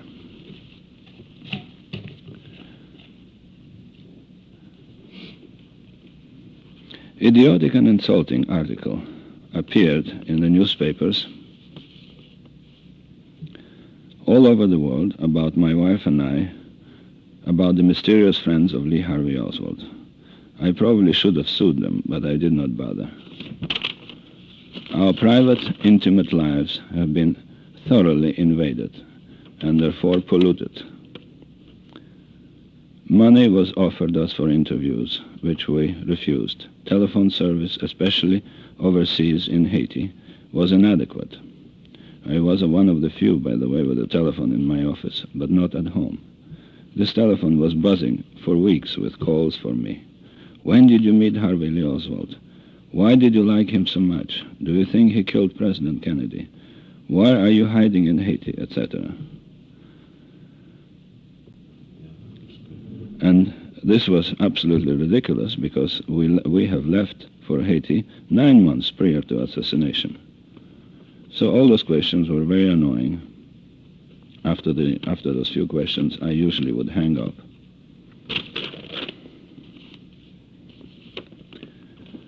Then came the offer of a televised interview for NBC, forthcoming, the Warren Report. Who was the reporter? What? The Warren Report. Macmillan? Mm-hmm. That's right. Yeah. George, may I ask you The Warren Report. George, yes. George. Wait a minute. Yeah. Who was, you said NBC. Did anyone come to see you from NBC? That's exactly what I wanted to tell. Yeah. This is See all if you- yours? Yeah, but I don't know if I would use it. The Warren Report. At first, we steadfastly refused. Then one day, George Macmillan, one of the writers assigned to this program, called and asked for a permission to come and visit us in Haiti. He sounded like an intelligent man, and he was well recommended by a mutual friend. I told him that I would refuse an interview, televised interview, but if he wanted to come and talk to us, he would be welcome. A rather gruesome incident coincided with his arrival in Port-au-Prince. After one of the many invasions of Haiti, this one came from Cuba, the militia had executed one of the invaders to show the populace of Port-au-Prince that it does not pay to invade Haiti by any method. The body of the man with guns, ammunition, and various supplies was displayed on a plaza near the airport. As Macmillan, an experienced newspaperman, arrived, he saw the commotion and the crowds surrounding the body. We did not want him to see the gruesome sight. Later in the evening, however, Especially the reason was we didn't want him to know what was there because we thought he came over just to learn something about Haiti. It was completely never occurred to us that he came on business of Oswald. We thought he came over, maybe he wanted to have an interview on Haiti or maybe to see some more people and to learn about Haiti. So can you imagine what the impact would be on a reporter arriving in Port-au-Prince and leaving the airport and immediately there's a cadaver displayed in a plaza. So we did our best to pass it as fast as we could, skirted it, and bring him home. and said nothing at all. And then, Excuse me. In other words, to make a good impression of Haiti on a foreign newspaper. That was your loyalty towards Haiti. Then another question. But didn't he call from overseas that he wanted to talk to you about the Oswald assassination? Or he was recommended for a general reportage on Haiti? That's exactly. Okay. we had no idea why was he coming. But you know, being in Haiti, away from home, we were welcome any American, and we always took them if we didn't know them. If they're nice and pleasant people, we always offered them hospitality, and we would like to talk about our home. If they were fairly pleasant people, we put them in a hotel. But we always tried to help with anything we can to any American that arrived in Haiti. Thank you, Jean. Very good. I didn't make it clear. NBC offered us the interview, but then Macmillan said that he would just come and see us. Later in the evening, as we sat on our terrace overlooking the beautiful bay in the cities, surrounded by tropical vegetation, Macmillan mused aloud. Why didn't you want me to see the cadaver? I knew all along what it was. And then Macmillan went straight to the business of our appearing for the NBC broadcast of the Warren Committee report. He started trying to convince us to accept the filmed interview and even offered to bring the TV crew to Haiti. But we had had enough publicity and refused. Fortunately, George Macmillan turned out to be a nice fellow, a good tennis player, so he did not waste his time entirely. He left Haiti asking us to reconsider our decision. I wrote to several friends to ask their advice, and they all said that we should all go to New York and accept the offer. You are the only ones who had kind words for Lee. Tell them once more, for the whole United States to hear them. Another friend wrote, this TV show may dispel the aura of mystery about you and your relation to Lee Harvey Oswald. A couple of weekends later, we reconsidered our decision and flew to New York. NBC had arranged for an apartment at the Plaza Hotel where we spent the whole afternoon in front of the cameras. What was annoying to me, that the producer tried to prod me to say something derogatory about Lee. It was an insidious effort to drag out of me some damaging comments to his memory. The whole thing did not make much sense, and it was based on wrong premises.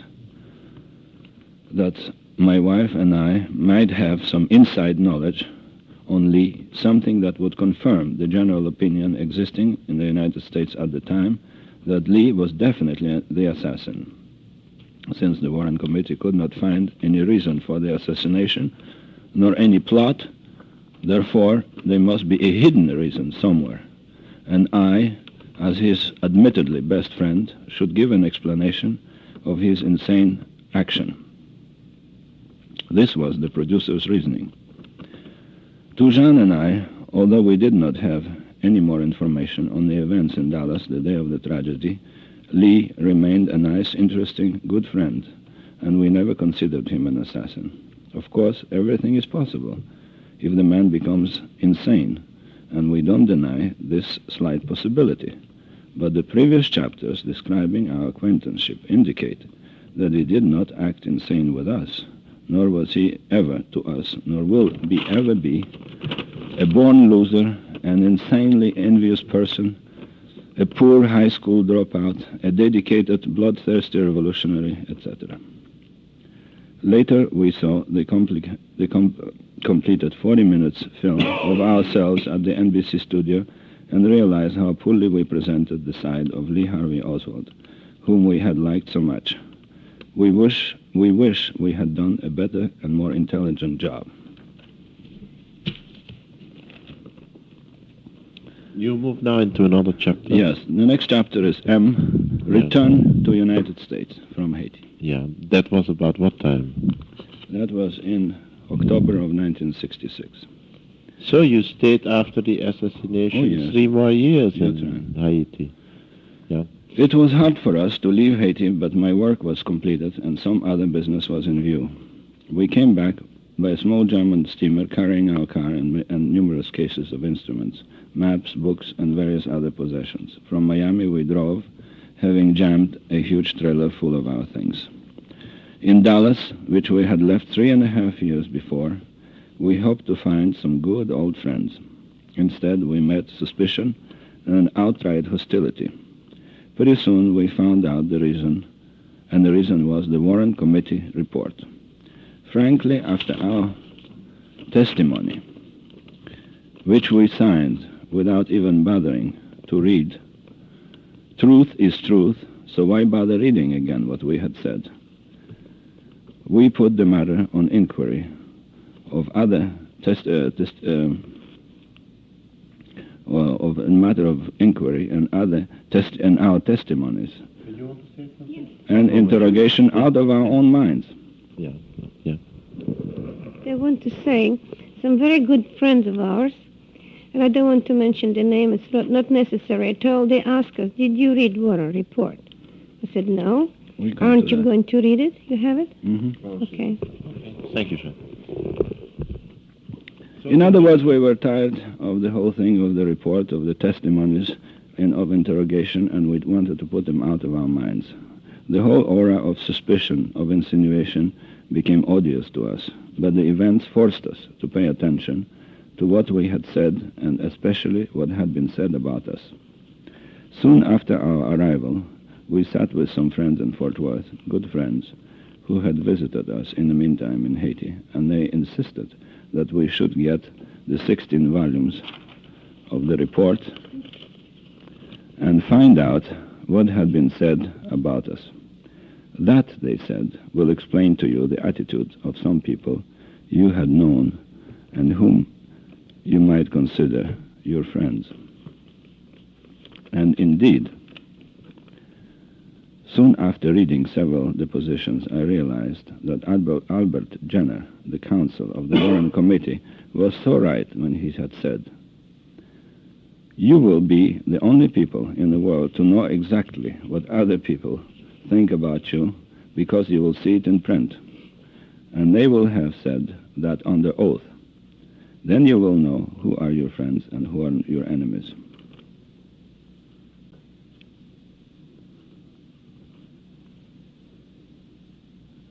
By the way, our friend who suggested our reading of the Warren report, and they testified there also, were quite indignant, as many other people were, who volunteered information to FBI that what they had said had been printed. It was most unfair that private matters which had been given in confidence were exposed to public.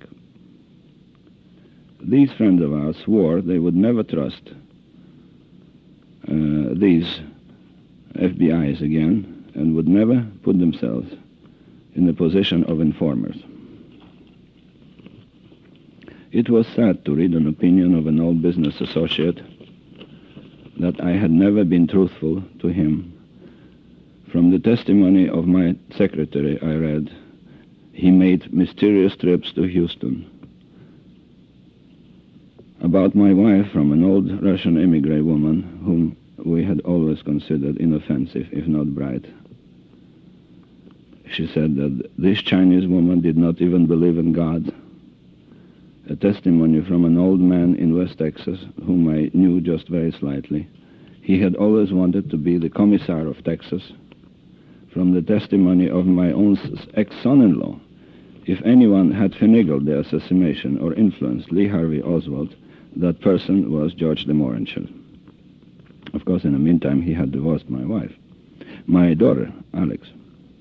People who had detested Marina and Lee made money out of them, especially out of resulting unbelievable promotion of Marina as a poor, defenseless, God-fearing Russian wife of the monstrous and human, brutal Marxist Harvey Lee Oswald.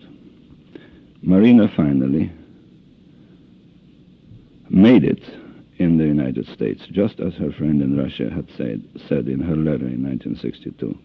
She became a fantastic success, and her dead husband, curiously enough, paid for it with his life. So the purpose of her arrival in USA had been superbly successful. Lee Harvey Oswald had finally become a real moneymaker. Poor fellow, even his tomb was stolen for publicity. Articles and books appearing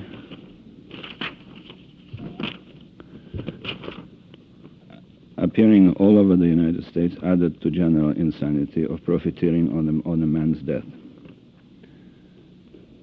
Again, foreign and American newspapermen began calling us, asking for interviews. Our friends, with whom we had stayed at the beginning, were sick and tired of constant telephone calls.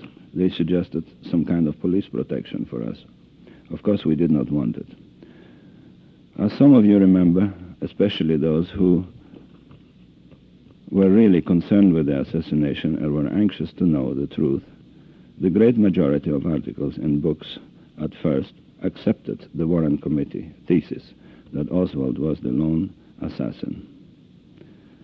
The articles kept elaborating and harping on it. Only some, a little more logical, who did not find any reason in Lee's action, devised the theory that Lee was shooting at Governor Connolly, but being a usual flop, he hit the president by mistake. In either case, to all of them, Lee was suspicious, dangerous, insanely envious of successful people, megalomaniac, loner, never-do-well. Some of the blame fell on us because we had befriended him. Only rare authors dared to disregard the conclusions of the August Committee and cast doubt on Lee's guilt. Notwithstanding this publicity, broadcast, radio, shows, etc., the general opinion in other countries never accepted the thesis of Lee's guilt. Little by little, annoyed by excessive harping, a large portion of the American people also ceased to believe in Lee's guilt. But guilty or not guilty, Lee had been my friend, and some shadow of a doubt was on my wife and me. Our lives became more secluded, and although some of our real friends, we retained some of our real friends, we missed some of our good acquaintances who shied away from us.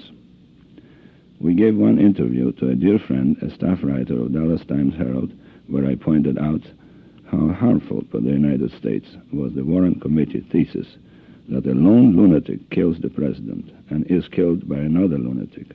What are we? The country of insane, homicidal maniacs?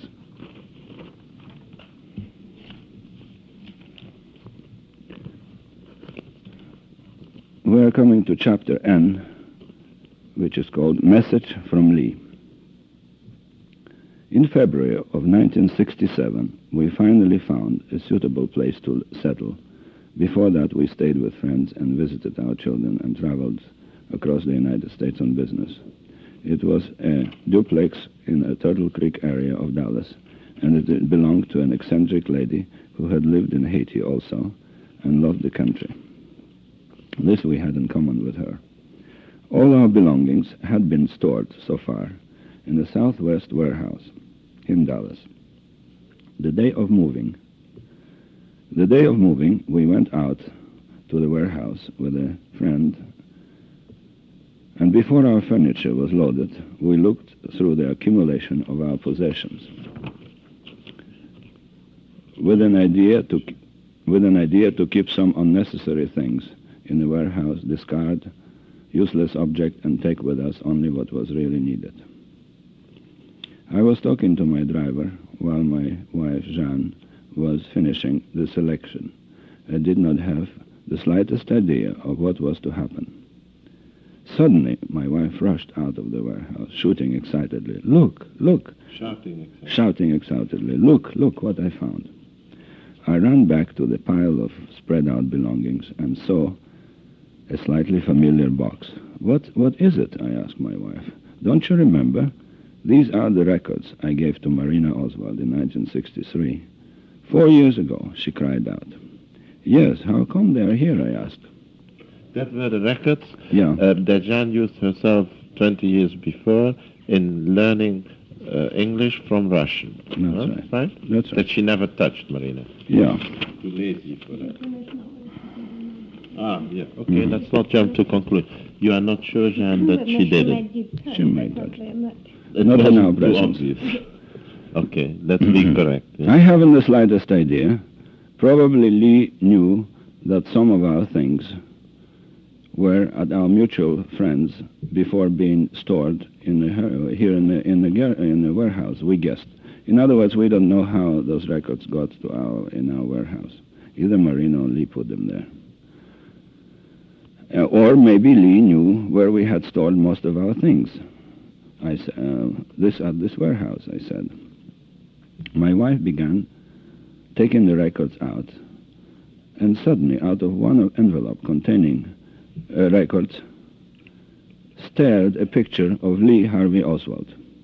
The same picture which got such a wide publicity and was printed on the cover of Life magazine. Some writers, by the way, suggested that it was a fake. Now we have a proof it wasn't. It's genuine. We stood frozen, still, and kept looking at Lee standing there on the picture. Yeah. It was a message from beyond the grave. What did Lee mean by leaving us a picture of himself standing erect, fully armed? We asked ourselves. Then my wife shouted, "Look, there is an inscription here, to my dear friend George from Lee." I looked at the inscription, marked April 1963. I looked at the inscription, deeply moved, and without thinking turned the picture around. And here, written in pencil, weakly but clearly legible, was another inscription, seemingly in Marina's handwriting, in Russian. Translated, this means, "This is the hunter of fascists. Ha, ha, ha." We cannot describe the impression we received from this picture and the two inscriptions. We were shocked. It was a message from the grave that we did not dare to visit. It's okay, George. Take your time. Did you want to say anything at this point, Jean? You motioned earlier, no? It's okay. It's still okay? Yeah. And Marina's message on this picture was a chilling scorn for this man. If he were a hunter of fascists and not somehow squared with his inclinations and ideology, why was his wife making fun of him? Why, we ask ourselves. This question remains with us to this day. We showed this picture to a few close friends, and to some it meant that Lee was a maniac, killer, a proof of his aggression, of his guilt. To the others, on the other hand, just the opposite, that he was a man of anti-fascist inclinations, that a man of such anti-fascist inclinations could not have been the assassin of the president, who was as far removed from being a fascist as any liberal leader in the United States. We did not show this picture to any authorities. To them, Oswald's case was closed anyway, and we did not want any further involvement. Nor to Garrison or anybody? No. Anyway, you have had no contact, actually. Yeah. Well, we discussed it later. That's right. But I wrote a letter to Life magazine saying that I had a strange message from Lee Harvey Oswald, and would they be interested in it. I also asked to keep this matter confidential. And I wrote a little article about the picture, how it came into our possession. Soon I had a call from New York, and the following day a reporter assigned to the assassination case, assassination in quotation mark, assassination case, arrived in our house. An alert man familiar with the involvement of this unbelievably complex case, having worked on it now from November 2263, he was amazed by this message. But, like myself, he could not figure out what was the meaning of it. We shall use the picture in your article if and when we know something definite about Oswald's involvement or about his innocence. I asked him again to keep the matter confidential, and he promised to do so. But obviously the security was not complete, or maybe our telephone was tapped, which I found out was true at several occasions. Since we did not have anything to conceal except the existence of this picture, and this only for our own sentimental reasons, we laughed and made fun of the people or officials listening in. We used insulting language or made outrageous statements. Some peculiar reports must have been written by the people who had bugged our telephone. Now I want to say a few words explaining why we didn't contact Marina in regard to this picture. As clearly seen from this story, we, and my wife especially, tried very hard to help her with her health, with the baby, and to get her out of a tragic conflict with her husband. We did not get a word of thanks from her, but frankly we did not expect any, nor did we care. We helped her when she was poor and desperate. That was enough for us. After Lee's death, she proved herself to be quite an operator. She even made believe she was religious to get simple, God-fearing American people to send her contributions. And everybody knows the total of those contributions or donations was quite substantial and tax-free. By the way, we heard from the reporters that if some donations arrived with a Bible, she threw the Bible furiously on the floor and grabbed the money.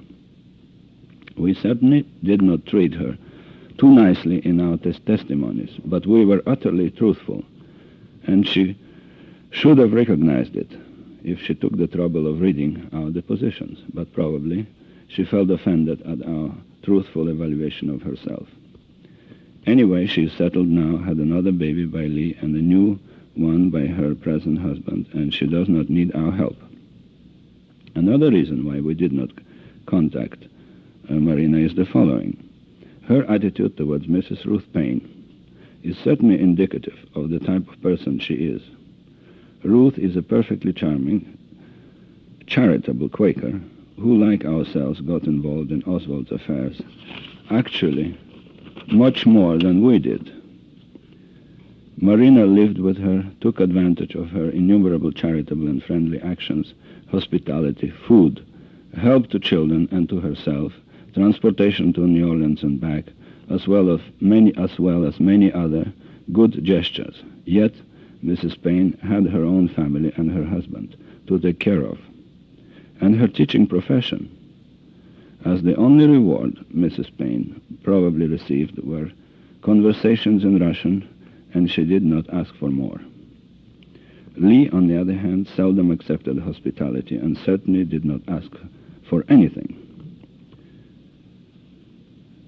This great friendship between Marina and Ruth Paine ended abruptly the day of the assassination. As Mrs. Paine told us later, for some reason, Marina never wanted to see her again, and Mrs. Paine was too proud a person to insist. George, may I ask you a question here?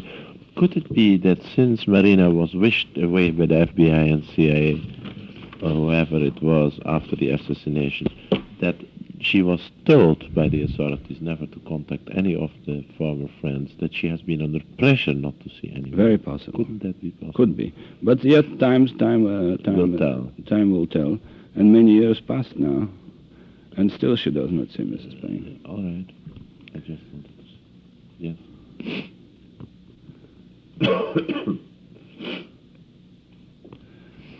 I think, therefore, that the short sketches of our acquaintanceship with Marina proved that peculiar aspect of her personality. Yet we never disliked her. There was nothing to dislike, no substance. We found her amusing sometimes, openly cynical, naive, like the Russian peasants are, with a great deal of shrewdness underneath. My wife used to call her that rascal Marina. This fitted her perfectly. Coming back now to the picture of Lee Harvey Oswald that we received. One moment. This is a good moment to end tape number 8. Okay, George, this is tape number 9. Probably the last tape in the interview with Mr. and Mrs. DeMohrenschildt in Dallas on February the 15th, 1969. So, George, you are continuing now You just finished by quoting Mrs. DeMohrenschildt, John, by saying Marina is a rascal. Rascal. Now we're coming back to the picture of Lee Harvey Oswald that we have discovered in our records.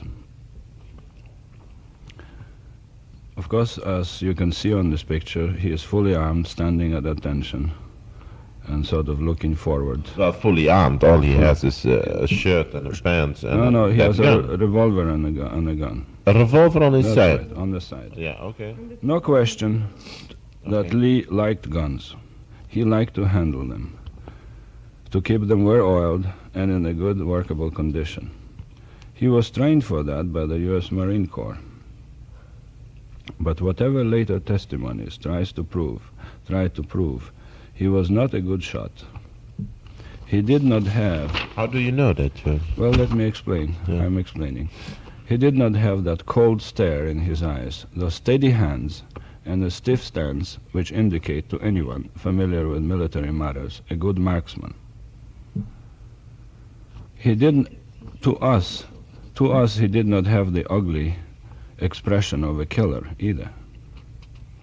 He had a pistol, and I think remember seeing that pistol, but we never had any discussion about that. Marksmen in any army have some definite steely expression about them, something automatic, and Lee was a nervous, jittery, sometimes uncoordinated, unathletic, unsteady, unmechanical sort of a fellow. I had such boys in my regiment, and they were poor in all military disciplines, and usually very poor shots. I began mentioning in this chapter that we tried to keep the existence of Lee's photo secret. Just a few friends had seen it. Obviously, however, something leaked out, and 2 weeks after the visit of the writer from the Life magazine, I received a strange telephone call. A slightly accented voice said, and I quote, "We are from Life magazine." And they mentioned the name of the writer who came to see me. And we would like to come over and discuss a few matters with you. Certainly, I agreed without hesitation. Come over. An hour later, 2 men came in, one slight and Latin American looking, the other a bruiser of a definite Anglo, big city type. They both sat down, announced that they represented Life magazine. The Latin man said that he was a reporter. The other said that he was a photographer. He said, by the way, he also worked for Fortune magazine. "We would like to ask you some questions that the other man forgot to ask you," said the Latin type. I obliged him. The questions were mostly about Lee's habits. My wife arrived in the meantime and was surprised to see the unusual guests. "But you have a Spanish accent," she asked the Latin man. "Yes, I am of Spanish descent and worked as a reporter mostly in Latin America." That sounded reasonable enough. Then the photographer, and I put in quotation marks, produced excellent, clear pictures of some 15 characters, mostly Latin types, and asked both of us if we had ever met them. We both looked at the strange and rather brutal faces, and I said, "I am not sorry not to have met any of them. They are utter strangers." And they were. They were utter strangers. I have an excellent memory for faces, and would have remembered anyone seen within the last 5 years.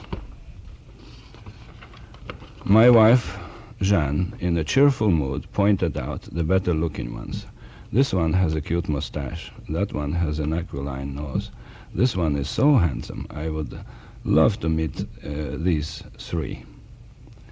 Well, her cheerfulness was met with stony silence of the Latino. The Anglo type was more cheerful this time and asked, "Could we take a few pictures of you with the dogs?" Again, we obliged, and the pictures were taken. Would you like to say a few words? George, you don't remember their names at all. No. You didn't bother to. Didn't bother to say. The name was like Gonzalez and Smith, you see. No. Finally, the strange couple left, promising to write from New York and to send copies of the photos. A few days went by.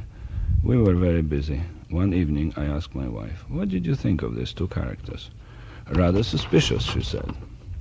"How did you know they were from life?" she asked. "Did they have any identification?" "None," I mused. "But they knew all about our interview with the life writer. They even knew the questions he had asked us." "Our house is bugged," said my wife with a convinced voice. She was right. Life did not send these men. Who they were remains unknown. Possibly my naivety and the certainty that we did not know the men on the photos put the two characters at ease. Otherwise, we might have joined the other 25 or 30 people who had made a mysterious end just because of some accidental knowledge or some detail which changed Oswald's officially accepted guilt.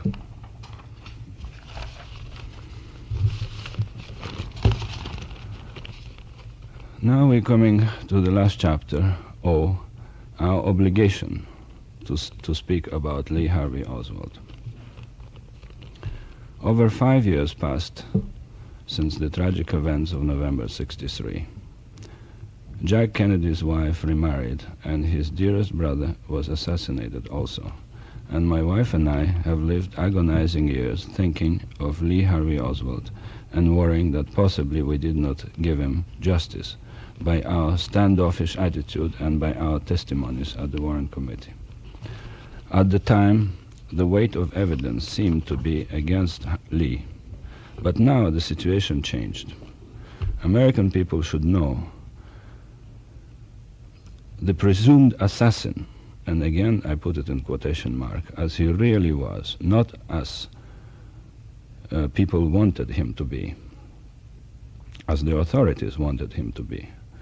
Now we can be more objective, and although all the events have always been clear in our minds, now we can look at them more objectively.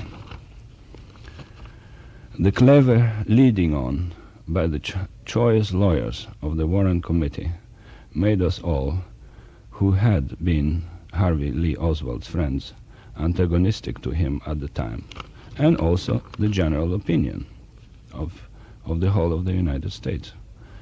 My wife and I feel a moral obligation to correct a distorted picture of this good friend of ours. Other people will prove or disprove his guilt or his involvement in a conspiracy. We cannot add anything in that respect, but we can paint a true picture of a man whom we both liked very much. We think of his occasional clever repartees, of his frequent outbursts of justifiable anger at the situation in the world, of his deep concern with the world affairs. We still can hear his excellent speaking voice with its attractive modulation. The segregation is still here, but it's retreating. Harvey Lee Oswald would have been happy to see this. We wish our dogs, Nero and Popeye, could speak. They could contribute a lot to the personality of Lee. But we remember their reaction to Lee, and they were always friendly and full of confidence. They snuggled up to him, and our dogs are mephiant little creatures. They trust very few. Had we looked squarely at the situation, looked for true assassins or conspirators, there wouldn't have been another victim in this Kennedy family. It is so much better to understand the mistakes committed by our government and ourselves in the past than try to cover our mistakes and bury our heads in the sand. Marxist, communist, what foolish names were given Harvey Lee Oswald. He was a communist, but Dallas capitalist H.L. Hunt called J.F. Kennedy a communist. Everything is relative. We're trying to prove our pointless situation in Vietnam at the cost of billions of dollars and thousands of lives of young Americans. Instead, we should improve our image around the world. Lee Harvey Oswald, in his own, sometimes naive way, tried to do just that. Listening to him, one was convinced that USSR was not any utopia. It was just a livable country, like any other big country, full of good, friendly people with its good and bad characteristics. Judge the man yourselves, after reading this book. We're not offering any easy, ready-made solution.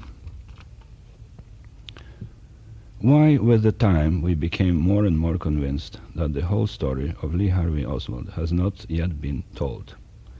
Even we, who knew him better than anyone, better than his wife, as proven by the lengths of our deposition, we were influenced against him by the weight of public opinion and the weight of Washington bureaucracy. Looking for the first time in these years at my deposition with a great interest and laughing at my stupid jokes, I realized how cleverly the counsel, Mr. Jenner, led me into saying things which I did not feel like saying. Now I realize that I behaved like a little boy, led by hand by this big, clever boy, in this case a famous trial lawyer. First he sort of bullied me, then he led me carefully to tell him all about my life. After he had stated, Mr. DeMohrenschildt, don't conceal anything, we know more about you than yourself. Everybody has skeletons in his closet, and so do I. But actually there was nothing really to hide in my life. I talked and talked and talked. As everybody knows, talking about oneself is the sweetest thing. Then Jenner flattered me. He called me distinguished, handsome, that I knew people all over the world, led colorful life, was a great Casanova, member of the jet set, etc. Agreement was made in this manner, and Jenner is an impressive fellow, and he knows how to cajole people.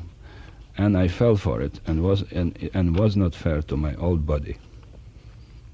Now Jenner spoke more than I did, offered suggestions, tried to give me answers. I was tired and sick of myself, and I agreed with him. This goddamn interrogation lasted 2.5 days, and the same thing happened to my wife and the poor dogs. Also, looking at my own deposition, I realize how cleverly Counsel Jenner eliminated the suggestions I had made. He probably considered them off the record. For instance, I told him,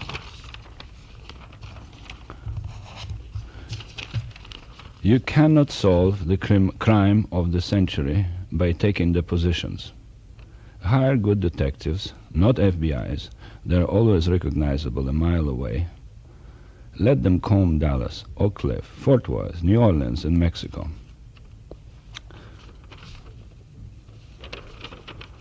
Looking for the first time just recently at Marina deposition, I was amazed how closely our opinion on Lee coincided. The weight of evidence also influenced Anne, Marina, and I. We were both angry at Lee for getting us into this horrible position. This was the result. This resulted in our opinions during the time of the deposition. Yet we know, and Jenner told us, that Marina made innumerable mistakes, perjuries if you wish. She must have been under a tremendous pressure. Naturally, she was frightened. She was in a foreign country, poorly advised, pressurized. But so were we, under a different type of pressure, much more subtle, but still very strong. We recall the attitude of our embassy in Haiti, hard and soft approach by the FBI agents. My contract in Haiti was in jeopardy. There was a letter from Washington against me. There was pressure by our friends, by newspapers, by TV company, and finally by the powerful Warren Committee. I give credit to Mr. Jenner. He is a genius at making me say what I didn't want to say. Now you may ask me a question. Was there a conspiracy on the part of the Warren Committee members? This powerful, impressive group of people? No, I don't think so. They acted for the best of the country, for the internal security of the United States. The dead person is the easiest and the safest to accuse and to condemn. But how tragic this mentality is for our country. How hypocritical. It is the same order of ideas as not recognizing China's 750 million of people make believe they do not exist. Now let's consider again our great institution, FBI. Their methods of investigation, as shown in previous chapters, either naive or silly or harmful, are always harmful to the person they investigate. The result is that the final result is that President Kennedy was killed, and the old idol, head of FBI, remained in his position untouched, untroubled. Mediocrity and failure, as usually, was not punished. But now we are coming to an amusing or tragicomic conclusion as far as we were concerned. I do have a poor opinion of bureaucracy in any country, especially of FBI in my country, but it really was beyond my comprehension that so much effort and so much money was spent on my wife and I. Why did they persecute us? I traveled a great deal. I was an oil man. I participated in some important adventurous deals, had several wives, was a part of the so-called establishment or the jet set, knew a lot of important people all over the world, but never paid any attention to any politics, left or right. There must have been a reason, and very important reason. There must have been a reason that many millions of dollars were spent on the investigation of my rather unimportant life, that my wife and my depositions are 3 times longer than Marina's, and so much costlier to the American taxpayer. Jenner gave me a hint of it during my session with him. Didn't you know that Lee shot at General Walker? He asked me. Of course not. My pot-shot joke was a joke in a very poor taste, but a joke. But Marina said, you knew, pursued Jenner. Now, reading for the first time the text of the Warren Committee report. You mean now, in 1969? Yes, I'm reading it for the first time. That's 6 years after. Yes, which had been repulsive for me to touch. I see her statement. How is it possible that you missed? It's on page 23 of the Warren Committee report. I am supposed to have said, when I arrived that night with my wife to give the rabbit to the Oswalds, before I came into the apartment. But later she changed her mind, and she continued soon afterwards in her deposition. George DeMohrenschildt didn't know about it. He was smart enough to have guessed it.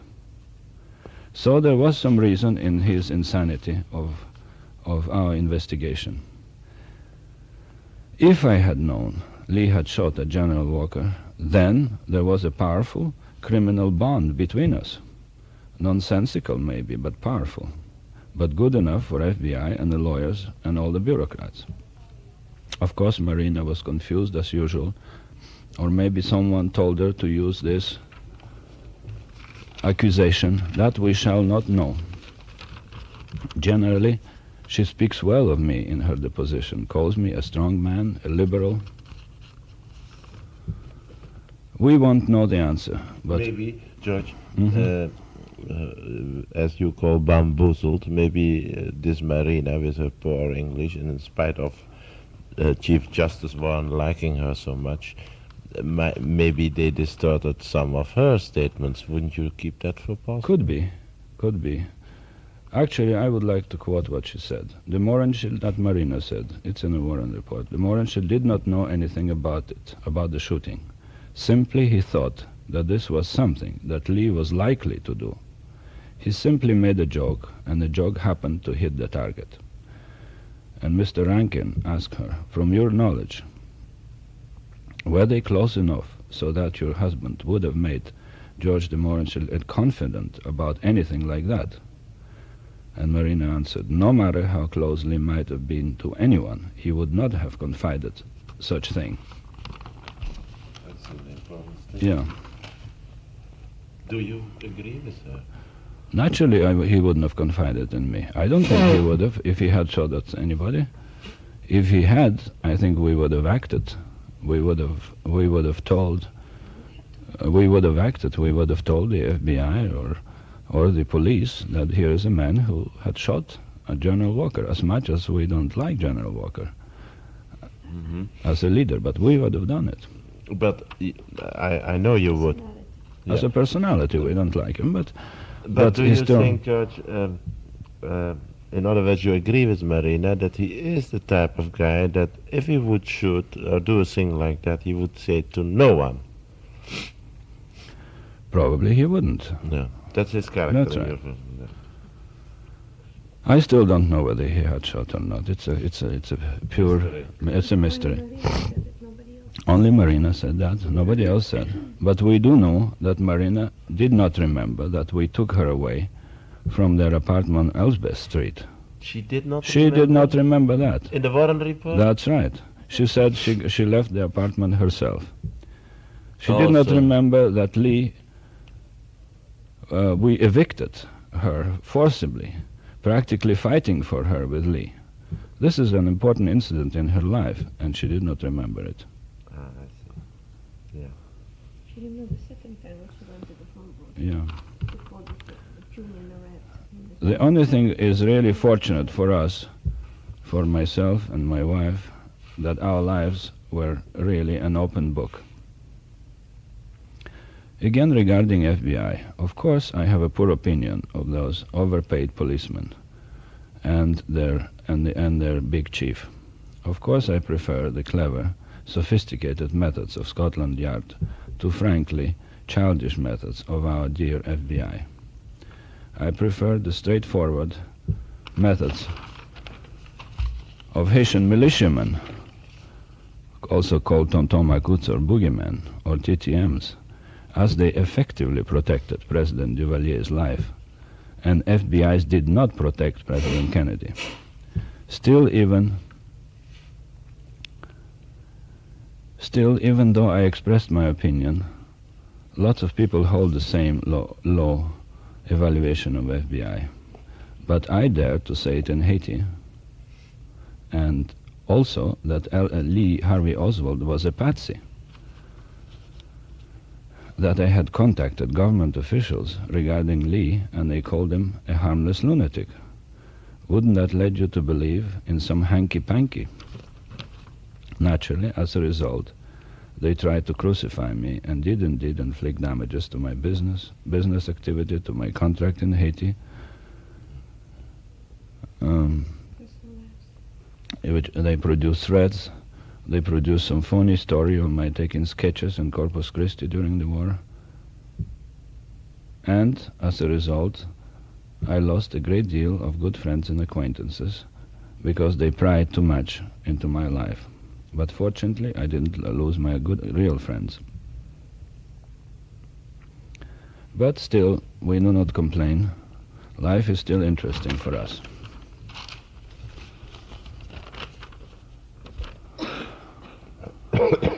But I think of the other aspect. What I object is the harm done to our country and the damage to Harvey Lee Oswald, my dead old friend.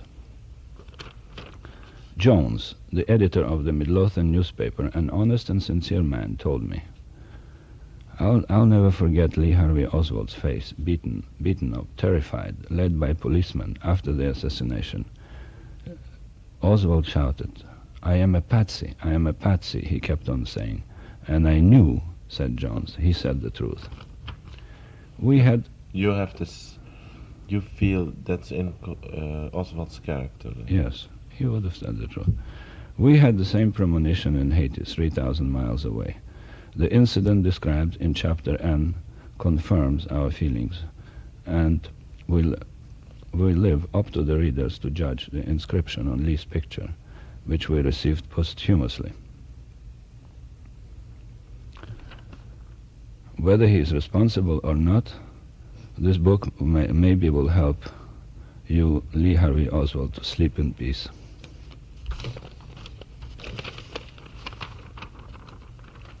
Now, what do we have to say here? George, I would like to ask you at this point a few questions, or do you have some Certainly. Substantial material? I would like to ask you, first of all,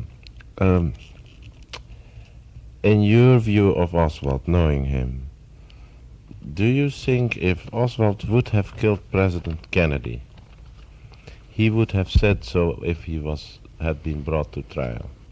I have that impression that he would have. In other words, he would have been honest about it. He would have been honest about it. If he actually did it, he would have been probably proud of it. He was... Now, yeah? Well, because it was an important act, the most important act in this century. But he denied it till the last moment. And Dallas police officers have questioned him, or the chief of police even himself questioned Oswald for 48 hours. Now, then, if Oswald would have been the assassin of President Kennedy, would you be willing to assume that Oswald would have told so to the chief of police of Dallas? Well, I presume he probably would have said that. Then, for what reason did the chief of police of Dallas never release his notes or his tapes? He tells the Warren Committee that there was no tape recorder available in Dallas.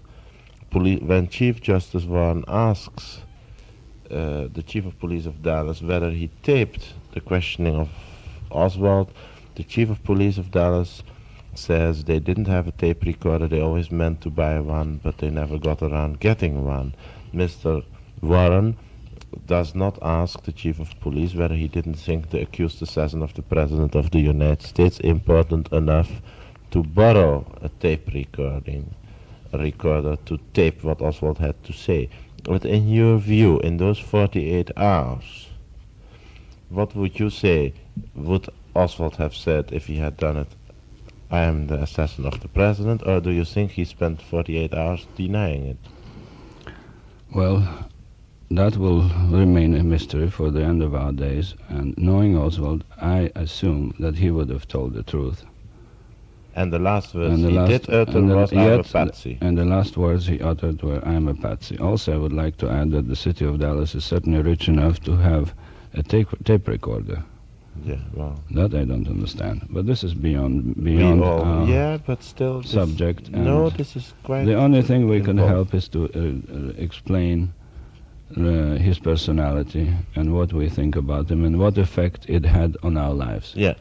On your lives, but as I'm sure that you are trying to correct the view of Oswald not only in relation to your lives, but in your main intention is to improve his focus on Oswald in the name of history and in the name of the ultimate judgment on these Kennedy assassination. Exactly. Right? So that's why I asked you what you knowing him would be. This is purely speculation, and I realize it, but you knowing Oswald would have sought Oswald to tell the truth about whether he killed the president or not. But you have told me very often that you didn't think him a violent person in the sense of being able to kill anybody, didn't you? Exactly. Now, he might have been violent. He might have become violent to a person he hated. He might have, like any one of us. He might have been violent to a racist. Or a to one member of his of wife. Yes, maybe so. Not even that. I don't think so. But he would have been, because he was not...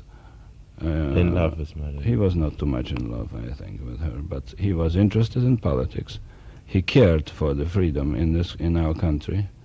And he did dislike people who promoted racial discrimination and sort of fascistic ideas. Judge Jan want to say something, Yeah. right?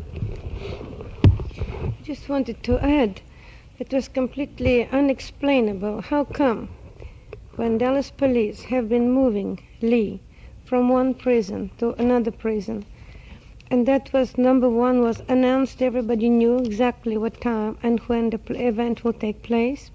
The place was not guarded, the crowds mill around. That's how Ruby was there, and that's how Oswald had shot. It's completely, and he has been. This is Yeah. we all know that. Did Yes. you want to No, say no, something that's about all. Oswald? No. Oh, okay. Look, George, I have a number of questions piled up to ask you at the end of the taping, but I still think that you have some material there. which you Yes, want I to- would like to add a few things why I considered Lee not a harmful person, but on the contrary, a rather inspiring individual. Yes. Namely, for instance, for his deep desire to improve the relations between the Soviet Union and the United States. He really wanted to do it. He wanted those two big, powerful countries to be friends. He did it in a foolish way sometimes, but it was very sincere, and he meant really well. And I think it's useful for all of us to try to be friends rather than to fight.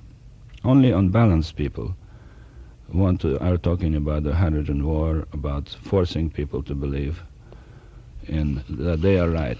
Lee was not sure that he was right. He was just groping. Another thing which I liked in Lee, of course, is his hatred of Ku Klux Klanners, of segregationists, of people who discriminate against the underprivileged people of our good American country.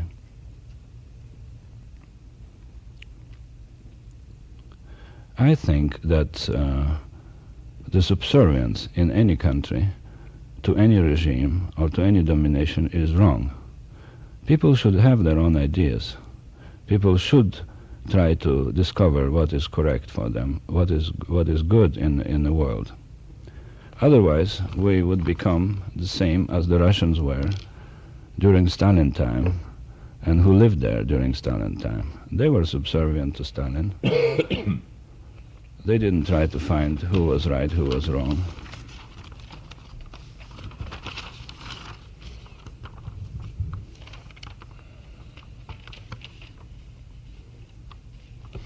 Recently, we saw a program sponsored by a safety razor outfit about Lee's talking in New Orleans. This was regarding his Was it commercial? pro-Cuba activity, which was sponsored by a safety razor company. This interview was taped, and then the still pictures of Lee were put in there, which were probably retouched to make him appear ugly and threatening. This was a very, very poor way of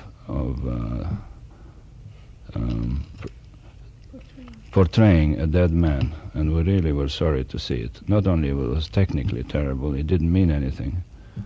It's just added to the general propaganda that we're subjected to, that he was the assassin.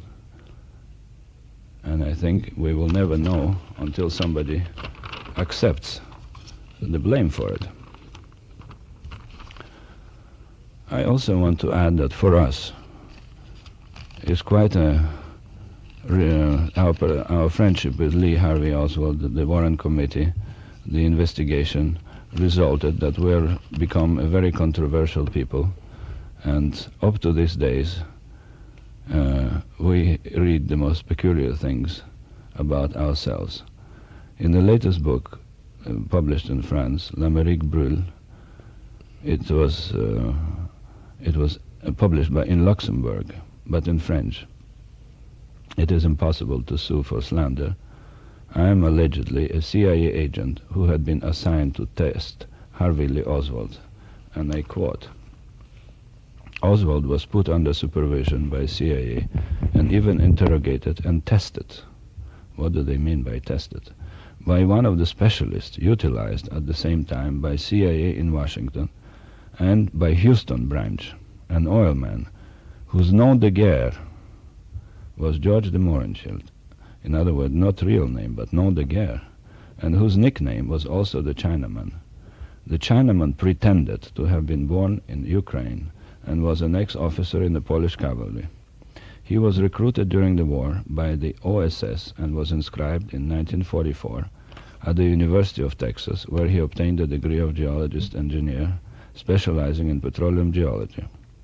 The CIA had utilized him in Iran, in Egypt, in Indonesia, in Panama, in Guatemala, in Nicaragua, in San Salvador, in Honduras, in Ghana, in Togoland, and finally in Haiti, where he worked in principle for Sinclair Oil Company. DeMohrenschildt was closely connected, or mixed up, to the oil circles and was member of the Dallas Petroleum Club, Abilene Country Club, Dallas Society of Petroleum Geologists, and he had very close connections with the managers of Kerr-McGee Oil Company, Continental Oil Company, Cogwell Oil Equipment, Texas Eastern Corporation, and also with John Meekum of Houston, Texas. He was a distinguished and cultured man who was part of the establishment and was a member of the New York Social Register. His white Russian wife, born in China, also cooperated and worked frequently with him. Another of his covers was International Cooperation Administration, ICA, Washington, D.C. So here I am, standing the judgment. What is your comment, George, on all that information? Is some of it correct?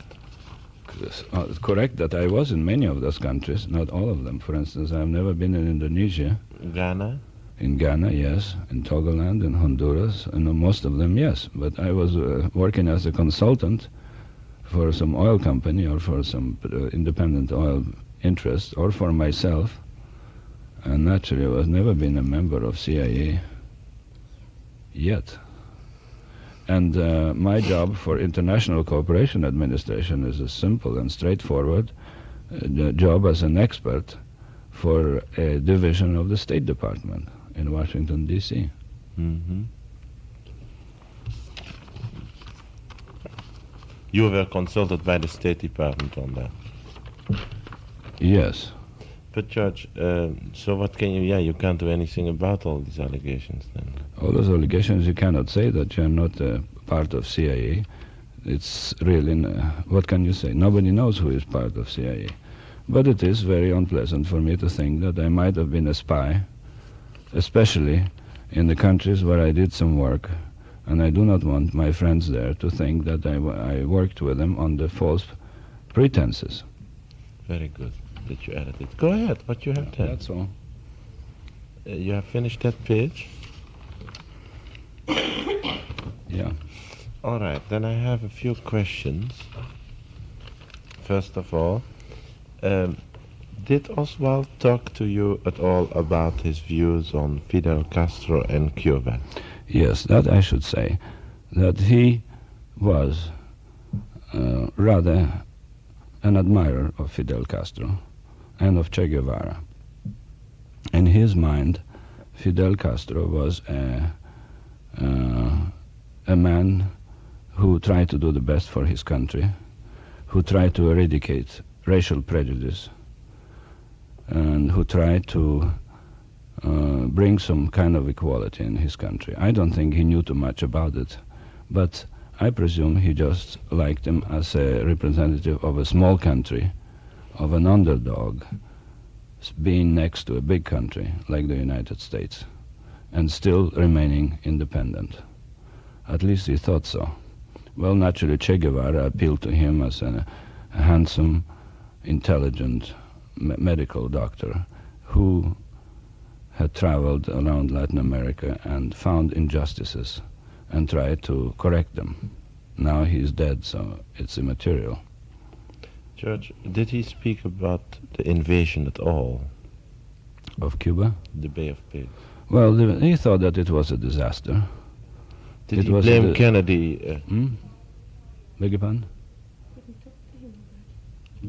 Yes. Yes, he talked about it. He mentioned that it was a disaster, that we should not have helped the Cuban refugees.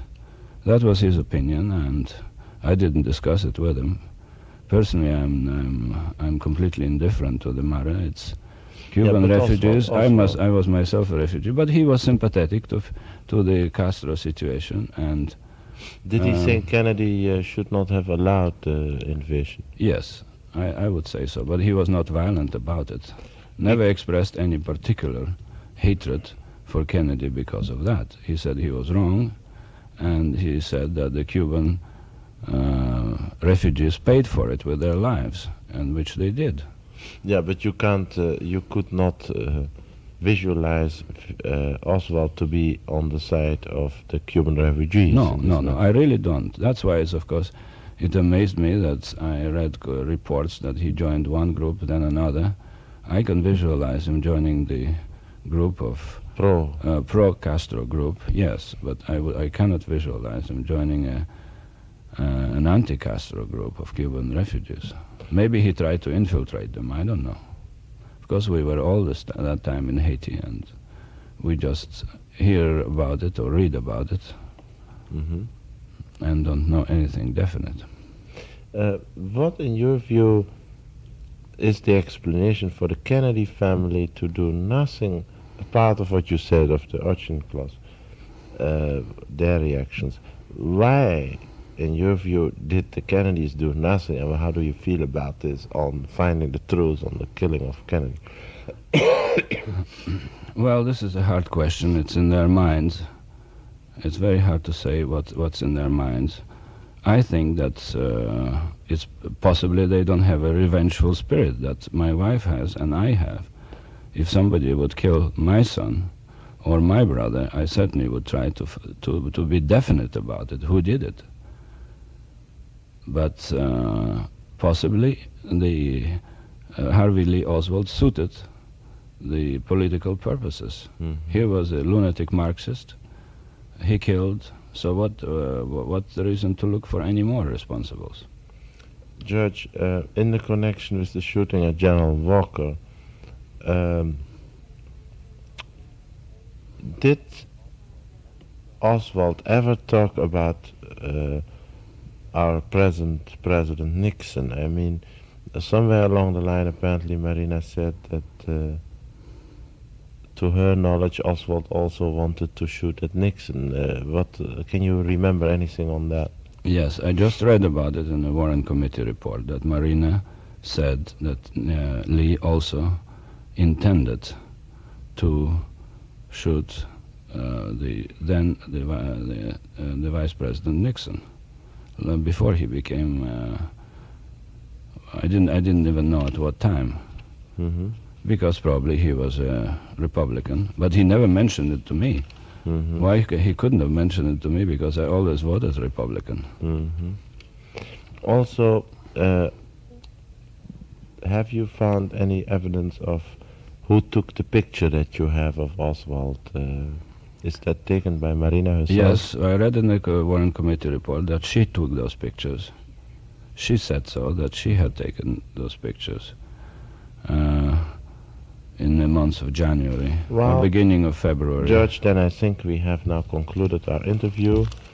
This is the end of reel number 9, still the property of Mr. and Mrs. DeMohrenschildt for the use of getting a book together on Oswald. Thank you very much.